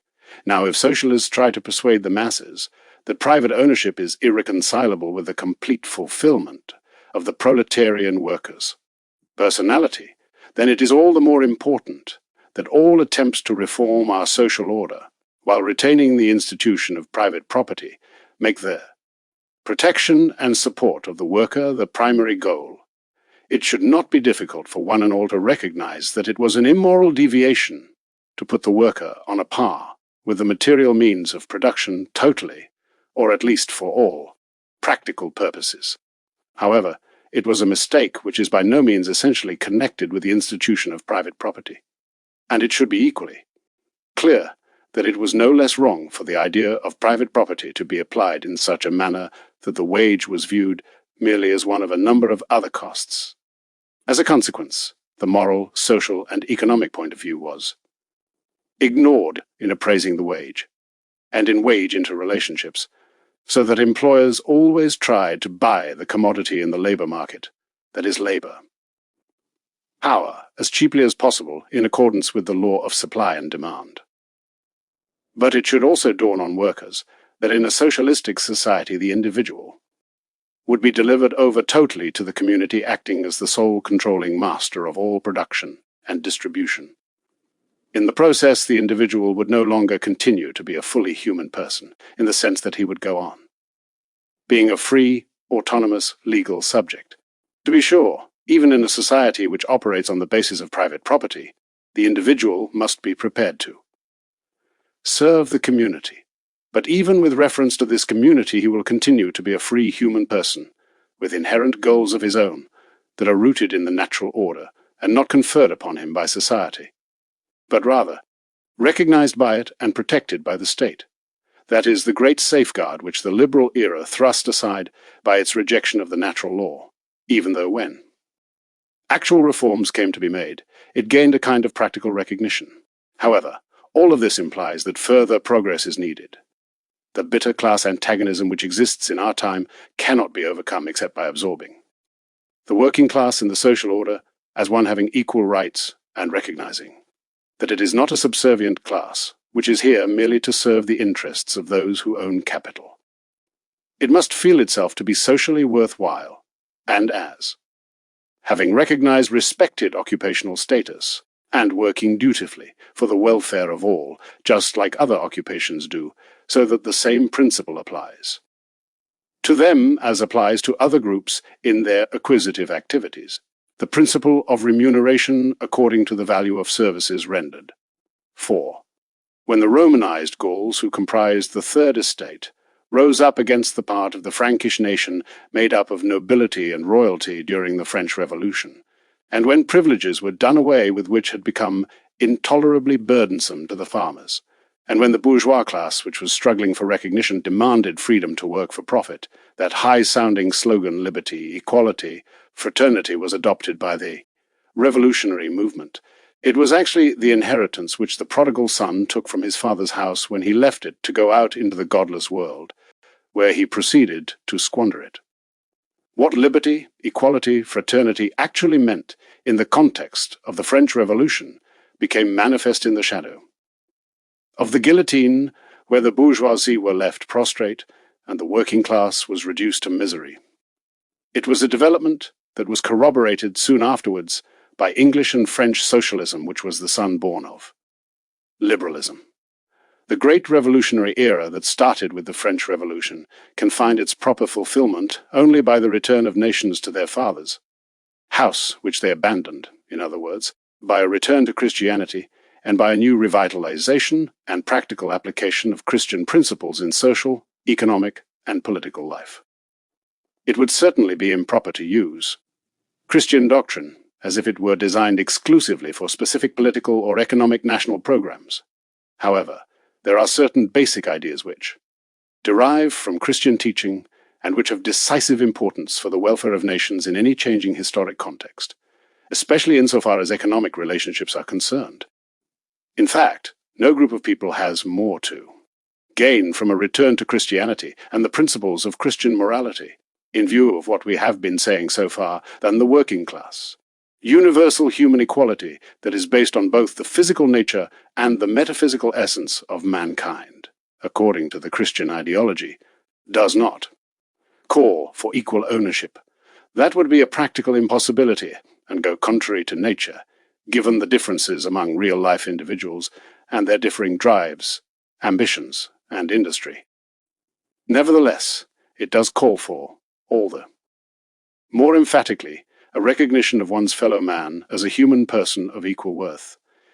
At the same time, it is an idea which is peculiar to Christianity, and which grows out of its teaching and its intrinsic essence. Christianity teaches us that people, despite all individual and also social differences in occupation and ownership, are nevertheless soci, that is, comrades, precisely by virtue of those differences. They are dependent on each other and bound together by a solidaristic community of interests in all of their industrial relationships as masters and journeymen, as employers and workers, and in the human race overall, which is the great universal family of nations.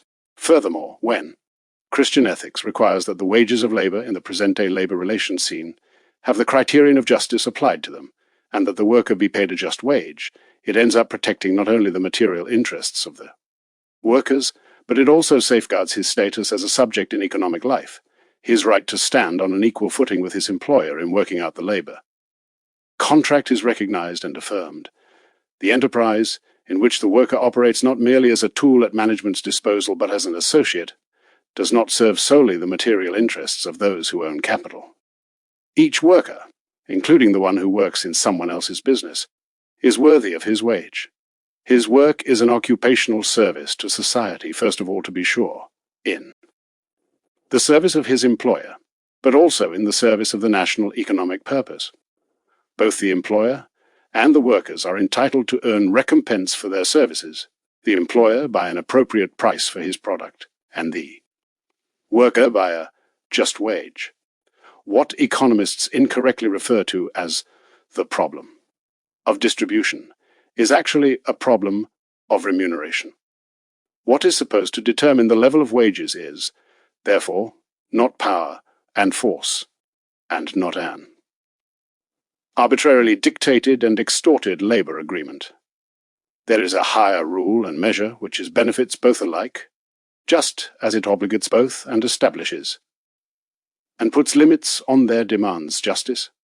May the Christian faith, therefore, not only set the Christian worker apart from the socialist, may it also place the Christian banner in his hand and place in his heart and on his tongue the Christian motto and call to arms, expressed in such an inspiring manner by the Catholic poet Eichert: enkindle far and wide on the mountains round about us, the flaming fire signal of our time, justice.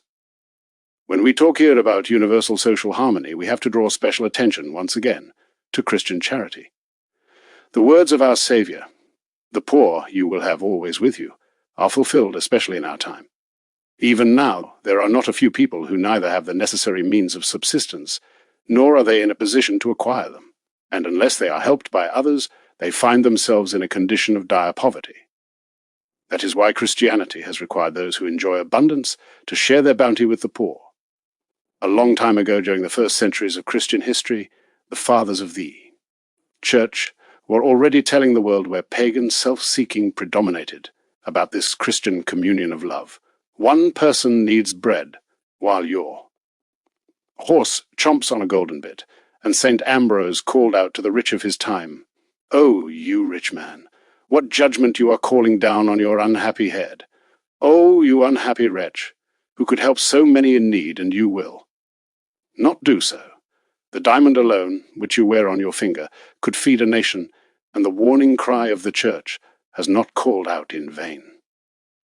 Countless tears have been dried by Christian charity, and unspeakable misery has been alleviated or overcome by material and personal sacrifices.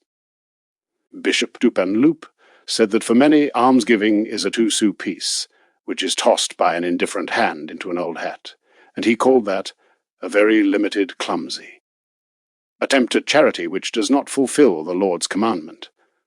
What is required of us is mercy, the heart, in fact, the sympathetic and motivated heart, since that is the real meaning of almsgiving, and it approaches the essence of the Christian law. That is how we construe the meaning of almsgiving.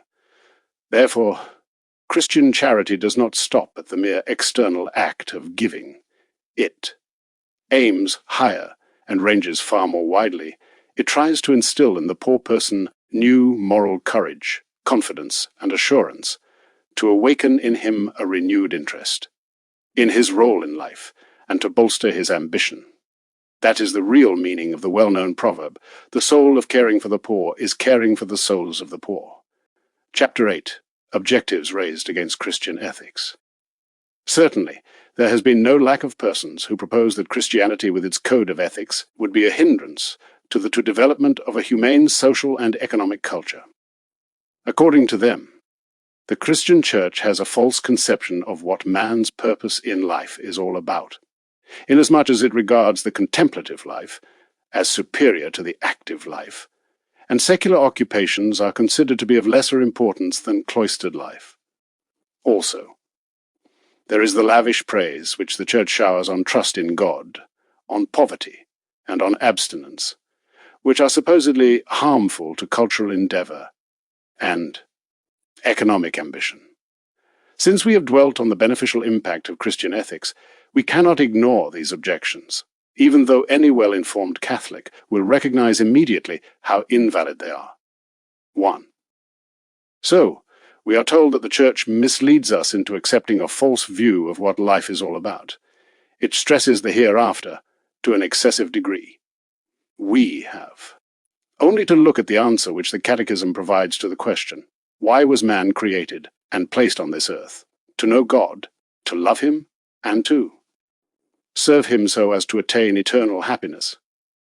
What place does that leave for cultural endeavor and control over the world and economic activity?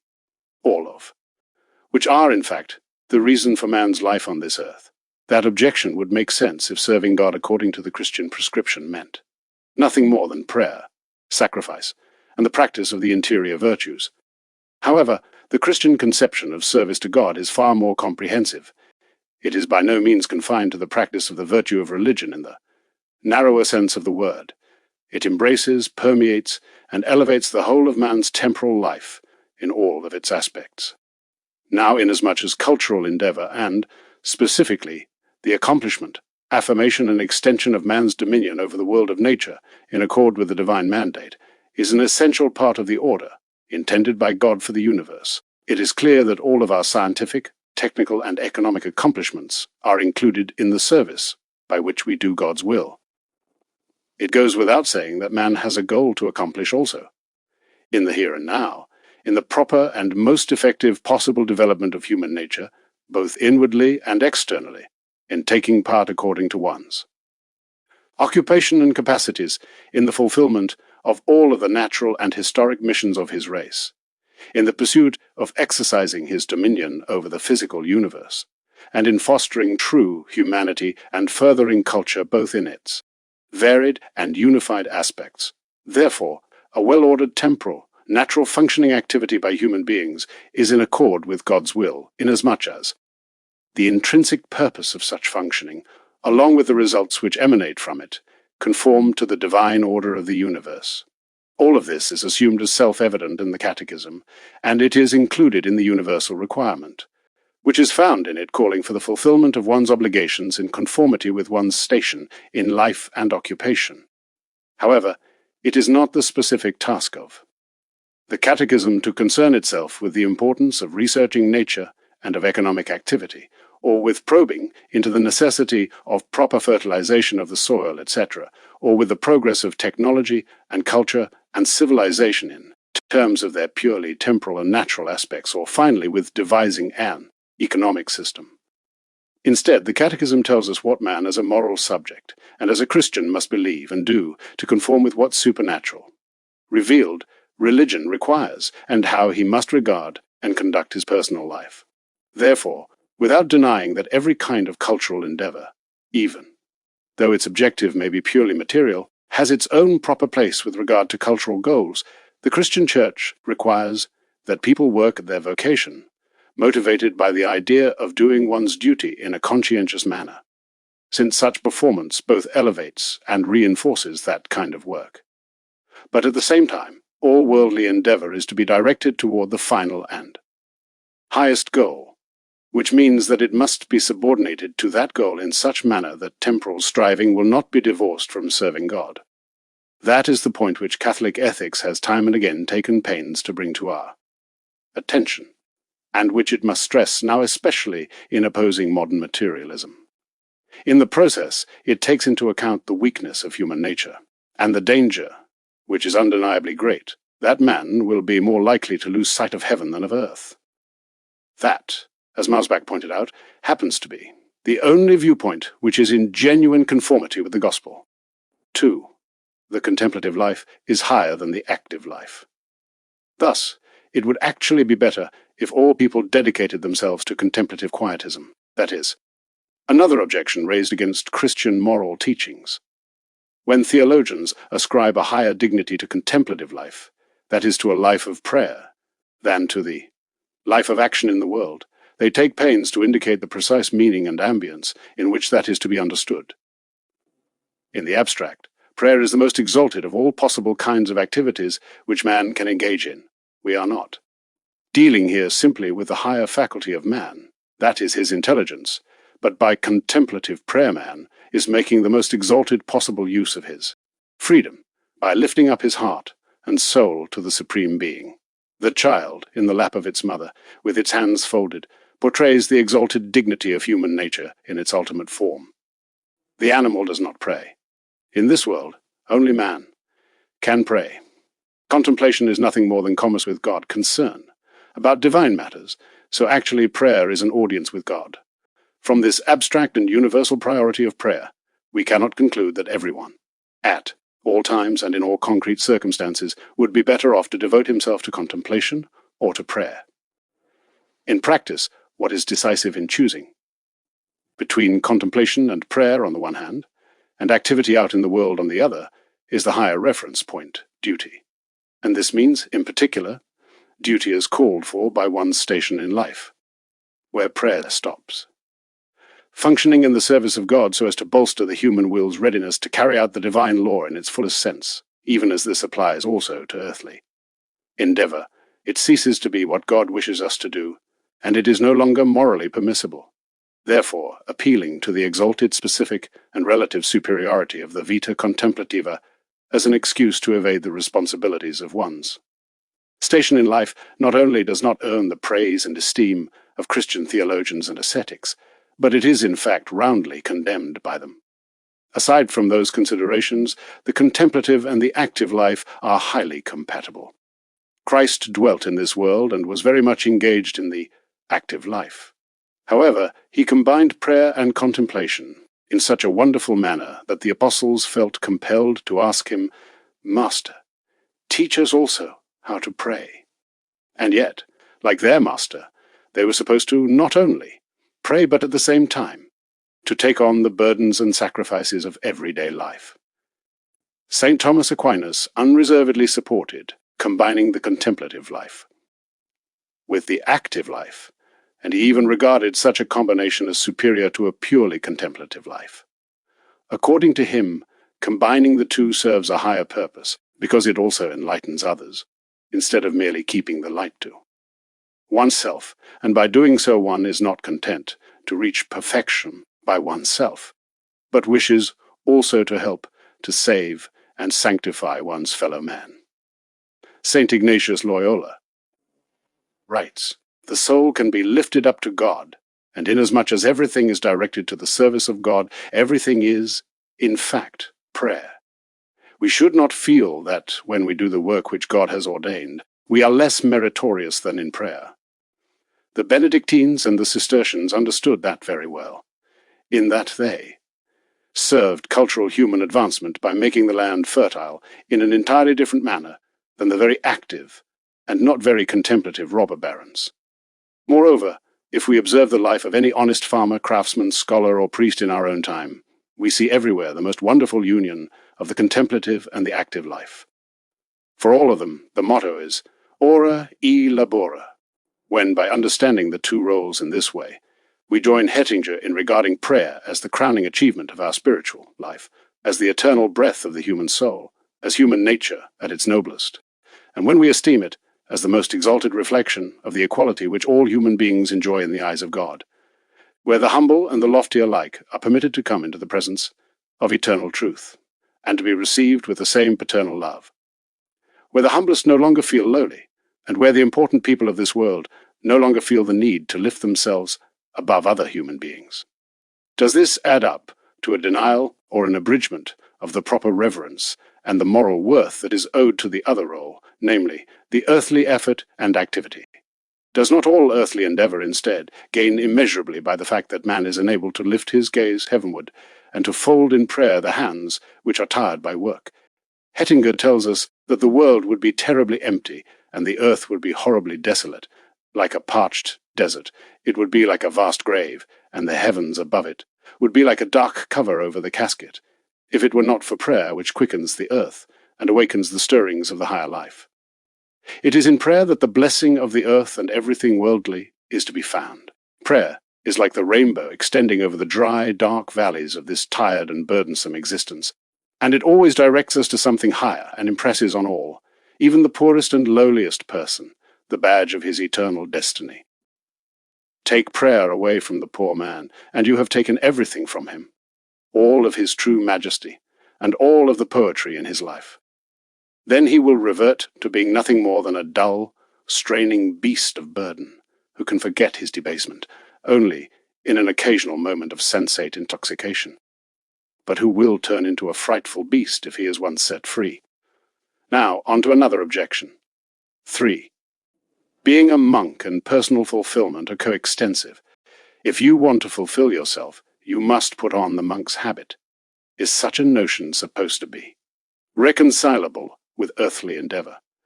But is that actually the position of the Church?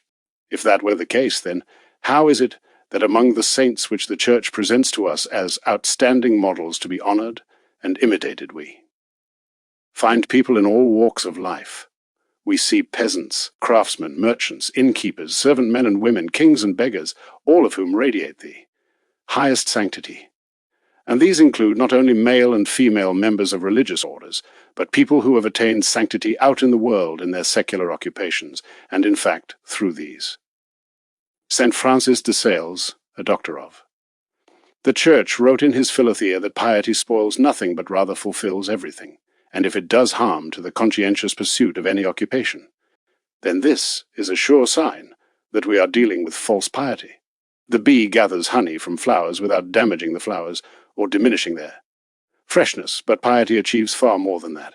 Far from standing in the way of performing everyday duties, it in fact enhances and ennobles them. It is a fallacy, and in fact heresy, to try to eliminate piety from the life of the soldier, from the workshop of the craftsman, from the court of the prince, or from the family household. Obviously, a monastic, cloistered kind of piety is impossible in such occupations, but there are yet other kinds of piety which are well suited to leading people who live out in the world to perfection. Even the Protestant theologian, Ernst Troeltsch, has recognized that the ideal of Christian life, according to the mind of the Church, cannot be associated exclusively with life in religious orders. Christian perfection does not exist only in the monastic cell. That is already clear from the very concept and essence of it. Perfection implies that something fulfills its proper purpose.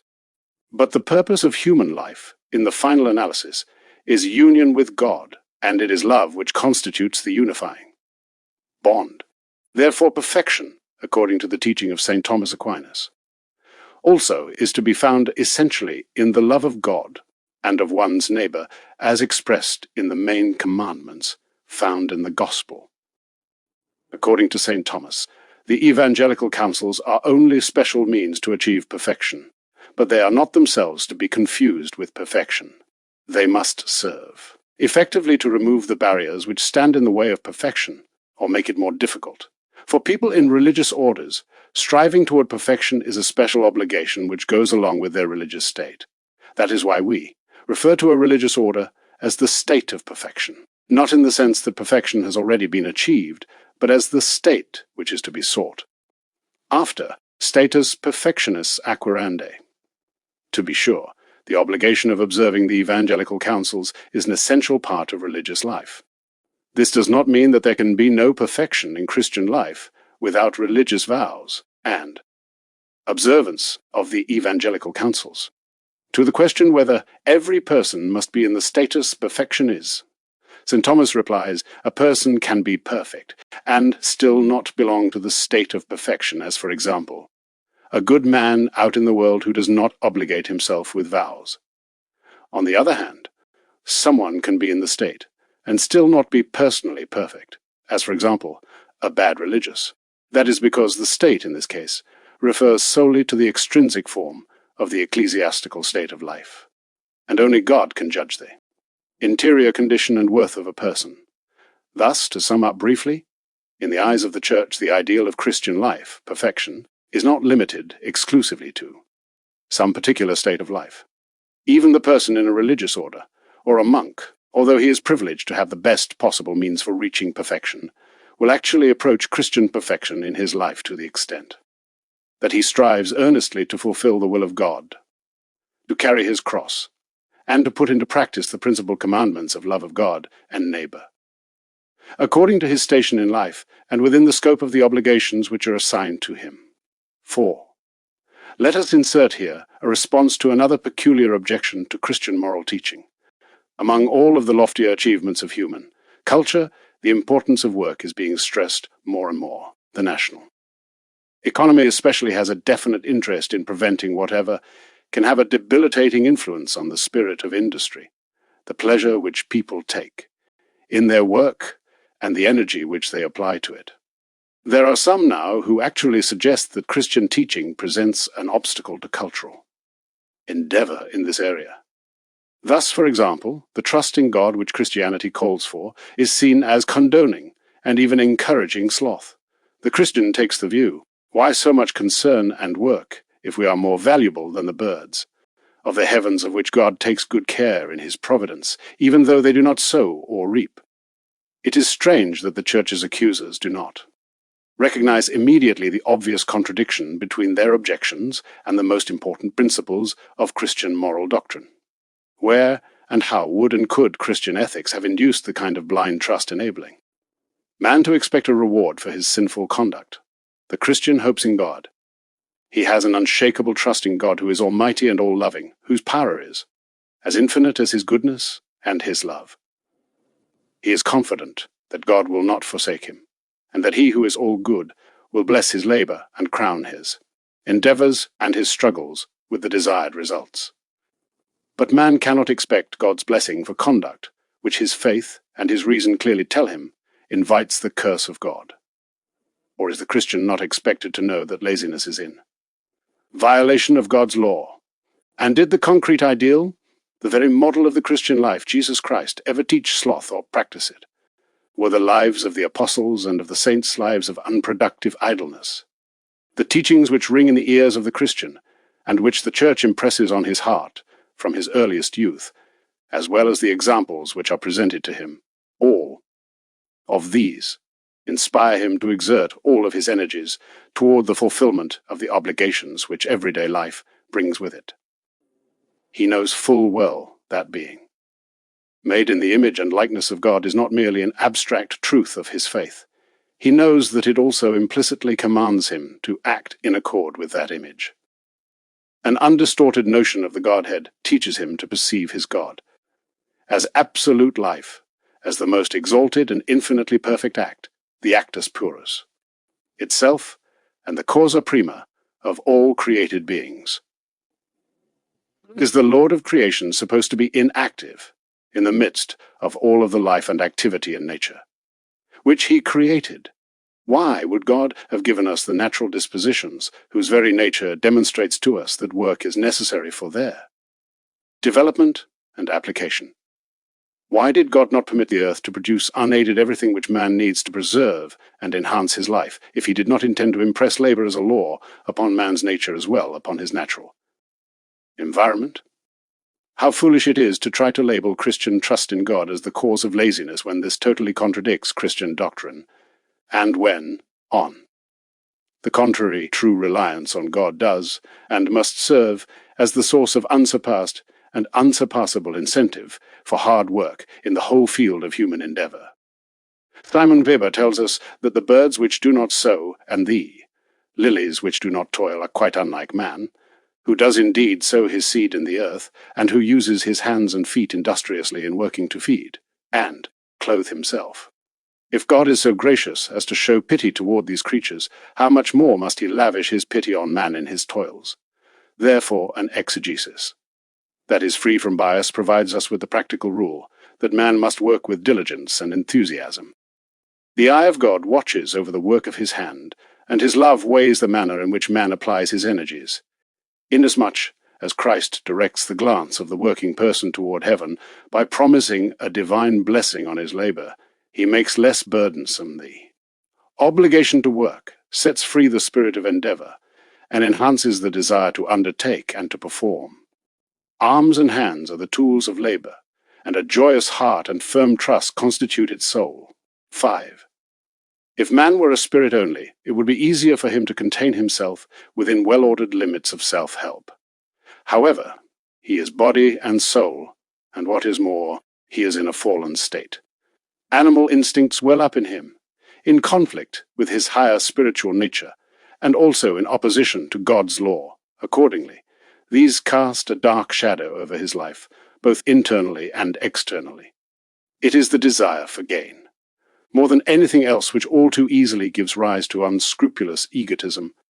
And this works at cross purposes, not only with the need for man to save his soul, but also with economic life and the well-being and prosperity of human society overall. One might expect, therefore, that the moderation imposed upon the natural craving for gain and possessions by the Christian moral law would have been regarded as positive and received with gratitude. How wrong! The praise of poverty and the opposition to self-seeking which we find in Christian teaching has been judged to be most damaging to the advancement of culture, because the quest for gain, which is so celebrated as indispensable in the capitalist era, is allegedly reined in. Does this objection have any justification at all? If Christianity condemns the injustices and lack of charity found in the conduct of business so harshly, along with the inordinate grasping for property and possessions which completely loses sight of our eternal destiny, and the greed and restless and unscrupulous craving to accumulate money, and also the capitalistic spirit of mammon, the desire for pleasure, the callousness in administering and using earthly possessions, and if, on the other hand, it looks with praise on certain individuals who assume actual voluntary poverty because they have a special calling from God to religious life.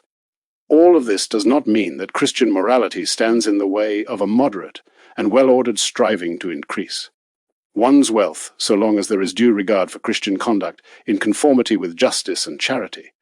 The desire to increase possessions in the interests of personal and family interests is simply far too natural in man for Christianity to have felt the need to promote it without reference to man's higher goals.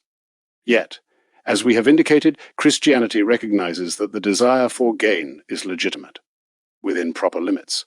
St. Paul admonished Christians to practice actively Christian charity precisely so that God's blessing would then be made manifest, not only in the spiritual but also in the corporal and material realm. Anyone who always strives to preserve and add to his possessions in a temperate manner, for reasons and in a manner which can stand to be exposed to the light of reason and conscience, need not be afraid of coming into conflict with Christian teaching. The businessman who strives to increase his wealth, honestly and diligently, while seeking to assure and improve his and his family's standard of living, and likewise the factory owner who expands his operations, thus making possible better and easier satisfaction of the wants of his fellowmen, and at the same time providing many workers with their daily bread, while at the same time performing generous charitable acts for the needy. Why should such persons not be ranked among the best of Christians? Only one thing is required of them, that in acquiring and owning and using their earthly goods they not allow themselves to be carried away by unrestrained greed, but that they instead allow reason and conscience to guide them, so that they never lose sight of their obligations in justice and charity. In any case, as the Gospel tells us, riches bring with them certain dangers. They make it possible for us to satisfy not only our legitimate needs, but also all manner of illicit urges, and they awaken and stir up the restless quest for ever more gain and pleasure. Thus, they easily bring with them pride and a domineering spirit, and they lead to growing indifference toward that which alone provides the strength to overcome these dangers, a closer association with God and honest, supplicant prayer. These are the dangers associated with riches which Christ warned about. And he denounced the misuse of wealth, which provides a warning for the rich to see to it that they strive for the moral strength which is needed. So, that their wealth may also be placed in the service of higher goals, and ultimately of the very highest goals of human life. At the same time that Christ spoke in this manner about riches, he also consoled the poor, meaning the great number of people who must exert themselves to earn their daily bread, and who are in special need of consolation, and to whom above all the gospel will be preached. Paupers evangelisantur, the poor have the gospel preached to them. Seek first the kingdom of God, the Lord warns us all. A man ought not to sell his soul for the sake of mammon. What does it profit a man if he gains the whole world and suffers the loss of his soul, in the final analysis cultivating the soul is of greater importance than the culture of the world. However, there is a passage in sacred scripture which, one may suppose, puts a damper on all. Pursuit of wealth, and for my state of life, be neither poverty mine nor riches. Grant me only the livelihood I need, do our contemporary modern day. Industrialists, merchants, and bankers pray that way. The passage is from the writings of the Old Testament. But did it preserve the Israelites from seeking after gain? And were they, in particular, in need of such a warning? Actually, nothing more is being said here, by and large, but that for the average person, middle-class status is best, because it safeguards us from the dangers of wealth, and also from the burdens and temptations which go along with poverty. Therefore, the practical importance of this word of caution is of no less importance as a word of encouragement for the poor than as a check on the ambitions of the rich. One might almost go so far as to say that it is the economically useful, but often misunderstood motto of the middle class in our own time. As Wilhelm Roscher said, in over-civilized cultures, which are in fact in decline, there is a tendency to widespread, deliberate exaggeration of material interests, so that a kind of short-sighted egotism ends up sacrificing its own future along with the nobler goods which life requires. The only kind of person who is safe from such excesses is the one who, in judging his material interests, always keeps in mind the meaning of life overall, where material interests constitute only one side. In other words, he must always think in terms of the whole person, as well as the whole nation and all of humanity. However, the accumulation of wealth, heaped up in the hands of the few through their unrestrained craving, is not in the best interests of the whole, any more than is the impoverishment of the masses. 6. In his History of Economics, Hugo Eisenhardt suggested the Catholic conception of Christian teachings in the area of economic interests would be even more abstemious than the spirit of the Greek philosophers. Accordingly, he was saying that moral obligations consists not in overcoming the world by watching and praying, but in foregoing its joys by fleeing from its temptations. Poverty, celibacy, and solitude are the three great otherworldly virtues of the saints which merit heaven for us, and of which the clergy are to provide an example for the people. It is always the same refrain, whether we are talking about Protestant theologians like Luther, Hayes, Ulhorn, among others, or persons like Eucken, V. Eichen, Blanque, David Strauss, Renan, V. Hartmann, Sommerlad. Even Roscher, who is normally unbiased in his thinking when discussing the work of Charles Perrine, Über den Reichtum in der christlichen Gesellschaften, on riches in Christian societies, unfortunately portrayed the Catholic principle of self-denial as being simply opposed to the Christian conscience. Yet, with a little goodwill, it is not hard to recognize the weakness in this line of attack. Economists rightly speak out in favor of a progressive expansion of people's wants as a process which is in keeping with the ongoing evolution of economic life overall. But does the Church's teaching in any way actually condemn any development and extension of wants, or the improvement and elevation of the living standard, especially of the broader masses of the people? By no means.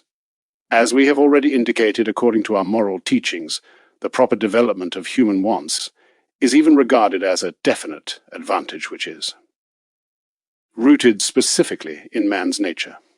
Inasmuch as the Church looked with approval on man's endeavour to improve his overall situation, and since it regards his quest for happiness, as applied also to his temporal life, as fully justified, it appreciates every kind of genuine material accomplishment, especially when this does not benefit the upper classes exclusively. Therefore, it approves also of the undeniably great technical progress that was made during the capitalist era. What the Church wants is just one thing in the final analysis: that man may perfect himself in the way in which he shapes his life and conducts his activities in conformity with the image of God imprinted in his nature, and that he may do this insofar as both the spiritual and material orders are concerned, so that he may thus accomplish ever more fully the dominion over this world, which God has intended him to exercise, however he is to do this in such a way that all cultural endeavour, and, therefore, all economic activity, is reconciled with the overall Christian dimensions of his life. Is it not, in fact, material progress, and, along with it, the extension of wants, and the fuller development of the means to satisfy them, which can contribute, essentially, to an enhanced appreciation and protection of human dignity among the masses of the people, so long as all of this occurs in accordance with the moral law? It remains of overriding importance for the individual, as well as for society, that the Christian doctrine about the extension of wants is not divorced from its other teachings about the need for sacrifice and self-denial.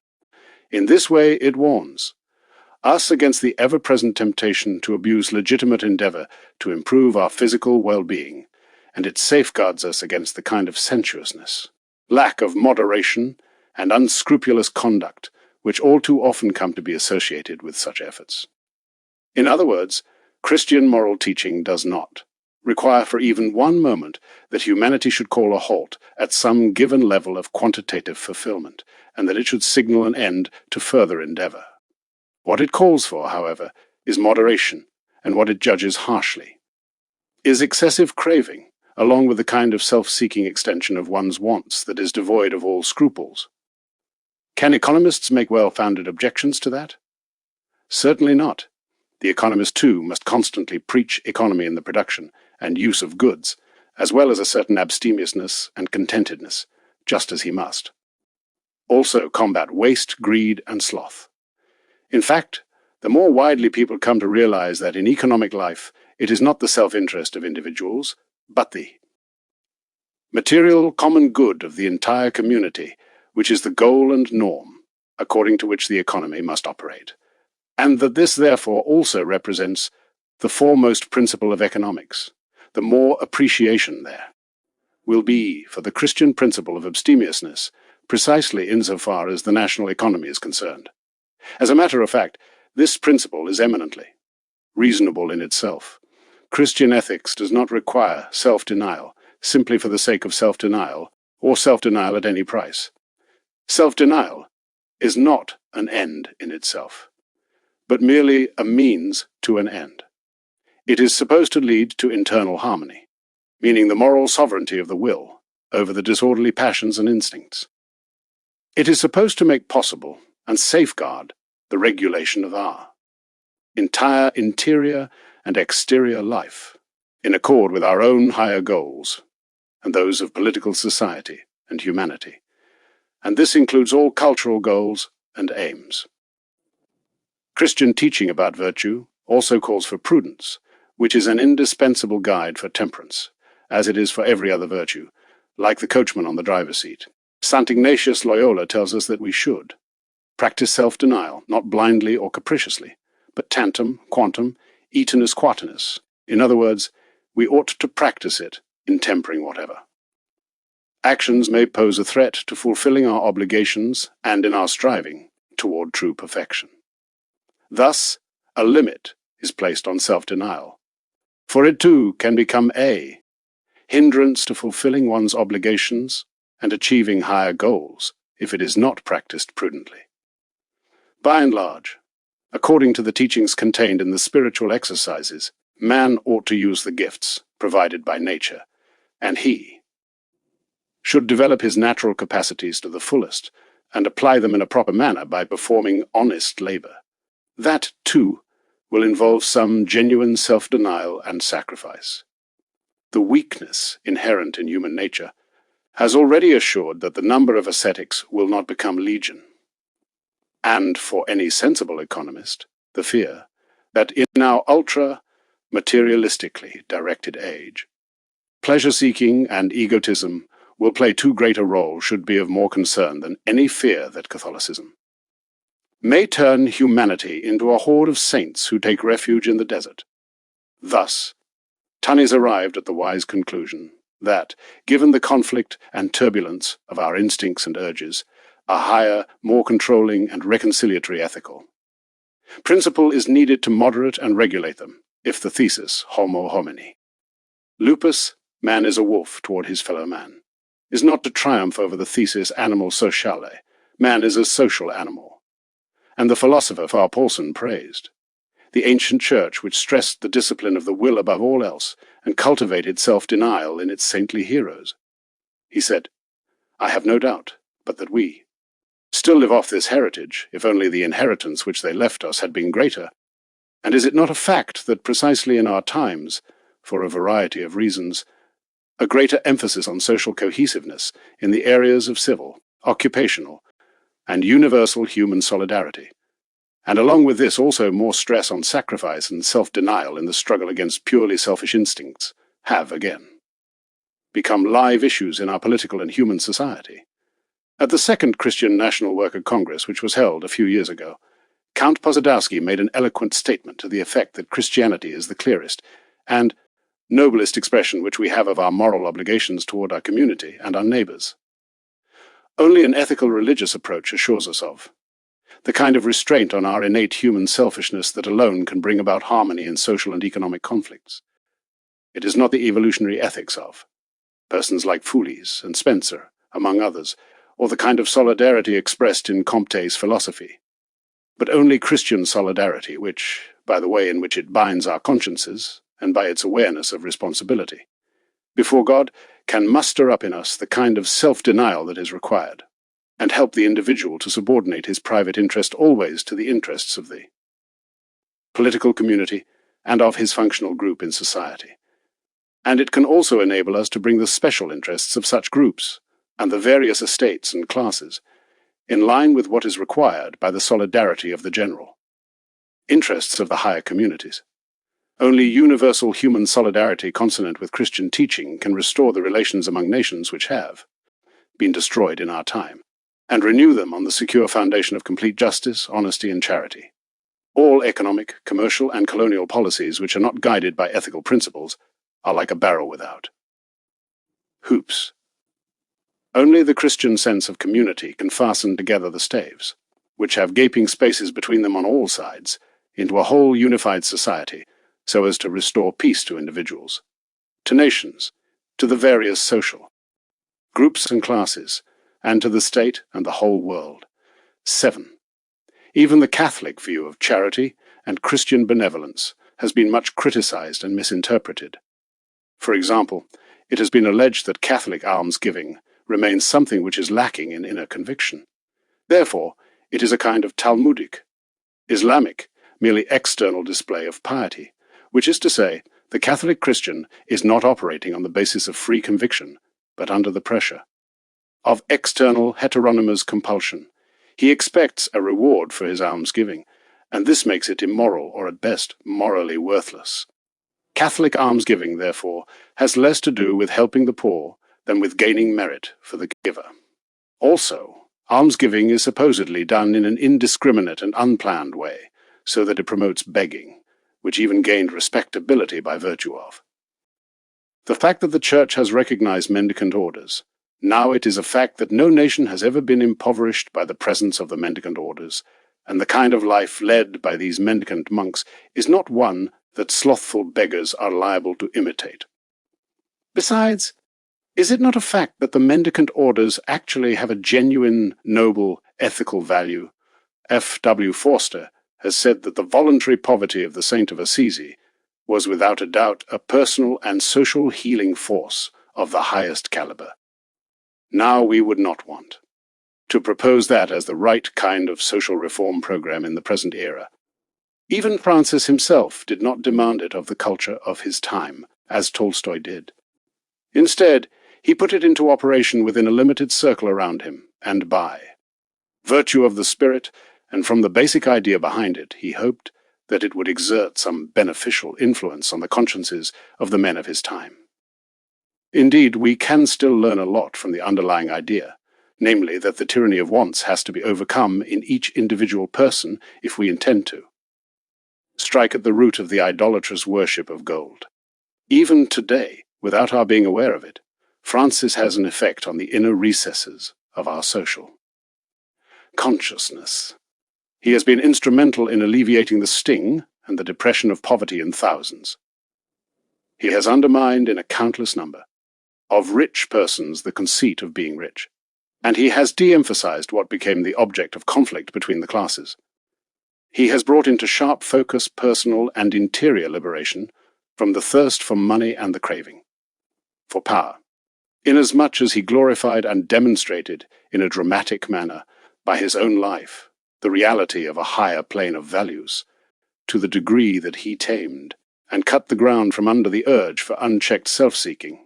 By pointing out deeper needs and values, Francis served to regenerate and awaken forces, not only at the personal but also at the social level, and these slowly but irresistibly continue to exert an influence on life in society. It is humanity divorced from any particular creed, and from religion generally, which now emerges as the main opponent of any religious basis for welfare activities. We are told that humanitarian welfare activity represents a higher level of morality, that it eliminates any kind of intolerance and portrays basic universal brotherhood. It is free of all external compulsion and egotism, and it permits a person to help others in a manner which awakens in them a feeling of the importance of self-help.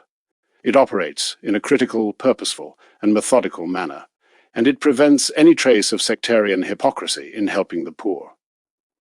Humanitarian charitable operations are therefore also more effective, inasmuch as they attract the cooperation of persons in cultured and wealthy circles who remain outside of and are cool toward particular religions and creeds.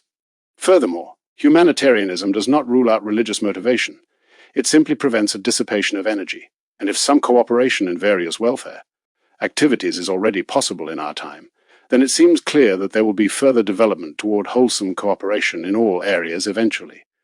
In opposing this view, Schaub pointed out correctly that such objections are based on faulty premises, since they accuse sectarian welfare activities of being intolerant, of lacking discrimination in the way they assist people, of being disdainful of proper socio-political and socio-pedagogical methods, and of making light of modern organizational and technical requirements in the care of the needy, both on an individual and on a collective basis.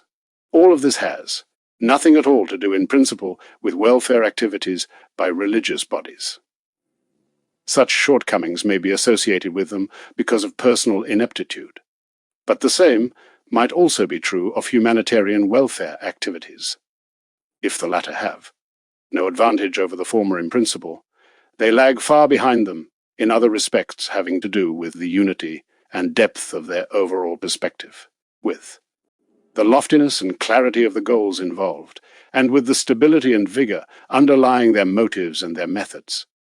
The exponents of humanitarianism pay too little attention to the one thing which diffuses their attack, namely that people operating on the basis of their religious beliefs perceive their role mainly in terms of the care of souls, their own as well as those of their beneficiaries.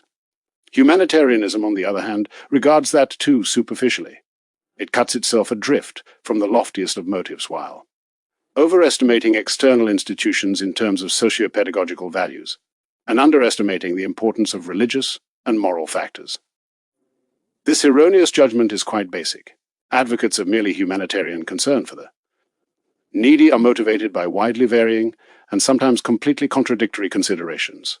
Thus, any kind of unity which goes beyond generalities and purely external institutional efforts is ruled out in the humanitarian approach, or it may be regarded as feasible by those favoring the humanitarian approach only in certain cases, when it is carried out by very small special groups.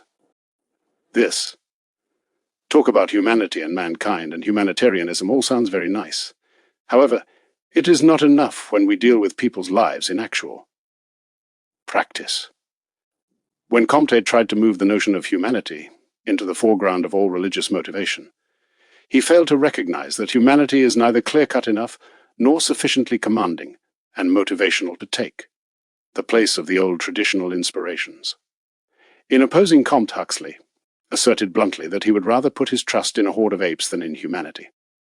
It is undoubtedly true that it will not be the aggregate of the manifold weaknesses and imperfections found in humanity which will finally solve the world's problems. Instead, the ennobling conquest of those weaknesses and imperfections alone will be able to mobilize the kind of effective power that is required to come to grips with the world's misery. For that reason, humanity needs to be reinforced by Christian ideals so that it will see man as his neighbor, and humanity not simply as humanity, but as the family of God. Brazil is known to be a country where Comte's philosophy still has many supporters, and the notion of humanity as expressed by this philosophy is still cultivated actively there. Now, one could scarcely find a better criticism of it than what Emperor Pedro had inscribed above the entrance of the large hospital in Rio de Janeiro. He had promised to grant noble titles of various rankings in exchange for contributions of varying amounts of money, because donations had been rather slow in coming in. Subsequently, there was an outpouring of that particular kind of humanity as great sums began to come. In what Pedro had inscribed so appropriately above the door of the institution, therefore, were the words, "human vanity in support of human misery." It is just as easy to understand how a basically materialistic evolutionary individualism and socialism would eventually have just as little appreciation of Christian charity as Nietzsche's hostile philosophy of the Superman would have toward it.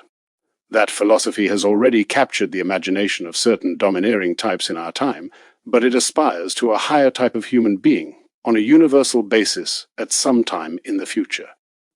Nietzsche's ethics of domination is the ultimate expression of philosophy gone astray, and by its very absurdity, it necessitates the return of the human spirit to the right path. Otherwise it will find a permanent home in the insane asylum. From the brutality which stems from the merciless selection process, as envisioned by Spencer, Molina, and others, which allows only the strong to survive, and from the harshness of those domineering types who display the egotism of the elite, our glance turns backward and upward to the crucified one whose goodness and benevolence brightens our world, who offers consolation to all of the weary and oppressed, and who, in his merciful love, gave his own life for all.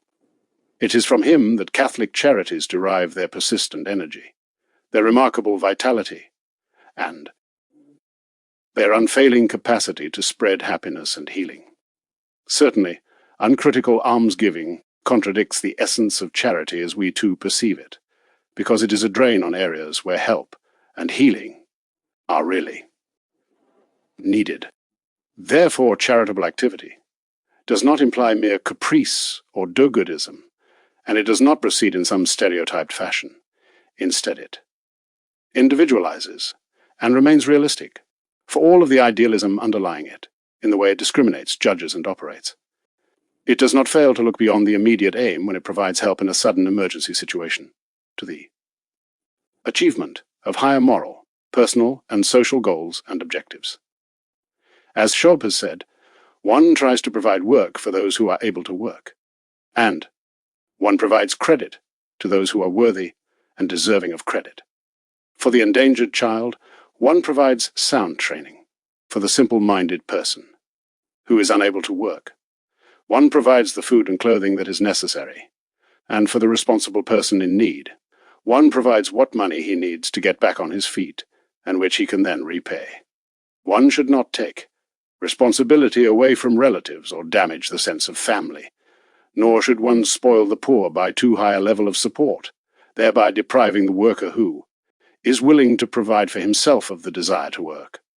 Also, one should be especially careful not to harm the sense of dignity of persons who are impoverished through no fault of their own and ashamed of their plight, nor Should one trust the unfounded claims of irresponsible or unknown persons without checking them carefully? One should also take care not to cultivate pretenders by exaggerated assistance, almsgiving, which is not geared to individual needs, or which fails to liberate some perhaps restrained or latent moral, social and economic potential for positive independent achievement. Where this is possible would not make good sense, and it would fail to measure up to the ideal meaning and conception of charity. The crude expression of Zenker was completely wrong, both in its position regarding almsgiving among Christians and in judging its supposed pretentiousness, when he said, only this retrograde institution, the Roman Church, could still regard as moral, and continue to insist upon almsgiving as a cure for all social evil, and in particular as the one and only means to compensate for the grossest economic inequities which are supposedly willed by God. It is an unbearable disgrace for morality to try to submit the entire plight of the working classes and of the proletariat to dependence on the charity of the upper class. But what Catholic proposes this? Zenker is seeing phantoms. He is in fact a free thinker, and therefore he can scarcely be accused of being unbiased in his judgment of Catholic teaching and Catholic institutions. Actually, it is not charity, and even less so almsgiving, which, taken by themselves, will solve any of our serious social problems. The efforts of charity do not make social legislation unnecessary. Anyone who has some grasp of the Catholic view of how charity and social policy are interrelated can judge it impartially, and on the other hand, anyone who is aware of what Catholic social policies have accomplished ought to be able to appreciate this immediately. Social policy and charity are often interrelated insofar as their objectives and goals are concerned, since they both deal with supporting people who are in need and with fostering the welfare of the poorer classes and of society as a whole. They can meet on the common ground of similar subjective motivation, inasmuch as social policy is also prompted by humanitarian concerns, respect for the human person, love of neighbour, social interests, and a sense of obligation, etc., yet there is a distinct difference between social policy and charity, above all in their basic motivations. Social policy stems, first and foremost, from the objective requirements of social justice, whereas charity operates in the name of love. Then they differ also in their objects. Where charity is directed to the individual, social policy, like concern for the social. Welfare is directed toward the group, the class, the functional group, or the entire community.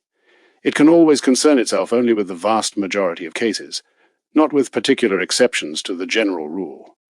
Thus, even with the best social policy in the world, there will always be plenty of room for charity which fills out the gaps, insofar as these come to bear down heavily on individual persons and families. Finally, they differ in their main objectives. Social policy combats class poverty and mass poverty in the interests of preserving the social welfare of all of society. Charity, on the other hand, seeks to address first of all immediate pressing needs, without losing sight of the need to eliminate the cause of the particular problem.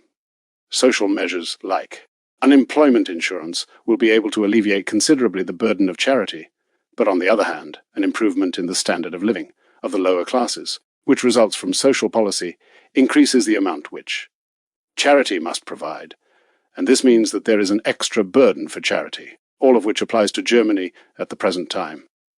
It will not always be an easy matter to draw the line of demarcation between charity, general welfare measures, and social policies, specifically, social policies applied by society as distinct from those carried out by the state.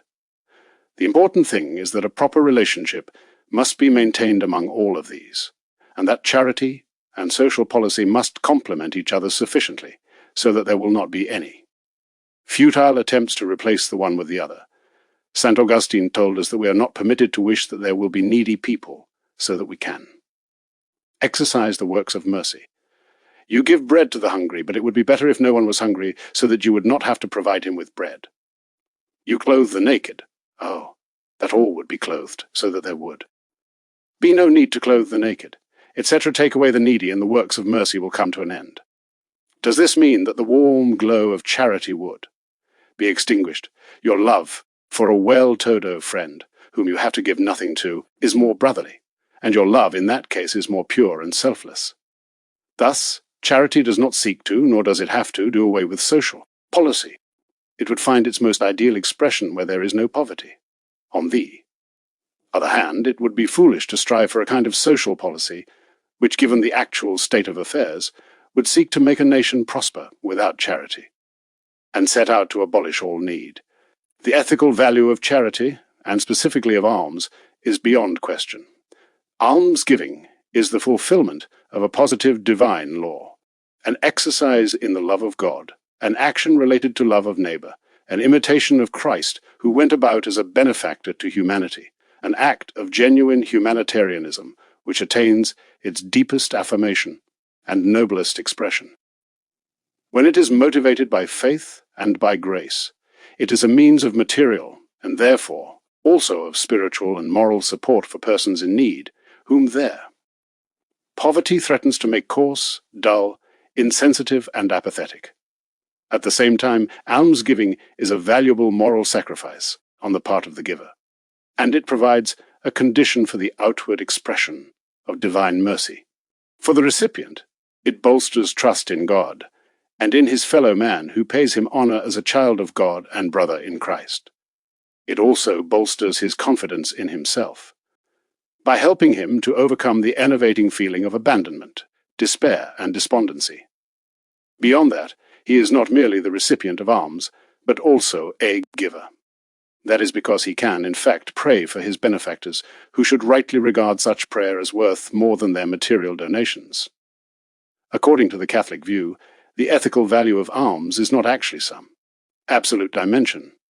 It is rooted in and measured in terms of how it is related to the right kinds of motives, and to one's whole interior and external pattern of life. What importance does charity have for human society, and what is its social value? We have already said something about this, some complimentary. Remarks are in order here. First of all, charity is necessary for the family, just as true charity is nurtured best in good family life, so the practice of it necessarily has the effect of ennobling and exalting the family, where taking care of strangers who are in need is something that has been carefully cultivated in the family. The fulfillment of obligations toward members of one's own family becomes easier, and the love between spouses, parents, children, and relatives will become and continue to be more genuine, more selfless, more noble, and more persistent. How beautiful is the practice found in good Catholic families of training children from their earliest years to make sacrifices for poor neighbor children and for pagan children in missionary countries, etc. Then, again, charity is also valuable for the entire community.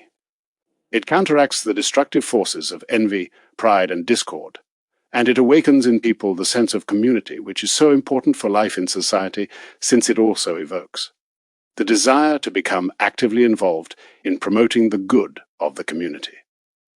The welfare of political society depends on its families and communities being in good condition.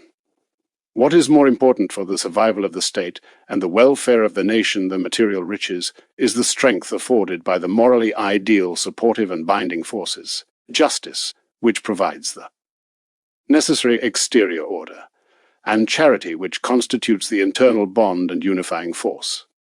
By means of charity, spiritual bonds are established between rich and poor, and the socially disruptive bitterness in the hearts of the poor is overcome by respect and gratitude as soon as genuine brotherhood is manifested by personal sacrifices on the part of the rich. The sharing of possessions with those who lack them is already sufficient to demonstrate the natural law destiny of goods. They are here for all, and activity takes on greater value when its results are realized in the context of fraternal solidarity. By drawing closer to the poor personally, the wealthy learn not to judge their shortcomings so harshly, and at the same time they are kept from partial or total idleness with its attendant pessimistic boredom. Even from the social point of view, almsgiving is not an absolute. As indicated earlier, it is better, both socially and morally, to provide those who are able to work with an opportunity to work. a provident concern which would prevent unemployment, is far better than giving alms after the fact, whether this is accomplished by social legislation and institutions or by making possible self-help and direct personal action. In any case, there will always, time and again, be a large number of persons who are in real need and to whom almsgiving alone will offer the needed assistance.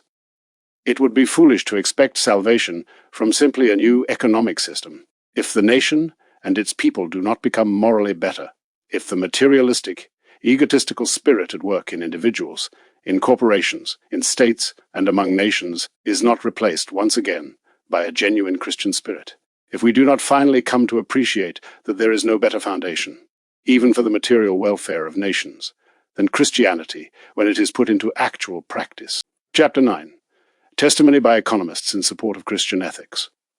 If we visualize those moral doctrines, which we were able to present here, thus far only in superficial fashion, and with reference to a few main points, and if, on the other hand, we take into account the grave needs of our time, then we will be able to appreciate the noble and relevant efforts made by many Catholic scholars, especially those who write in the German language, to work toward a reconstruction of social and economic life on the basis of that eternal Christian moral law, and we will also appreciate their efforts to bring about the triumph of an organic social order based on justice and charity over individualism and modern capitalism, which are divorced from any kind of fixed moral order. We need only mention Karl von Vogelsang, George von Hertling, the apologet Albert Maria Weiss, the moral philosopher Victor Catherine, along with Eugene Jäger, George Ratzinger, Franz Hitze, Lorenz Werthmann, Joseph Mausbach, Franz Walter, the inspired and inspiring Max Scheler, and the representatives of the Gladbach school, etc.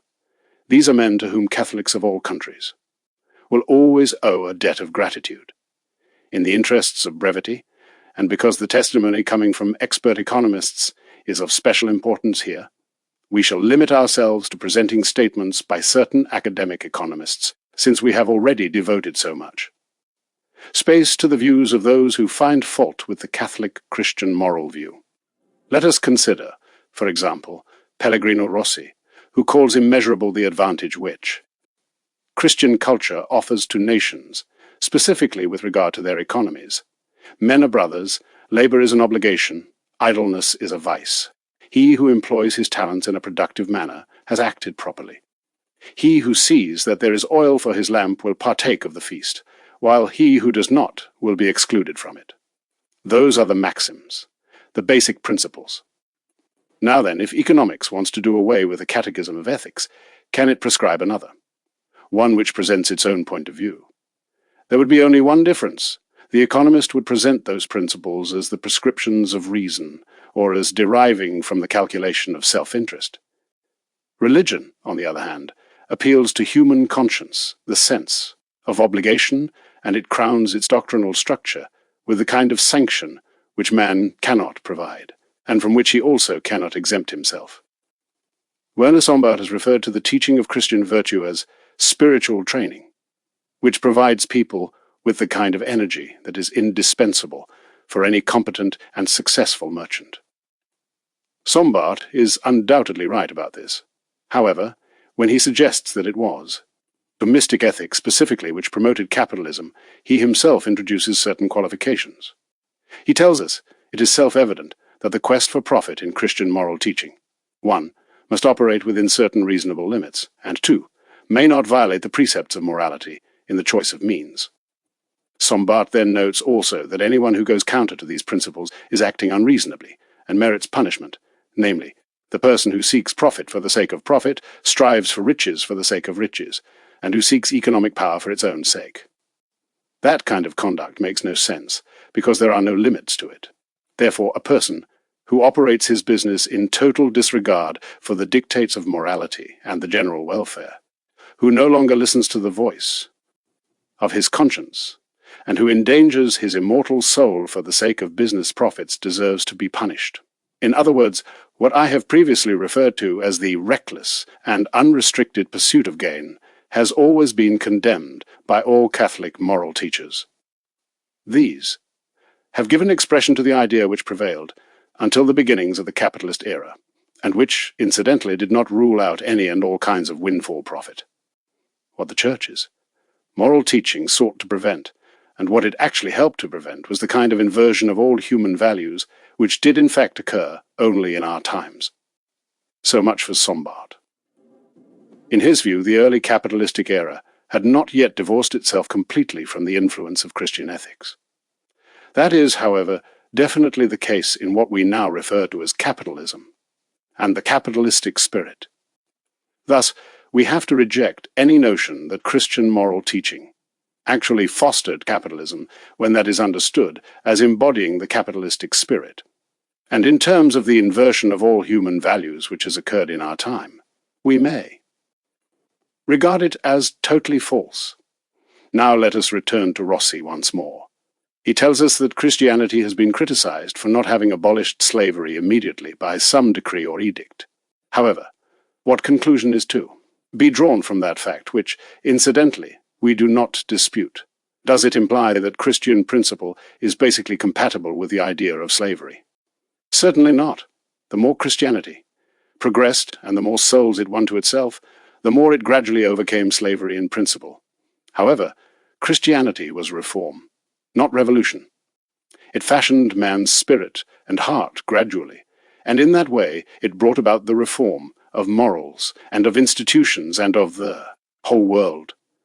That was its mission, and that was the purpose and meaning of the words, "My kingdom is not of this world," which is to say, I do not restructure human institutions the way a legislator does this.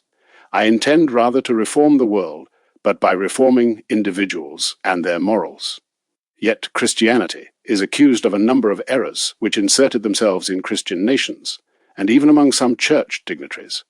However, that accusation is not to be charged to Christianity, but to the persons who went astray, and deserve to be accused precisely in the very name of Christianity. Is justice to be reproached because many an atrocity and many a violent action has been perpetrated in the process of upholding some law? Justice is not to blame, but the person involved, and he is blameworthy precisely in the name of justice. In this matter, Rossi draws a clear and proper conclusion, that we cannot accuse Christianity when human perversity and weakness leads people to act contrary to its moral prescriptions. We ought rather to ask, how would human society, the family, the state, and the economy, perform if Christian principles were put into practice everywhere? Then, among other things, there would be no more wars. But so long as human passions lead men to oppose God's law, so long as the capitalistic spirit prevails in practice, so long as there are unscrupulous statesmen and just aggressions, this bloody scourge of humanity will persist. Rossi goes on to say that Christianity is a favorable precondition for work and for peace. It calls for order, for benevolence, and for respect for the rights of others. It allows for honest pleasure, but it opposes the crude appetites and senseless waste.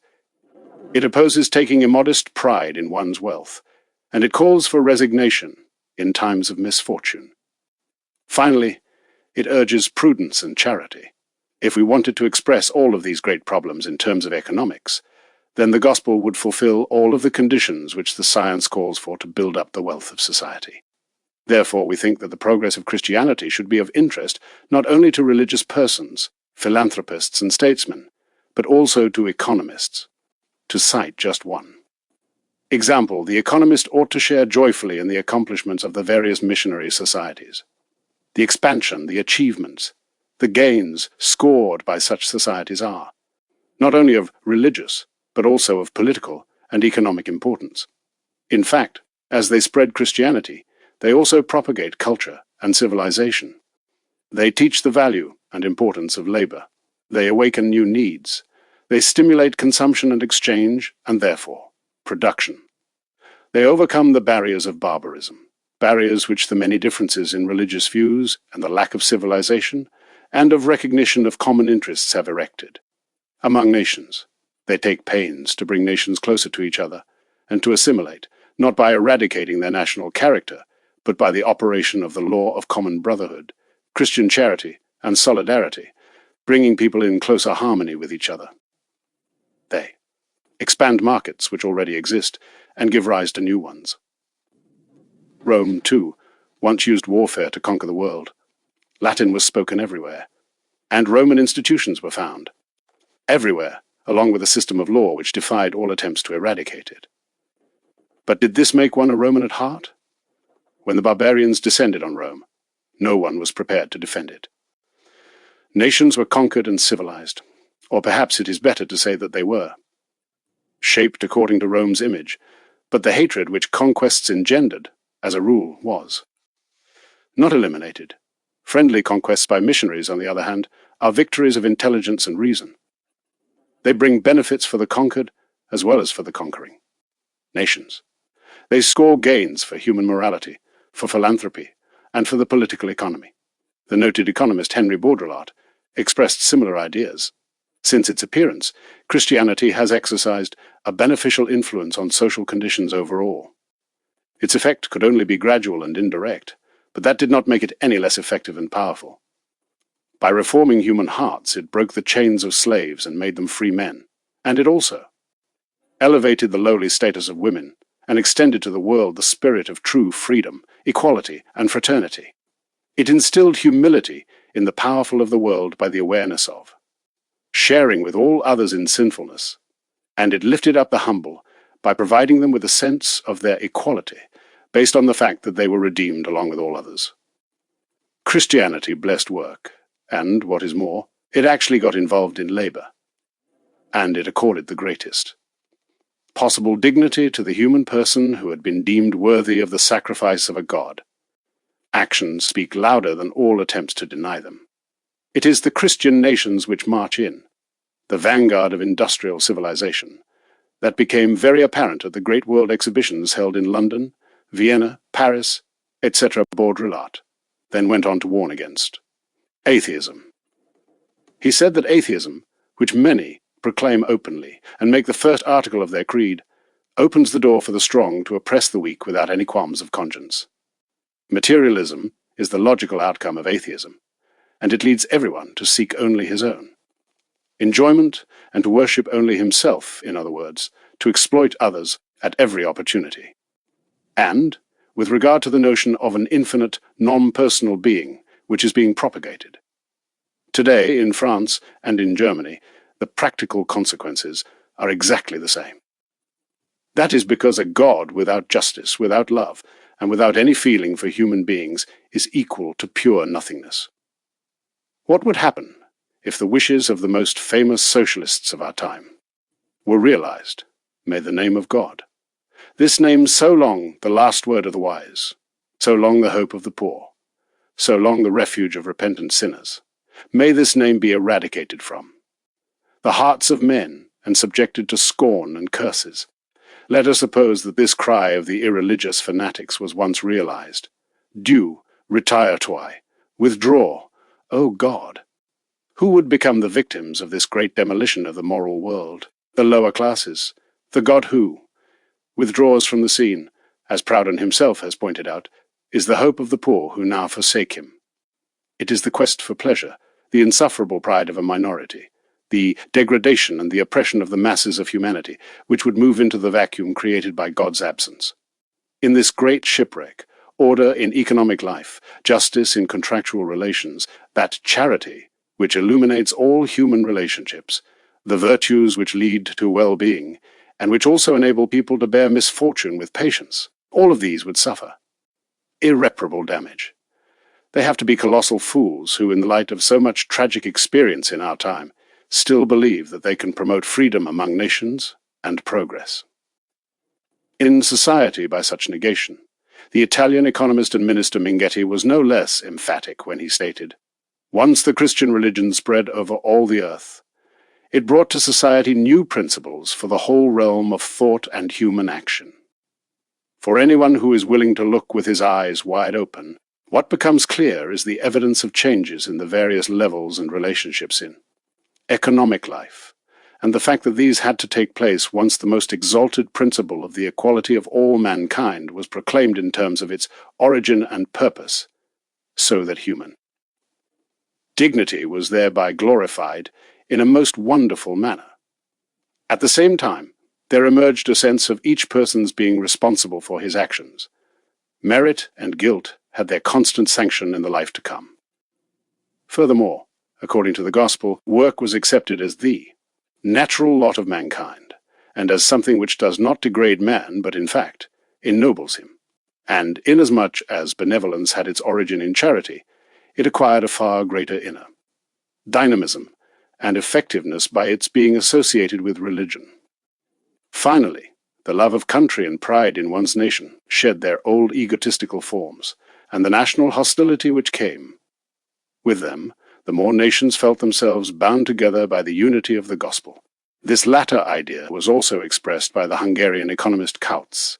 He said that it is impossible not to notice how the enormous expansion of commerce in the present era, the way in which nature is forced to yield up its riches through the triumphs of the human spirit, and the manner in which the ever more powerful and beneficial progress of human culture and civilization and the world-wide religion, Christianity, are all moving us toward the great goal of the worldwide unity of all mankind. This is also reflected in the way in which world history tends toward ever greater rapprochement and fraternization among all of the family of nations, and in how modern industry and commercial life serve as a powerful lever to bring the opposing poles of the world into closer proximity. Finally, it is manifested in the growth of the awareness that all nations and states need each other for their mutual fulfillment, while the exalted notion of the unity of our entire human race also spreads more and more throughout an ever-widening circle of mankind. If Kautz had been able to see what we have experienced in our lifetimes, he would have recognized that mere material progress divorced from the genuine Christian gospel and Christian morality produces results that are quite different from brotherhood among nations and all of mankind. The hippopotamus-hide whips and the plight of the poor mutilated black men of the Congo offer us some hint of where the gospel of the pound and of the dollar will still take us, even in our highly civilized era, and that is also being engraved indelibly into our memories and into our hearts by the cries of pain and the mortal agony of millions of persons slaughtered in the World War, and by the destruction of happy families and the tears of widows and orphans. And we are being made painfully aware of where this leads by the brutal campaign of suppression and destruction which found its expression in the carefully planned economic war against Germany. It was the religious division which has crippled the influence of Christianity, and it prepared the way for a false philosophy, which made possible the victory of theoretical and practical materialism. If mankind is to experience a basic cure also in its international relations, then it must return to Christ's church. No national church, only the world religion of Christianity, the Christian world church. If it once achieves its full strength in renewed unity, will be in a position to achieve the great goal of unity among all men and worldwide unity in a lasting and durable manner. Only it can provide the solid structure for a genuine and Christian League of Nations with the help, of course, of cultural progress in the material order and of vigorous modern commercial activity. However, as the most bitter experience has taught us, we cannot expect from such developments by themselves, or if they are placed ahead of religious and ethical bonds, any real interior bonding together and fraternalization among nations. We could still present much additional testimony from the economic literature of foreign nations, which provides evidence of the great economic importance of Christianity. Even if we did not confine ourselves to explicitly Catholic writers like Charles Estevas, Giuseppe Tognolo, Demun, Latour Dupin, Cepeda, Charles Antoine, Charles Perrin, etc., we are especially gratified by the fact that outstanding German economists do not lag behind foreign scholars in recognizing the great value of Christianity for economic life. For example, Wilhelm Roscher told us that no human institution can survive its own most extreme consequences. And the same holds for worldly human prudence, because ultimately these are always weighed down by error and sinfulness, whether to a greater or to a lesser extent. If one wished to erect the principles presented by some deified genius into a system, and then apply this system to all of humanity, what a monstrous, impossible world this would lead to. Only Christianity can bear to live with its own full inevitable consequences, and the world would become heaven if it could succeed in achieving these consequences fully here on earth. That is the surest proof of its eternity and divinity. In fact, what are regarded as exaggerations of the Christian principle, all of the evils which stem from spiritual tyranny, deceit, and intolerance, can, in fact, be traced back to aberrations from true Christianity, as is clear from all of sacred scripture. Corruptio optimi, pessima. The corruption of the best is the worst of all. Elsewhere, Russia expressed his ideas about the impact of Christian religiosity and atheistic irreligiosity on social and economic life in this way, where everyone regards riches in terms of A, stewardship, entrusted to him by God, and poverty as a disciplinary action coming from God, where all men regard one another as brothers, and where they consider life on earth as a brief, preparatory step toward eternity, where even the most glaring differences in wealth lose their disturbing and demoralizing force. On the other hand, an atheist or a materialist will all too easily degenerate into being a worshipper of mammon.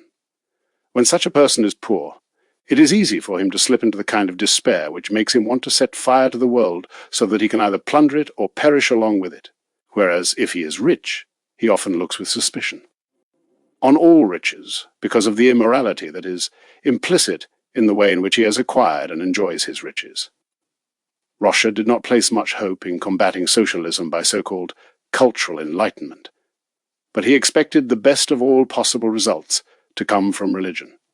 He said, "Whether socialists will accomplish more by inspiring the best elements of society or by intimidating the wicked ones among the upper classes, or whether they will cause more harm by corrupting the lower classes, will depend on the degree of spiritual health, that is to say, good judgment, fear of God, love for one another, and sound character, which are still at large in a nation. However, it would be a serious misunderstanding of human nature if we believed that self-control and the reciprocal toleration between rich and poor, which is indispensable to such self-control, can be left to depend solely on good judgment without religion. There is no greater folly than the efforts of a cultured person to combat socialism by promoting a kind of irreligious semi-culture. That can, in fact, only serve to increase the strength of the dreaded opponent. Just as genuine and widespread religiosity protects us from every kind of intolerable deterioration of our existing economic relationships, so there is also, among all of the reforms which have been proposed until now, not a single one which does not depend on an increase and spread of genuine religiosity, if these are to succeed and last. The only protection and remedy available to us against destructive and false socialism is the kind of constructive true socialism which regards all men as brothers, since they are all children of the Heavenly Father under His firstborn, Jesus Christ. He who made that statement was a truly pious Christian and also a broadly educated cultural historian. But he was also a fine, extremely modest, learned man who was not out to try to destroy something, but only to rebuild patiently. As Gustav Schmoller remarked so penetratingly, his spirit was filled with the purest kind of idealism and with faith in the great moral forces of history. Ultimately, he knew no progress other than the moral elevation and improvement of mankind. He measured all economic and technical gain in terms of its effects on spiritual and moral life. It would be good for us if such a spirit would come to play a dominant role in our science. Schmoller himself remarked, in addressing the problem which we are dealing with here, that there arose from Christian dedication to God and the hope for immortality and happiness a kind of trust in God and self-control which bordered on moral heroism. It made possible a purity of soul and a kind of selflessness and sacrifice of self for ideal goals, such as mankind had, never known previously. The notion of brotherly love and love of neighbor and of mankind began to permeate all human relationships, and it had a moderating effect on the harsh understanding of private property. It also brought along with it a victory of social and group, interests over egotistical, class and national interests, and concern for the poor and for the weak, all of which were not to be found in ancient times. The idea of equality before God took hold and had a healing effect on the harsh prevailing social divisions. The basic dignity of the human being came to be recognized in everyone, even in the humblest person. However, Schmoller's testimony loses much of its force, because for him morality was not based on a divine moral law. It was merely a one-ogical construction stemming from a religious system of faith which is established by priests. It emanated from the prevailing ethic of a particular period in history, but it then superimposed itself on manners and law. Manners govern externals, and morality governs also the interior impulses of man, etc. The relativistic, positivistic kind of historicism which is carried to extremes here prevented a person, even one like Schmoller, from arriving at a clear recognition that morality is not a changing, historic, human construct, and that if morality is not to lose its force, it cannot be of that nature. It also prevented him from recognizing that there are, in fact, fixed, universal, objective moral postulates which are independent of time and place, which therefore do not vary, and which are of decisive importance, especially for social, political, and economic life. Inasmuch as Schmoller at least placed morality above manners, he sets himself apart from the most recent kind of exaggeration of manners, meaning distinct, exterior, social forms, that point of view which prevails especially in countries where success in business seems to be the only thing that still counts for something, as to the point where genuine personal morality is no longer regarded as of any importance. I would rather deal with a person who has forged a check to pay off a debt honorably than with a lout who shoves food into his mouth with a knife.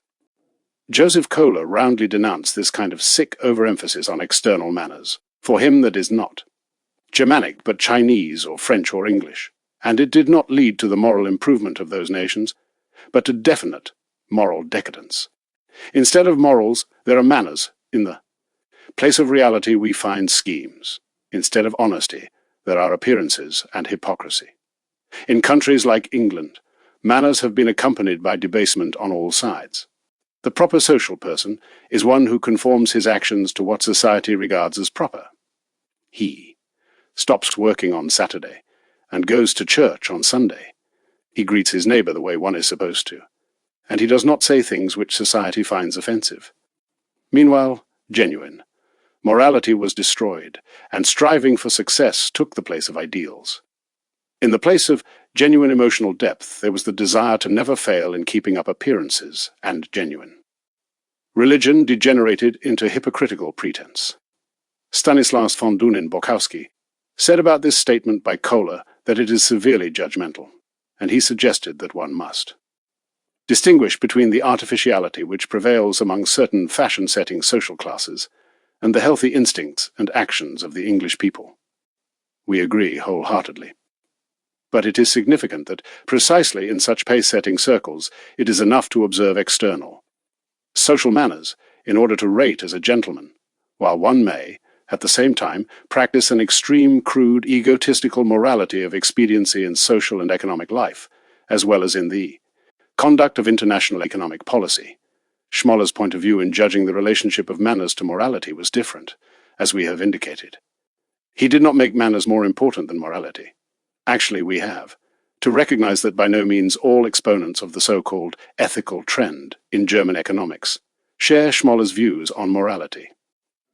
We are reminded especially of Adolf Wagner, who thought in Christian terms, and of Hermann Rossler, as well as of Schomburg and George von Meyer, etc. These all held a belief in common that the constancy and stability are universal. Validity of the highest social norms, which are indispensable for social and economic life, are derived from morality that is associated with the authority of God, who is the supreme lawgiver. They also recognize that no merely historical and human tradition can vest these norms with authority. One can probably find fault with the ethical trend in German economics, inasmuch as it has not progressed toward a full systematic restructuring of economics. It is, nevertheless, a positive step in the right direction because, in facing the task of social reform which now confronts us, we are able to detect in it a definite orientation toward the unchangeable principles of morality and of law. Indeed, it is to George von Meyer's credit that he summoned up the courage to stress responsibility in economic life as being even a point of departure for economic research, the will of God, the lex aeterna, which establishes order in the world and which speaks to us through our human reason, as well as through the Christian moral law, is the law that must serve, along with the social philosophy and the social ethic that stem from it, as the guidepost. In our endeavor to discover genuine economic knowledge, and in the process of constructing and developing economic theory. Chapter 10, Ethics and Economics. Does not economics lose its autonomy as a science if the moral law is acknowledged as having decisive influence in the development of economic doctrine?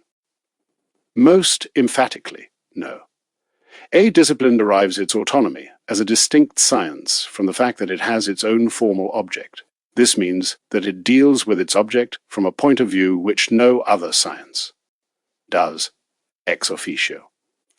For example, medicine deals with the same natural body as chemistry does, but it does so with a view to healing it, whereas chemistry tests and studies it solely with regard to its chemical properties. Jurisprudence, ethics, and economics, all to a large extent, have the same material object in common. This means that they all deal, for example, with property, money, the bill of exchange, corporations, exchange, purchase, credit, and so on. However, science concerns itself with entirely different aspects of the same phenomena and facts. Jurisprudence deals with legal regulation and legal consequences, whereas economics deals with their importance for the national economy and their impact on it. Ethics, on the other hand, deals with what is morally good, in other words, with whether actions and transactions are morally good or bad. Thus, economics has a different formal object than the science of ethics. It is not the task of the economist to determine what is morally good or morally objectionable. Using human reason as his proximate yardstick, he examines and evaluates economic activities and institutions simply with respect to their economic correctness, which is to say, in terms of their significance for the material welfare of the nation. Therefore, economics stands by itself as an autonomous discipline, along with moral science. Both disciplines have a lot to learn from each other. However, that is not the same as saying that economics can cut itself off from the moral law, or even abstract from it. What violates the moral law will never, under any circumstances, be proven by reason to be correct. What is immoral can never end up being economically correct. Therefore, ethics serves as a test of the propriety of economic theses and as a kind of beacon light for economic research. Anyone who disregards this beacon light will end up shipwrecked in the vast rocky sea of error. Now, let us investigate in greater detail the relationship between ethics and economics. 1. Any investigation of causes in economics will be incomplete if it does not take the enormous importance of their ethical dimensions into account. We know from experience that the overall material welfare of a nation is definitely conditioned by the practical application of the moral law, in other words, by the extent to which morality applies to national and economic life. It may well be that, when we are dealing exclusively with man's relationship to material things, as in matters having to do with technology and the like, the purely economic point of view can prevail. However, relationships of person to person, of citizen to state, of nation to nation, even when these are typical economic relationships, are not exclusively matters of economic utility, it is scarcely possible to contest the fact, especially in terms of the economic point of view, that there will be an enormous difference between a society where justice, honesty, and charity find practical application, and one in which what prevails is the most brutal kind of self-seeking. Erwin Nass wrote to me, a short time before he died, "I am ever more convinced that a deepening and realization of the norms which speak to the human conscience are far more important for economic progress than our public institutions. Of the three regulating factors in economic life, the state, occupational organizations, and the conscience of each individual, this outstanding economist assigned first place to the human conscience. We may even say that, so far as the other two factors are concerned, if the political and social order are not established on the basis of the consciences of the citizens, then the economic order too will lack any kind of secure foundation. 2.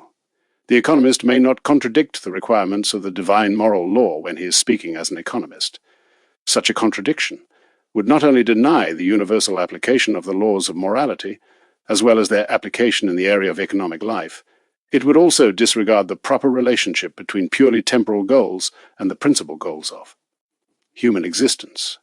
Besides, it would strip economics of its nature as a genuinely cultural science.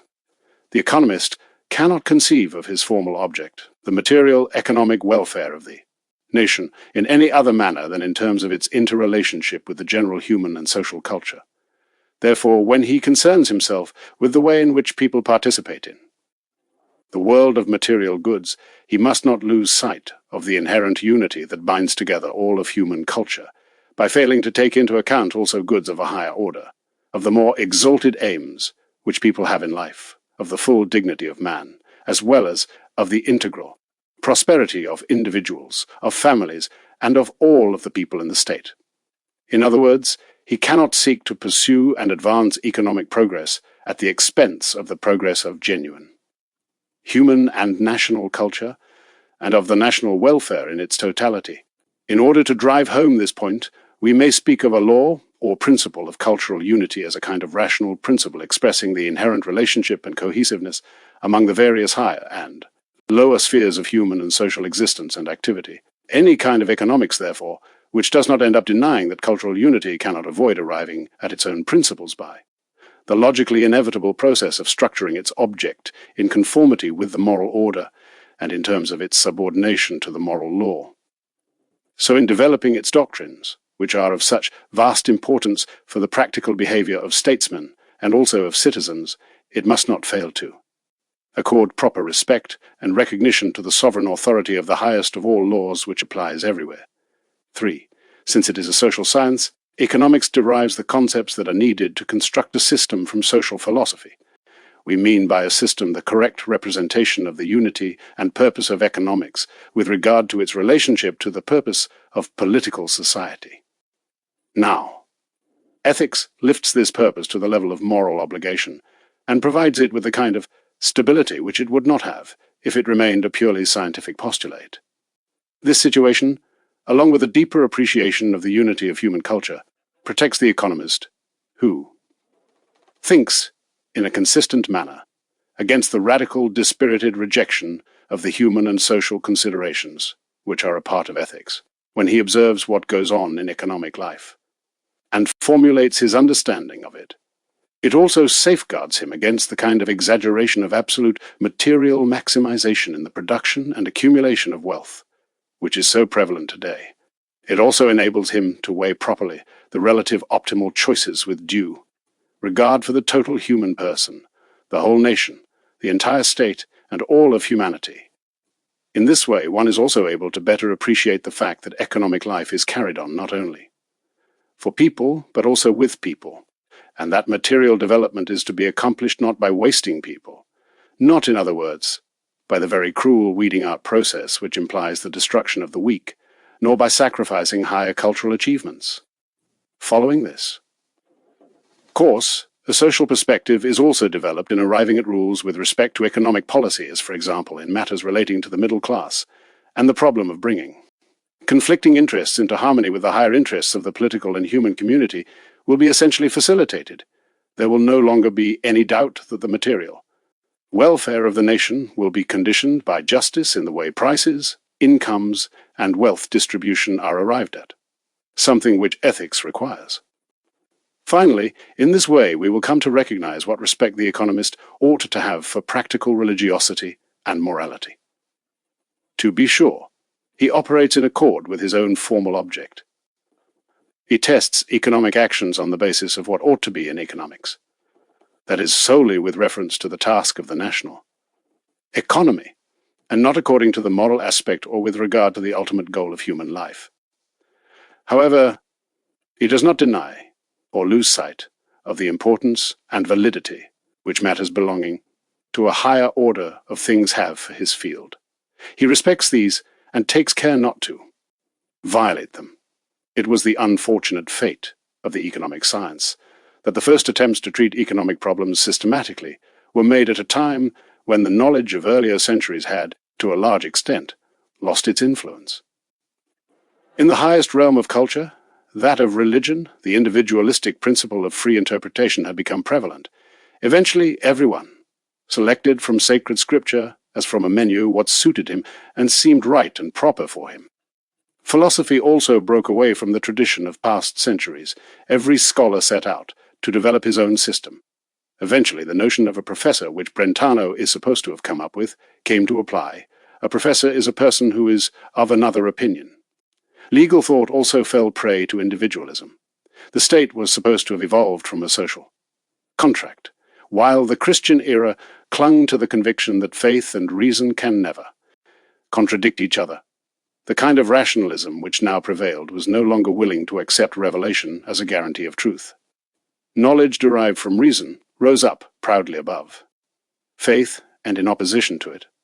All religious knowledge was subjected to the test of human reason. Small wonder that in such an ambience economics also suffered greatly from the lack of any. Firm, solidly based, metaphysical and ethical Weltanschauung, in other words, from the lack of a healthy philosophy. Any higher measure of value was missing in the more and more widespread naturalistic and materialistic worldview. What took the place of the free, thinking, human person and morally responsible behavior was the natural mechanism whose purpose was determined on a utilitarian basis. Indeed, what emerged was a lifestyle that was geared to self-preservation and development on the basis of a maximum of pleasure and a minimum of pain, the mechanical view of human nature, as opposed to the theological view, the positivistic limitation of our knowledge to empirical and positive facts, the notion of geological evolution, the struggle for survival, and the survival of the fittest as a principle of progress, the rejection of any objective validity in true and moral values, the materialistic interpretation of history with its economic explanation of historic development, and the false idealism of Hegelian philosophy, of Kantianism, and the more recent criticism, briefly, everything which was, designed to lead the human intellect astray, and to lead to more or less untenable research into philosophical systems and systemlets. All of that hinders and confuses the development of the economic science until our own day. From its very beginnings, the systematic development of economics fell victim to the individualistic rationalistic principle. Thus, the natural order, as understood by the physiocrats, called for a condition where every individual, when afforded the fullest freedom and realization of all of his abilities, and the right to exploit without restriction whatever resources, actual, concrete circumstances placed at his disposal, could apply fully his natural right to private property and to acquire property according to his own interests within society. François Quesnay said that the surest, most exact and advantageous internal and foreign trade was one which allowed full freedom of competition, la concurrence. Libre est immense. By pursuing what is in his own interest, everyone will automatically be led to follow the course which will also be of the greatest benefit to the entire community. Therefore, let the state stop meddling in economic life. Laissez-faire. Tel devrait être la devise. De toute puissance publique, depuis que le monde civil laissez-faire, that ought to have been the watchword of all public authority ever since the world became civilized, is the way. Vincent de Gournay expressed it, and Turgot saw, in such individualistic doctrines nothing less than the maxims of healthy human reason, occasional inferences in the physiocratic system to the effect that one ought not to harm anyone were but feeble reminders of Christian ethics, but they were of merely decorative significance. Adam Smith was not a materialist. He associated with the physiocrats and the encyclopedists, and he adopted some of their views, but not all. One detects in him a naturalistic deist. Smith's approach was very much colored by the skepticism and empiricist thinking of David Hume, which was hostile to metaphysics. Smith's theory of moral sentiments attempts to present a descriptive, empirical brand of ethics. In it, he tells us that nature guides man directly, for the most part, by our original and native instincts, which God gave us to lead us to the great ultimate destiny of nature, human happiness. In economic life, it is the selfish instinct, the selfish passions which prevail. To our objection that the unleashing of self-interest could easily lead to excluding the great masses from sharing in earthly goods, Adam Smith would reply that this is not so. On the contrary, it is precisely the selfish instincts, to the extent that we allow them to operate without interference, which will assure the best distribution of goods. That optimistic view of Smith stems from his naturalistic deistic Weltanschauung. God has arranged the immeasurable entirety of the world in such a way that the greatest possible sum of happiness will be attained by the free operation of natural forces. That necessarily leads to a situation where social and, in particular, state intervention in economic life is rejected as unhealthy. Even the wisdom of the greatest statesman is no match for the infinite wisdom of God as expressed in instinctive natural urges. Briefly, the free pursuit of self-interest, unrestrained, individual, economic self-determination, constitutes the only secure basis for the material prosperity of nations. That is the underlying theme of the theory of moral sentiments, and it also predominates in Smith's Wealth of Nations. There, we find that time and again the natural course of events is juxtaposed to the limitation of freedom by social forces like the state and other corporate bodies. Exceptions may occur. The state may not be able to remain completely passive in economic life. However, that does not alter the guiding principle underlying the individualistic view that the self-interest of individuals is the surest compass on the sea of economic life. J. Wolfe. It is possible to find in Adam Smith's writings some nice statements about justice, the common good, and the like. Such occasional expressions may in fact provide evidence of honorable intentions. Far be it from us to draw into question the personal motives of Smith, but that does not alter the fact that his economic doctrines, despite what other merits they may have, stem from a false individualistic principle and even from a distorted and warped view of the individual. It is the kind of individual who would allow himself to be guided solely by his instinctive self-interest, without regard to factors which do, in fact, serve as our guides, reason and conscience. And it is the kind of individual who would insist on complete freedom to behave in this manner. To be sure, Adam Smith did not proclaim the complete independence of economics from any kind of ethics. However, he did, as a matter of fact, emancipate it from any kind of reasonable and Christian ethics. In place of that, he provided it with a foundation which was based on his empirical moral philosophy, and which was therefore scientifically worthless, and totally flawed, and replete with dangers for the subsequent development of the economic science. We find Smith's theories carried out to their logical, extreme, materialistic conclusions, especially in Manchester liberalism, and in the doctrine which proposes that natural laws govern economic life. It is a fact that the selfish instincts are simply natural forces. Therefore, it was not difficult to fall into the trap of regarding their performance as a natural law kind of operation. The man who is presented to us in the form of an arbitrarily contrived Homer economicus is inherently unfree, since he is driven by instincts reflecting the operation of the natural law in himself, whereas he is nevertheless supposed to remain free from, and unrestrained by any external social and political powers. Now, inasmuch as such a viewpoint is irreconcilable with one which regards man as a free, rational being, it is also lacking in any kind of correct appreciation of social living or of the moral obligations which are a part of social living. Economic laws can in fact only derive from an integral concept of man and of society, but an appreciation of that necessarily leads us back to the spiritual and moral spheres. It has been reassuring to find materialistic economists who could still point out that economics abstracts from ethics only in theory. In practice, one could still function morally, that is an interesting abstraction, as if one could deal with man and abstract him from his head. And just where would any room be left for ethics if instincts operating as natural laws governed people's activities? In the raiment of Darwinistic sociology, the individualistic notion of freedom occurs subsequently in Herbert Spencer's work. The idea of a continuous evolution of the world prevails in Spencer's philosophy. This includes the proposition that the efficient are assured of the gains which come to them because of their greater efficiency, whereas the inefficient will not be spared from the consequences of their lack of efficiency at the expense of the more efficient. It is the basic laws of biology, namely competition and selection, which prevail even in the governance of people, and that includes the area of economic life.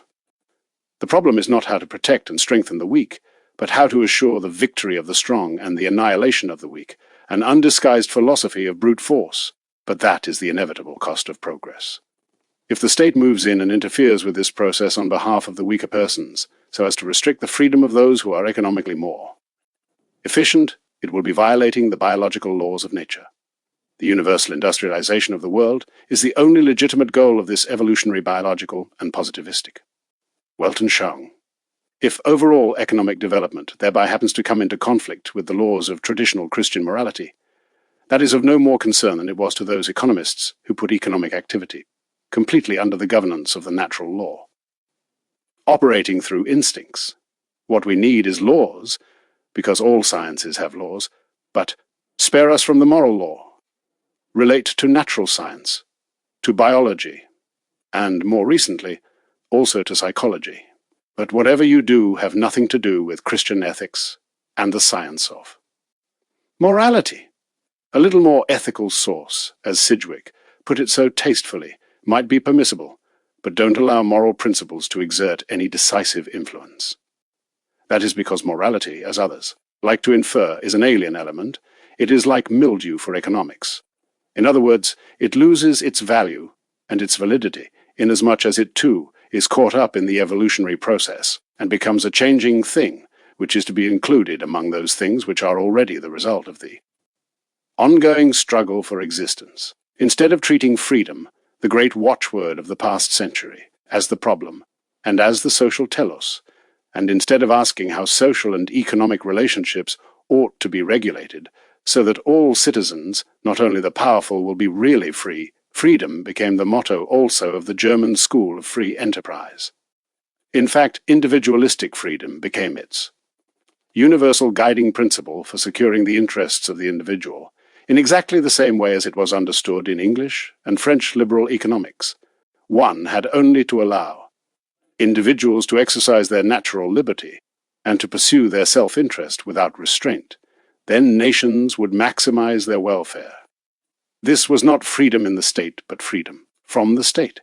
In principle, it came close to representing the absolute independence of the economizing individual, even though such independence could not actually be realized in practice anywhere or at any time.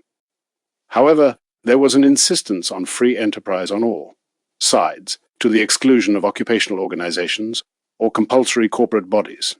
There were demands for free labor contracts, for freedom to run one's business without any restraints, and for universal free entry, meaning that everyone could work and live where he wished.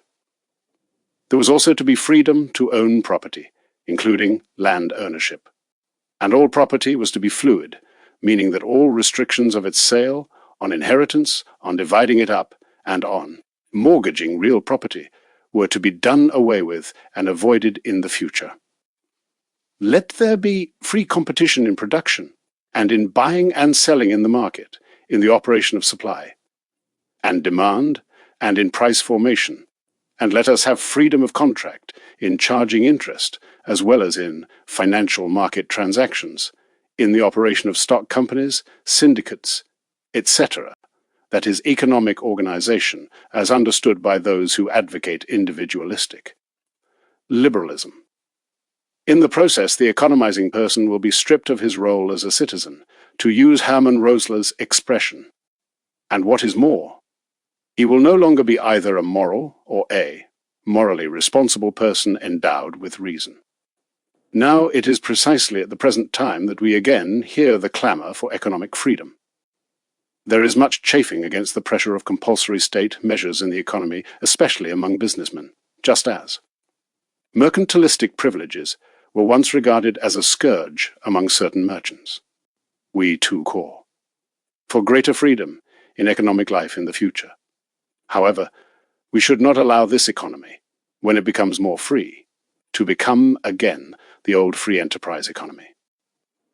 We must not allow ourselves to be tossed about from one extreme to the other. Order, not freedom, is the highest principle, and the best guarantee also of the right degree of freedom. Because of the great importance of this question, we would like to make some additional observations. The system, which is based on the theory of free enterprise in both its older and more recent formulation, has been called simply the system of free competition, and an attempt was then made to establish this free competition as the regulating principle of production and of exchange. The whole system relies on three factors, each of which is itself in need of regulation. And even if all three are taken together, they still do not add up to a regulating principle. The three factors are self-interest, freedom, and competition. Do we still need proof that self-interest, meaning the instinctive drive, does in fact require regulation, and that the kind of freedom implied by laissez-faire all too often ends up being diametrically opposed to order and regulation? The third factor, competition, can in fact operate constructively if it is a kind of regulated rivalry which strives to succeed by providing quality and by offering good and reasonably priced merchandise. However, competition is still not a principle, but only a fact. An event, a kind of conduct which itself needs regulation.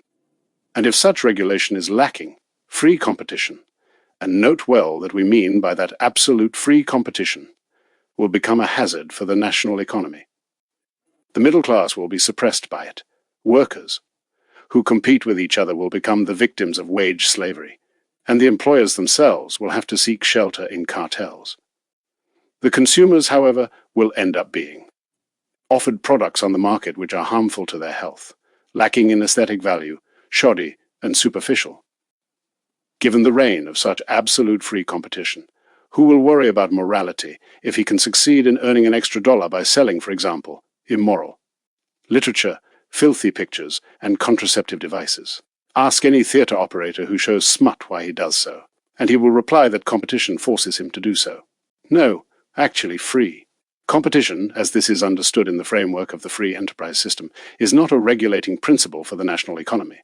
Even though we are being told time and again that free competition forces prices down to the level of costs of production, we lose sight of the fact that absolute free competition is not needed to achieve that. Furthermore, in a well-regulated economy, there are other and better methods which also offer a guarantee that the products will be genuine and of good quality. Moreover, not only is the system of free competition, of and by itself, lacking a regulating principle, but it also deprives economic life of bona fide regulating factors. The national economic organism, as understood in terms of the theory of individualistic free enterprise, has only one single organ, one single rallying point, the market. All other liaisons are only arrangements which individuals devise so that everyone can shift for himself to extract benefits from the market. The fact that everyone has the same urge, to make profit, and that they all operate in accord with the same natural conditioning factors and do basically the same thing represents a kind of concurrence in what they do. But it still does not add up to communal activity. In fact, no community actually emerges in the market. What you have here is only calculation and disputation. The national economic community as such is merely a market association. As we have indicated, it does not have an institution in common other than the market itself. Nor does it have to safeguard anything aside from free access to the market, because everything in the market is the private property of some individual.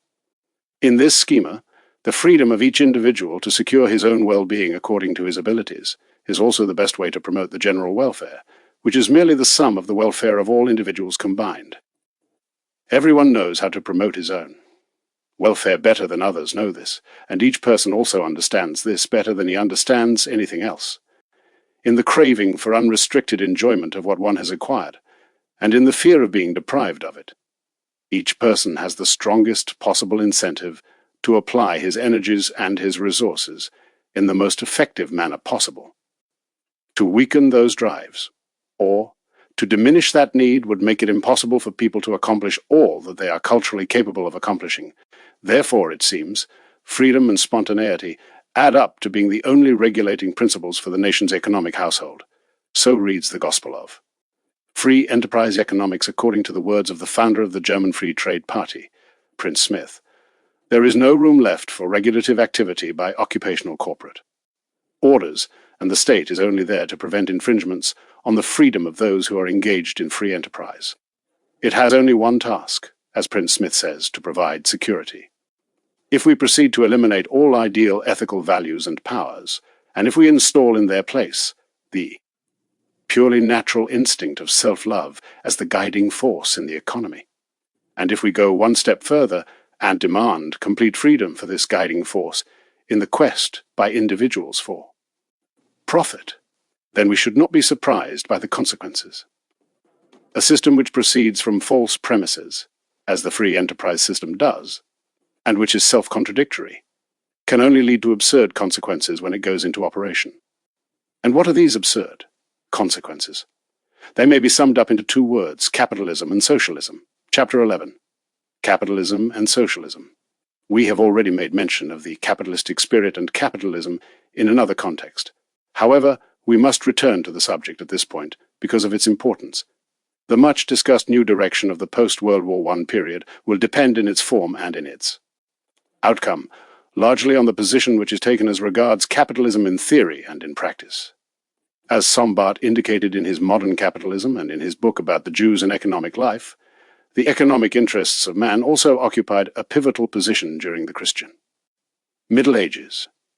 Goods were produced and traded so that the consumers could satisfy their needs well and copiously with the requisite consumer good, but in a manner which also permitted producers and businessmen to earn a good and adequate income, a standard of living which is in accord with one's station in life, and all of this was meant to conform to a pattern established by tradition.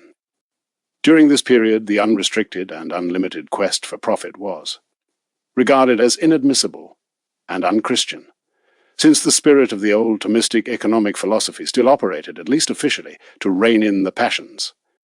Since you alone have possession of a commodity, you are entitled to seek an honorable profit, but you should also do this in a Christian manner so that you will not offend against your own conscience or suffer harm to your immortal soul. Here, as in all of the vagaries of economic life, the religious or moral laws always continued to be a principal consideration. As yet, no thought was given to isolating economic life from the overall religious moral ambience. Every individual transaction was still directly related to the highest ethical point of reference, the will of God, which was still universally recognized as being totally opposed to the mammonistic viewpoint. In other words, all of Christian economic life was still tempered in the old-fashioned way by ethics. During the modern era, a change took place, and a more individualistic system of economics moved into the foreground. As Ashley said, it was to a large extent individual self-interest, which led to the collapse of the regulated economic order. The spirit of self-seeking which emerged in the 16th century with such unique impact, regardless of what explanation anyone may propose for its sudden appearance with such special intensity and vehemence at that time, must almost be regarded as the manifestation of a new economic force. The idea of acquisition now became the dominant principle, but as Sombart pointed out, the following trends emerged from the unharnessed operation of the notion of profit-making. First of all, there was the tendency to seek profit without any limit. The objective was no longer severely circumscribed either in terms of quantity or quality by the needs of a person or of a number of persons. No matter how large profits may become, no one would be prepared to say, "That is enough." Along with that came the motivation to enlarge one's business and to expand one's market opportunities. Secondly, there came also the trend to unconditional profit-making. The primacy of business interests was proclaimed around the world. Once profit-making becomes unconditional, things are important only to the extent that they can be made to serve economic needs. At this point, man comes to be regarded merely as a factor of production. Life becomes just one vast business operation. Heaven and earth are reduced to being an enormous factory, and everyone who lives off of it and is a part of it is registered as if in some giant ledger book, according to his monetary value. All ideals which are oriented toward the human person, and all endeavors which are geared to human welfare, are eradicated. What counts now is the fullest possible development of the business mechanism. What is purely a means becomes the absolute goal. The lowest possible prices, the most commercial activity possible, the ultimate in technology, the greatest riches imaginable. These were lumped together into a fuzzy notion of progress, and progress was all that remained as the ultimate goal of human endeavor. Fiat questus, et perait mundus, strive for profit, and let the world be damned. Third, there is the tendency to unscrupulous, unrestrained acquisition. Only one idea is decisive in the choice of means, their suitability for unconditional profit-seeking. Fourth, there is the tendency to the kind of free enterprise that is unimpeded by any regulation by authorities higher up. The capitalistic entrepreneur opposes any restraints and limitations on his activities. When he calls for economic freedom for all, he does so only because otherwise he cannot expect economic freedom for himself. He feels that he is strong enough to do battle with his rivals in the marketplace, and for those who are definitely weaker than he proposes free competition. Is it not? The kind of economic system which Sombart is describing here that now prevails on both sides of the Atlantic. The friends of capitalism would not fail to make a case on its behalf along the following lines. It aroused ambition and productive energy, and it provided the opportunity for a number of vigorous forces to find application, which would have not done so without free enterprise and under antiquated guild restrictions. Capitalist production occasioned more, and cheaper goods produced with far greater speed. Capitalism increased the wealth of the nation and elevated the standard of living of workers, even if this improvement did not proceed at the same pace as the increase of the level of luxury among the upper 10,000. It made possible a situation where the 27 million persons presented to our nation since 1870 by Germany's mothers were not lost to us by emigration. Without capitalism, we could not have lasted during the World War, etc. No one is denying all of that. And what opponent of capitalism who expects to be taken seriously would propose that the old guild system should be restored? Who would wish to stand in the way of the onrush of new energies and the healthy increase of individual efficiency by opposing the advance of technology for the sake of holding on to tradition?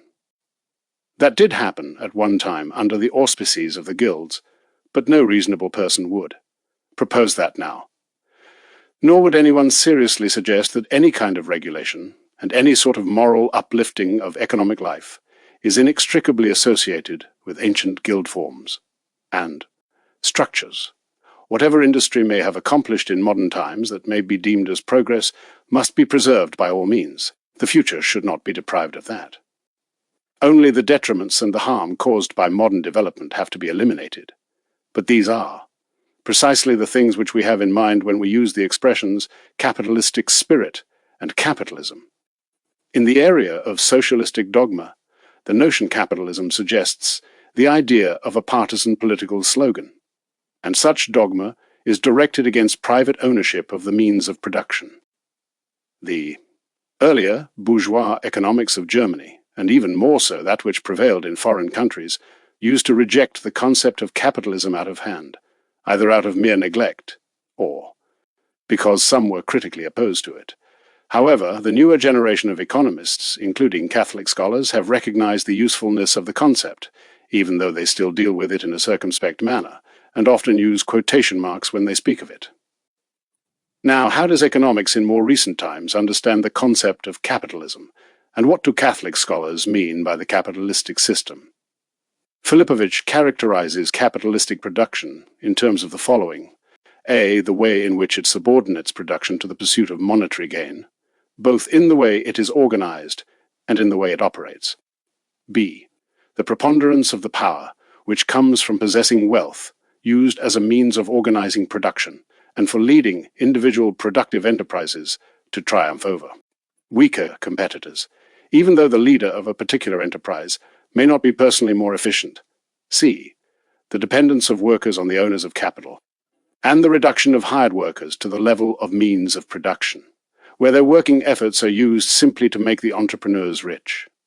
D, the distribution of the results of production or of its value, stemming from this kind of power structure in such a manner that, after the workers have received their predetermined wages, all surplus value goes to the entrepreneur inasmuch as it is ascribed to the wealth or capital which he has invested in production. Those are the peculiarities of this kind of productive organization, and they are inherently associated with a purely pecuniary evaluation of property. and of the productive results which flow from it. For Filipovich, therefore, capitalism signifies the sum total of phenomena in the economic order where production is organized in the prescribed capitalistic manner. According to Lexis, capitalism is broader in its ramifications than simply the capitalistic mode of production. For him, capitalistic production signifies production in a large-scale enterprise, which is organized on the basis of monetary calculations. Thus, capitalism refers to the large-scale entrepreneurial system based on the ownership of money and operating on the basis of financial power. In earlier times there were masters and workers too, but they considered themselves to be members of the same species, whereas now capital emerges as a power which controls production and as set apart from the world of workers. Therefore, it controls their fortunes like some kind of transcendental power, even though the semblance of a free contract may still persist. Sombart perceived capitalism to be the particular kind of economic system which has certain hallmarks.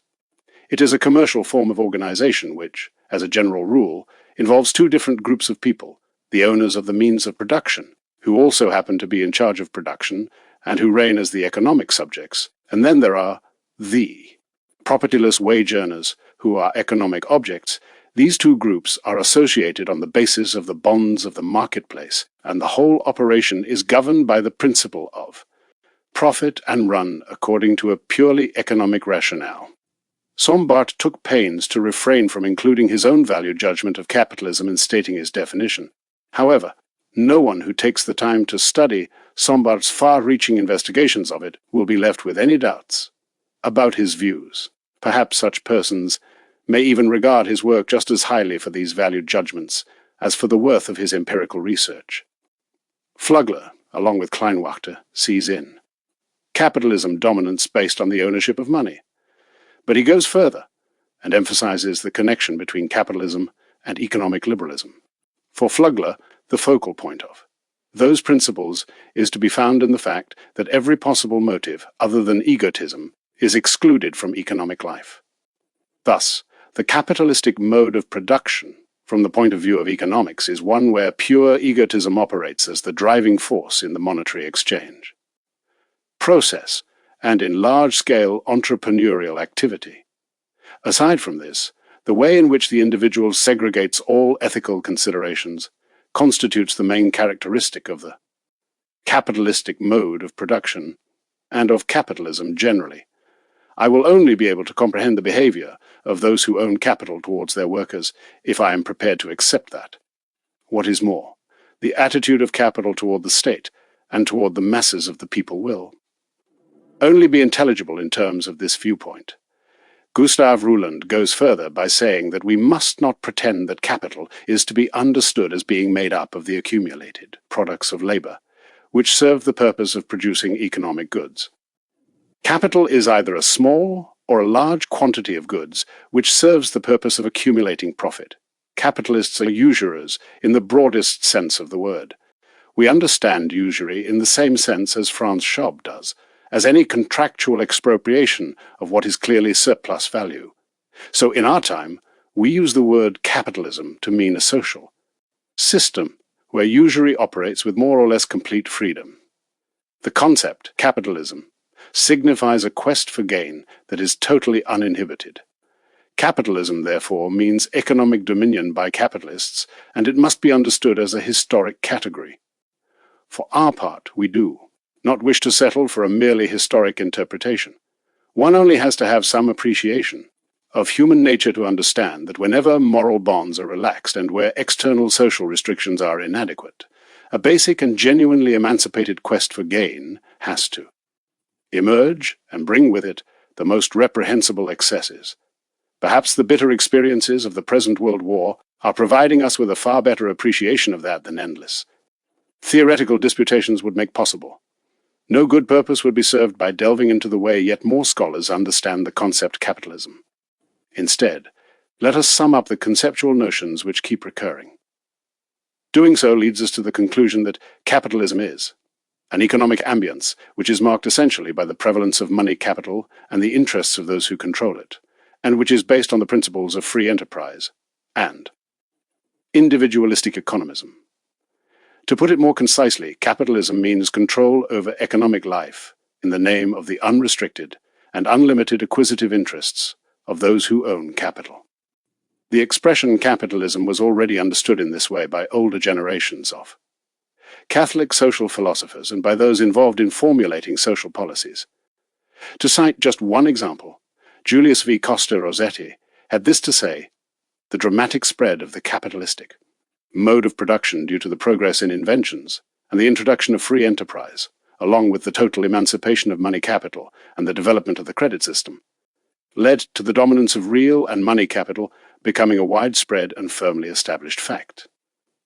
Capital became the source of power concentrated in the hands of a few, and these came to dominate the whole economies of nations. But Franz Walter redirected attention to the relationship between the owners of capital and labor when he said, "By capitalism, we mean the economic system where capital, as opposed to the other factor, human labor, becomes the dominant factor in production, as well as in the way the income derived from production is distributed. By contrast, in the older Christian view of things, personal labor was the principal means of earning income, whereas in the capitalist era, it is the ownership of material wealth, or of money, in other words, capital. For that reason, the bitter antagonism between the capitalist and the worker is also an essentially capitalistic phenomenon. So now, to sum up briefly, what constitutes the essence of capitalism is not the mere abundant use of so-called capital, meaning the produced means of production, in the process of production, nor is it simply the application of modern technology in production and exchange. And it is also not the organization of large-scale enterprise in terms of detailed financial accounts, or the rationalization of the economy in a planned, orderly, scientific manner. Nor does the private ownership of the means of production or their management by the owners add up to capitalism. Instead, capitalism is a type of economic structure which stemmed from individualistic freedom to pursue gain, and the principle of individualistic economism prevails. In it in such a way as to serve predominantly the interests of those who own capital, especially money capital. It is not the working human person who is lord of the world on the basis of his work, but the owning person by virtue of what he owns. The objective is not to provide goods and services, but to acquire profit without limit. Now we find, even in the capitalistic era, outstanding and thoroughly fair-minded entrepreneurs who strive to go ahead solely on the basis of their efficiency and the value of their services. However, what predominates is the crematistic, materialistic preoccupation of the profit-seeking businessman.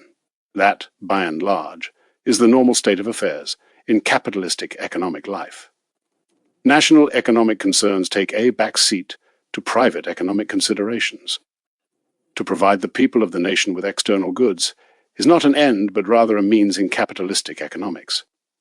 The concept of profitability, the mercantile, capitalistic spirit that is oriented to the ways and means of making money, these become the governing principles in all aspects of economic life, production, exchange, and income distribution. The commercial end purpose of enterprise prevails and enjoys virtually unrestricted freedom in the national economy. Everything serves the interest of those who own capital, and this gradually comes to mean financial capital, the capital of banks, which is eventually concentrated in a few banks, ultimately subjects industry to itself via the controlling interest of financial enterprises. An increasing proportion of the national wealth is transformed into the value of the securities markets, where it is drawn into the hodgepodge of market speculation. The seductiveness of speculative gain gradually encroaches and displaces honorable, honest, and persistent work. The banks then furnish cheap credit to speculators, whereas honest labor has to pay for its sound, productive credit in the form of higher rates of interest. Gradually, the urge to get rich quickly and without much effort spreads.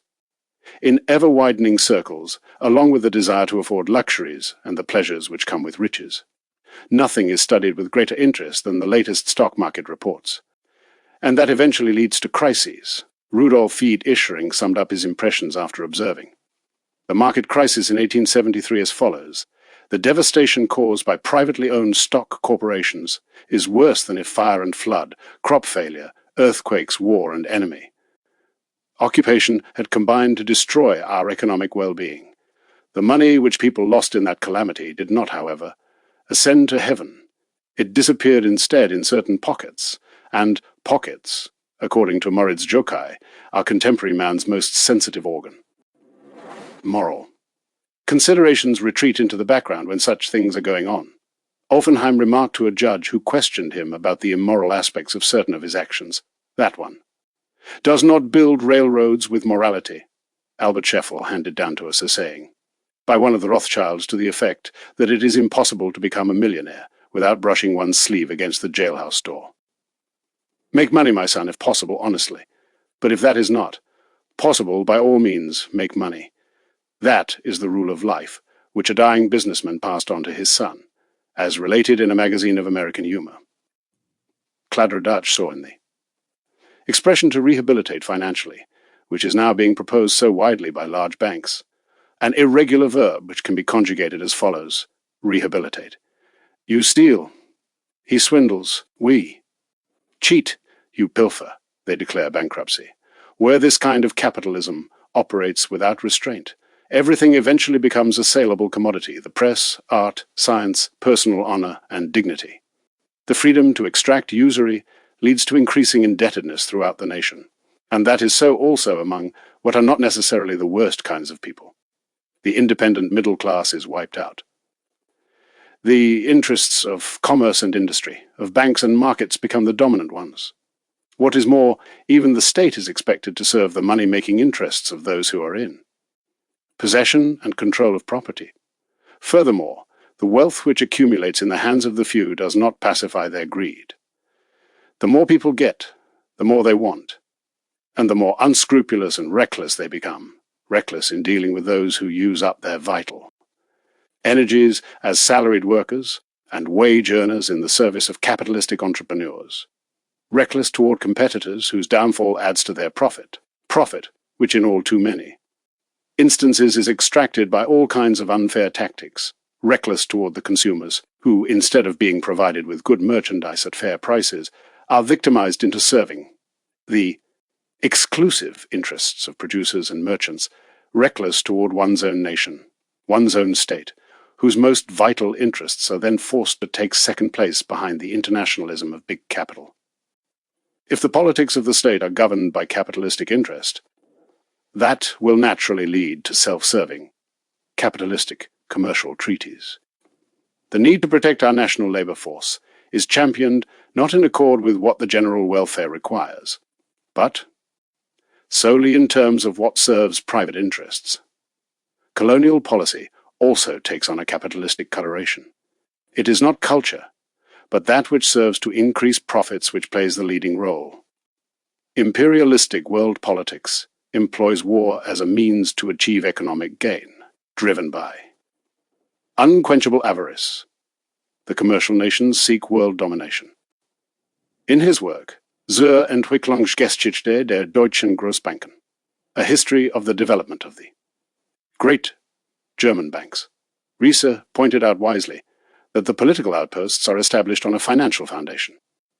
Old Field Marshal Moltke wrote, in his preface to the National Proclamation prior to the Franco-Prussian War, that the great battles of modern times have flared up against the wishes and will of the governed. The market has gained a degree of influence, which enables it to put armed might in the field to support its interests. Mexico and Egypt have had foreign armies inflicted on them in order to liquidate the claims of big financiers. In answer to the question as to what caused the Great World War, a simple man in field grey, who was not a socialist, replied to his friend, "You may wish to come up with all kinds of reasons for this bloodiest of all wars. I know only one reason for it, capitalism. Actually, this World War is a trade war, and it is only in terms of this peculiarity that one can explain the gruesome way in which it is being conducted, the horrible hatred among nations, the brutal will to destroy, all of which can only emanate from hearts from which all Christian moral sensitivity has been eradicated. Can anyone be surprised if there is widespread deterioration of public and private morality throughout our national life, in this swampland of depraved economic conduct, and by the fact that a frightening degradation of all civic virtues has taken place. And can anyone be surprised when even that original Christian concept of a league of nations, which Benedict XV once suggested to the nations, now threatens to become a source of bitter contention? Understood in the true Christian sense, the League of Nations would leave to each nation its full right to pursue its national economic development.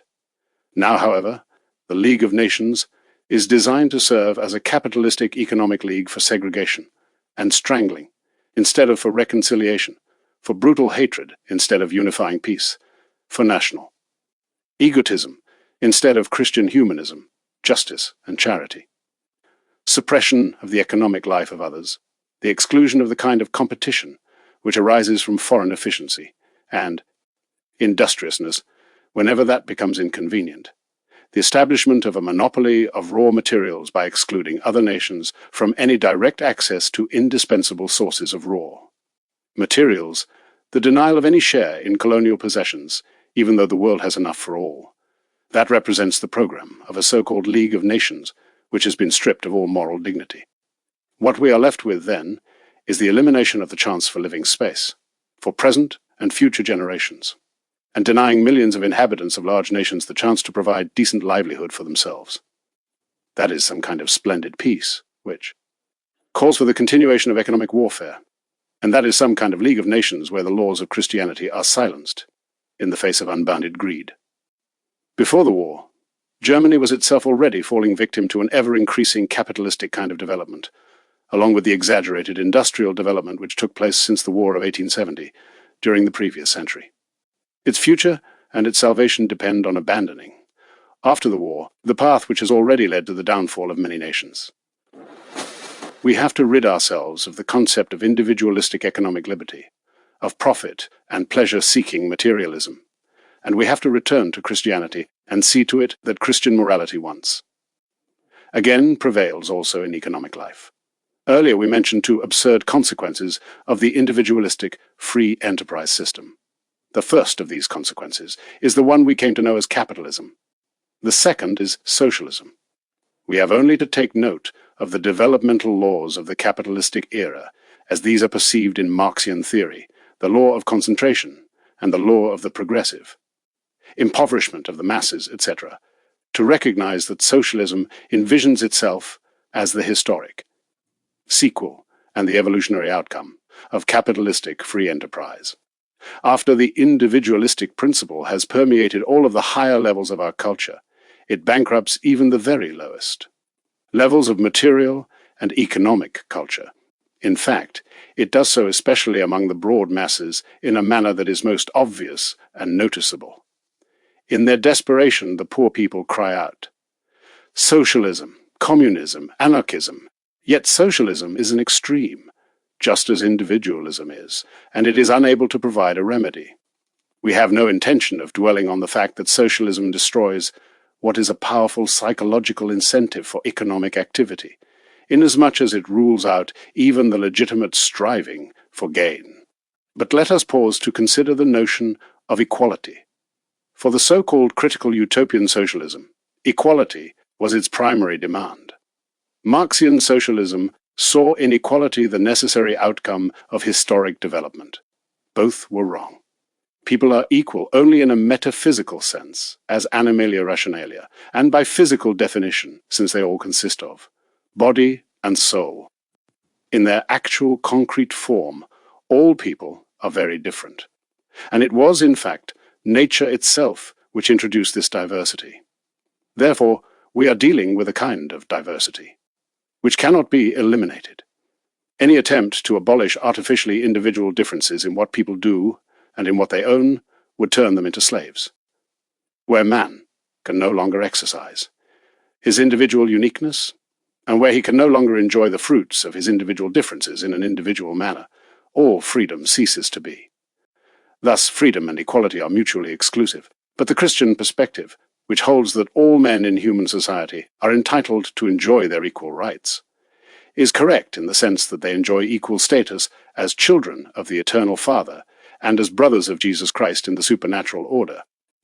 That is, the Magna Charta of the human race, as Hettinger expressed so eloquently in his Apology de Christentums.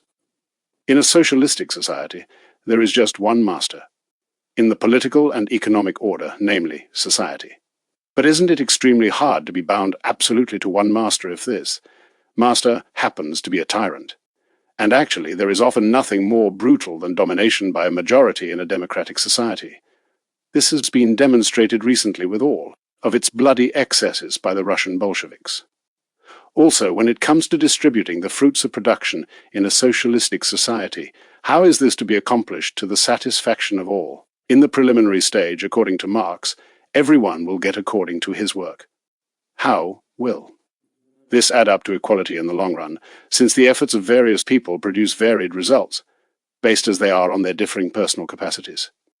In the remote future, also, according to Marx, everyone will get according to his needs, regardless of differences in performance. But that approach obviously conflicts directly with the sense of justice that is inherent in people. Who will put up with that in the long run? The brief experience with government control over the economy, which was justified by the exigencies of the wartime emergency, was enough to cure right-thinking people of any further. Interest in socialist experimentation. That opinion has now been reinforced by the attempt in Russia to introduce socialism in practice.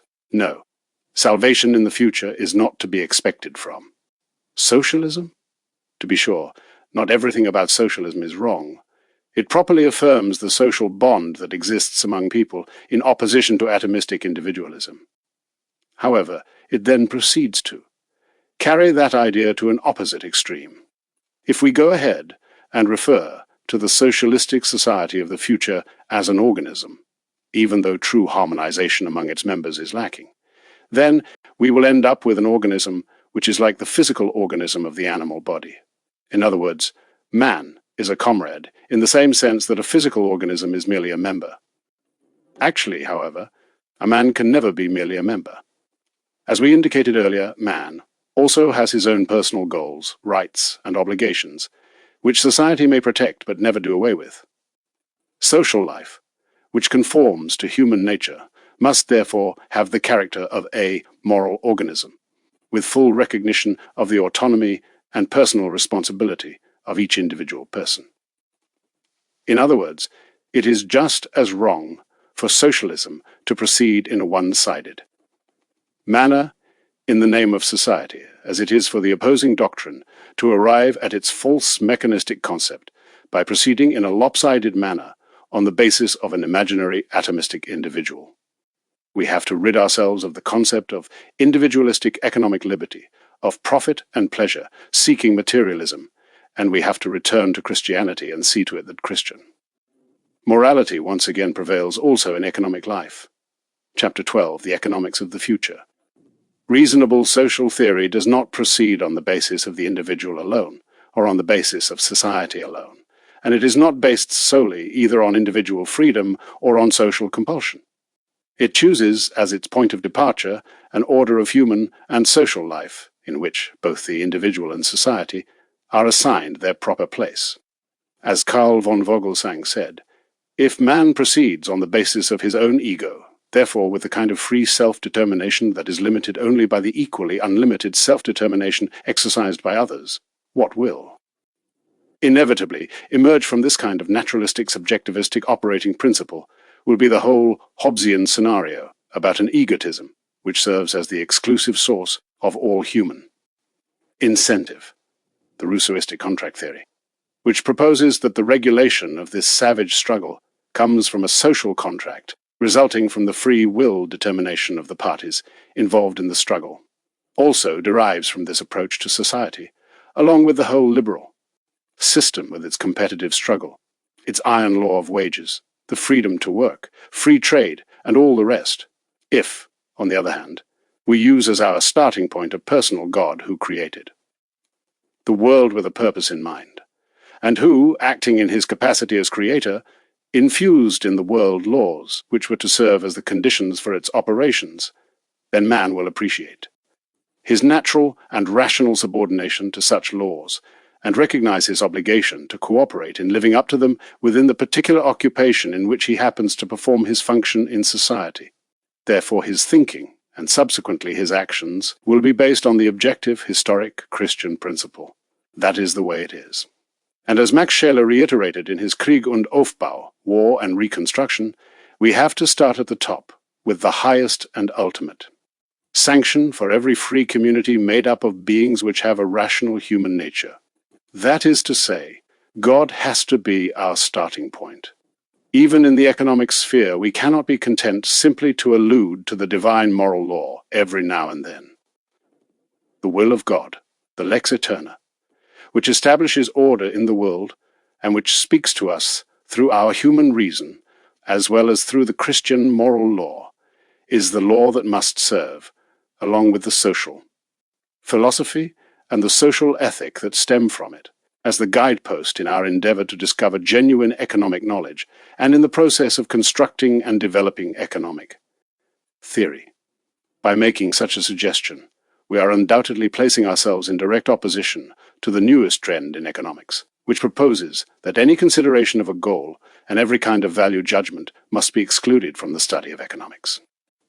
If the proponents of this approach were content to say simply, we want to confine ourselves to trying to determine only what is, there would be no cause for complaint against such a self-limiting approach. There is. No denying that much still remains to be done to discover all of the causal interrelationships in economics. As a rule, however, such persons go further and try to abolish completely the question of what ought to be from the body of the science. They then go on to reject any consideration of ends and any kind of value judgment because such matters are declared to be unscientific.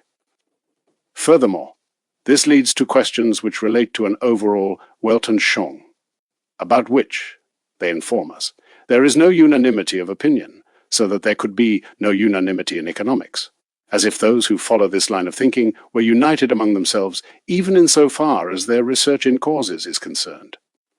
No doubt, such economists are very sincere in supporting this approach. Also, the scientific achievements of leading personages among them is properly held in high regard. However, on the part of most of these scholars, the rejection of the consideration of ends is influenced to a far greater degree by their own false philosophies than they themselves recognize. We shall avoid jumping directly to the conclusion that their failure to make a clear distinction between how the natural sciences and the social sciences function is traceable to a materialistic philosophy. That may be a factor among some who follow the new approach. However, this approach, which tries to exclude the consideration of ends and to restrict the notion of scientific research solely to questions of what is, can also be found in other areas. It is not even something new in the realm of scientifically untenable theories. We have only to recall the ancient as well as the new empiricism and the mechanistic concept of the world, as opposed to the teleological view of it. Or perhaps we are dealing here with a kind of philosophy which grew in French soil, with the old error of Comte's positivism and his natural science approach to analyzing social phenomena. Furthermore, we have even in our own day a Durkheim and a Lévi-Brühl who both teach that science has no other task to perform, except to know what is, and not what ought to be.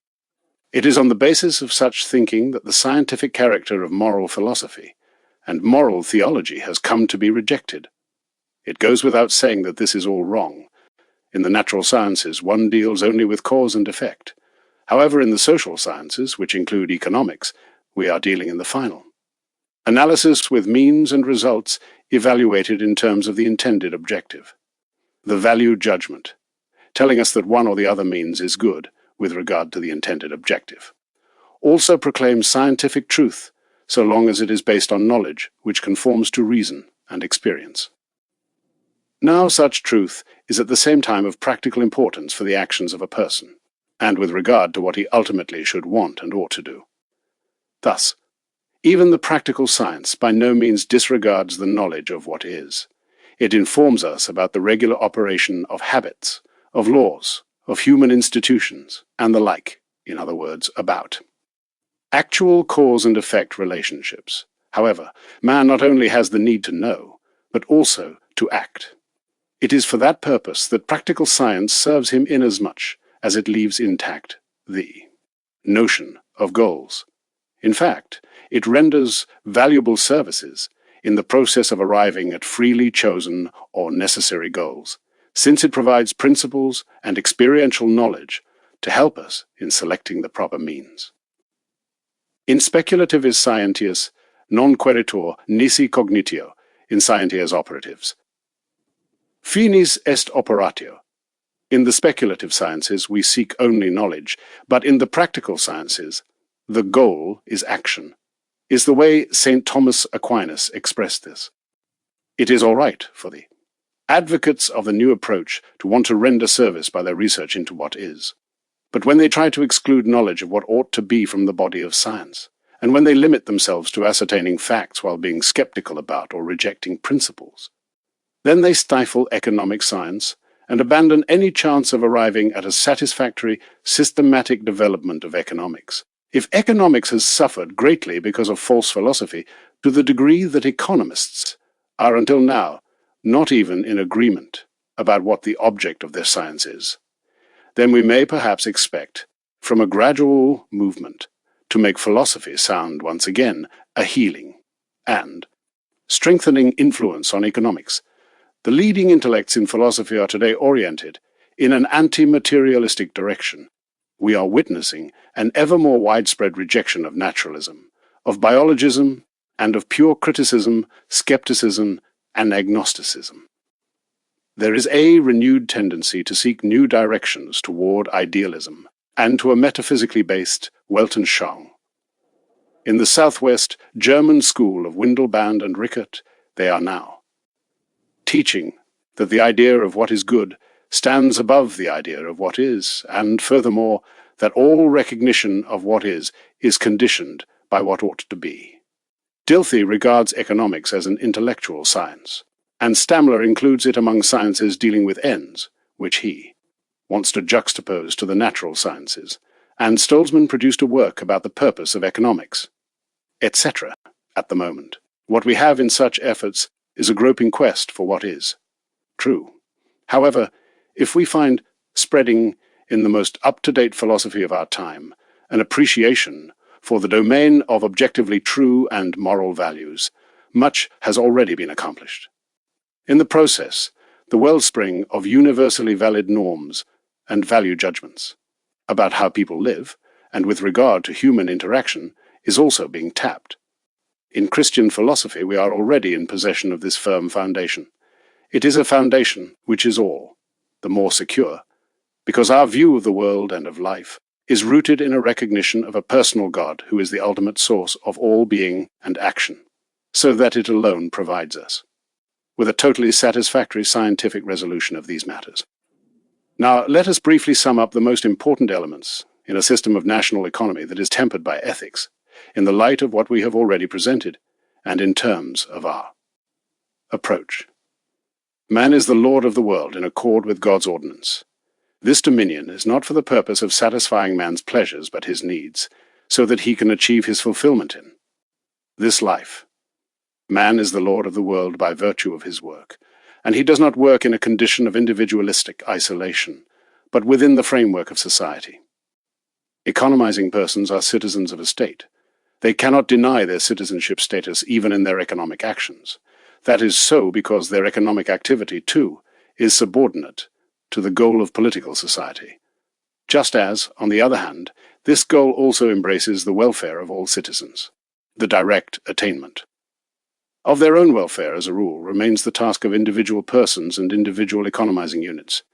However, they have to strive for and work out the achievement of their own welfare in such a manner that others are not frustrated in the legitimate pursuit of their own welfare, and also in a way that will not endanger the welfare of the entire community. In the place of egotistical self-interest and atomistic divisiveness, there must be a solidarity among members of the same political community. At the same time, political society achieves its natural formation by the solidaristic association of members of the same occupation into vocational organizations which effectively represent the interests of their group.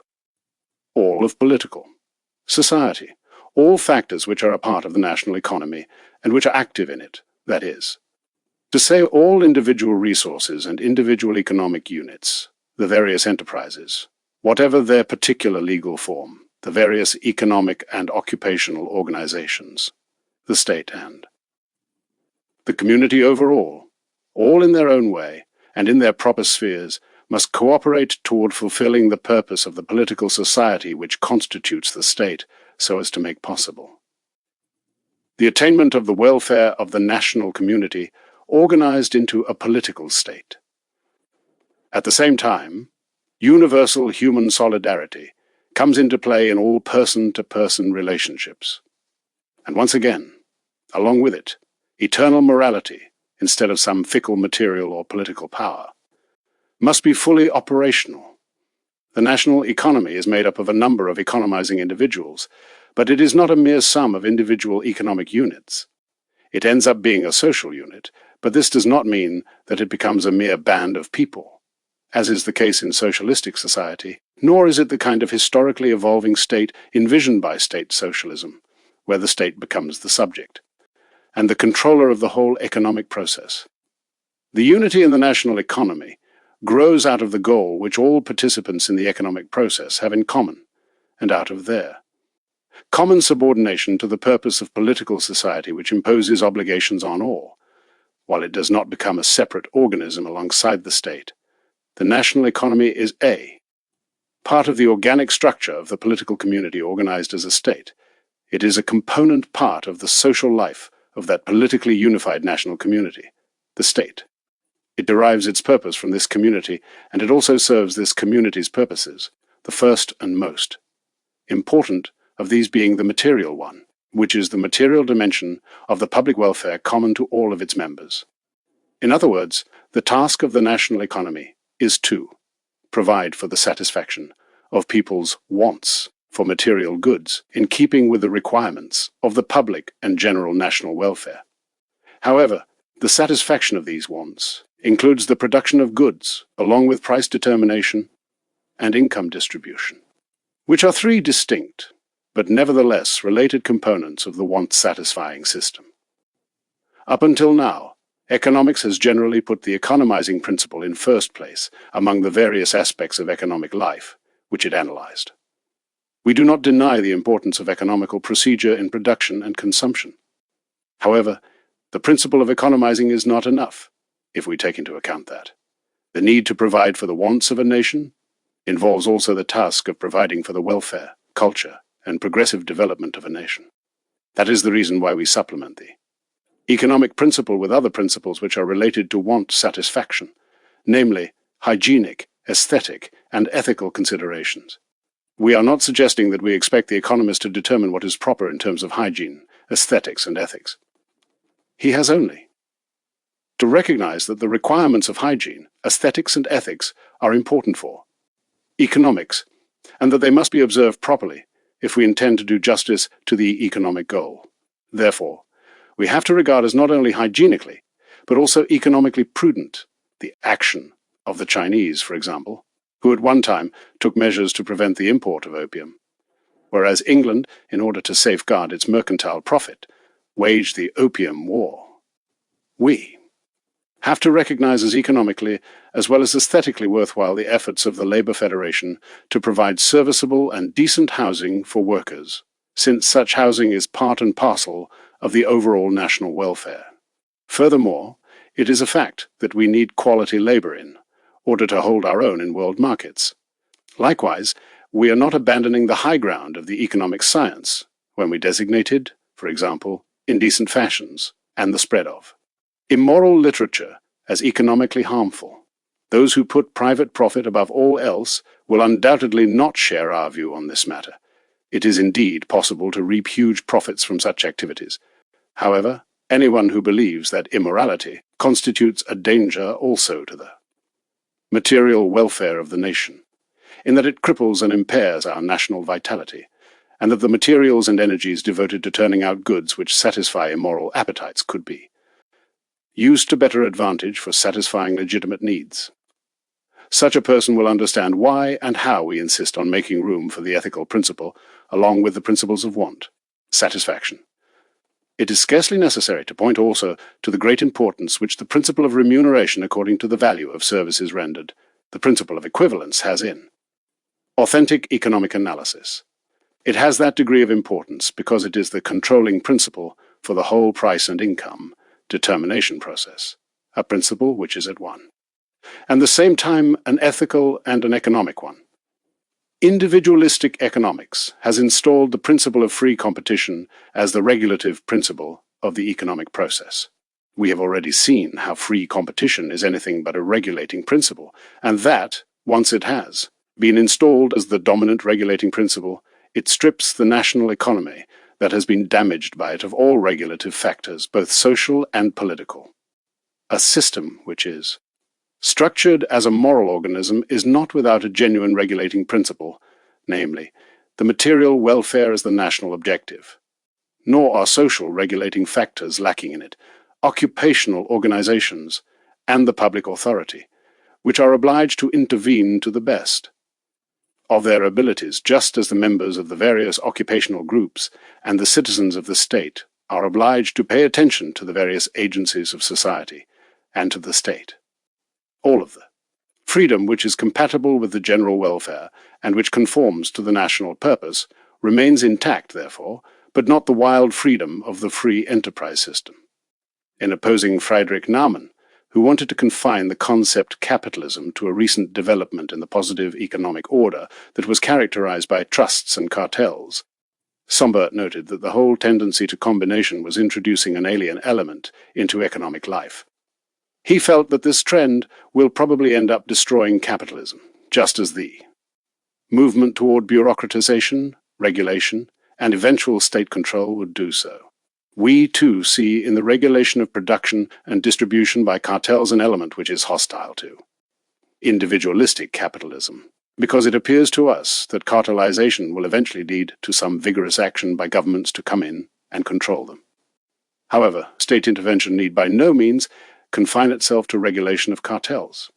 Even as of now, the state has already been forced to develop a significant sphere of influence, not for suppressing private economic initiative, but to complement it and keep it in line. Otherwise, state authorities would have failed in their obligation to preserve and safeguard the common good under present-day economic conditions.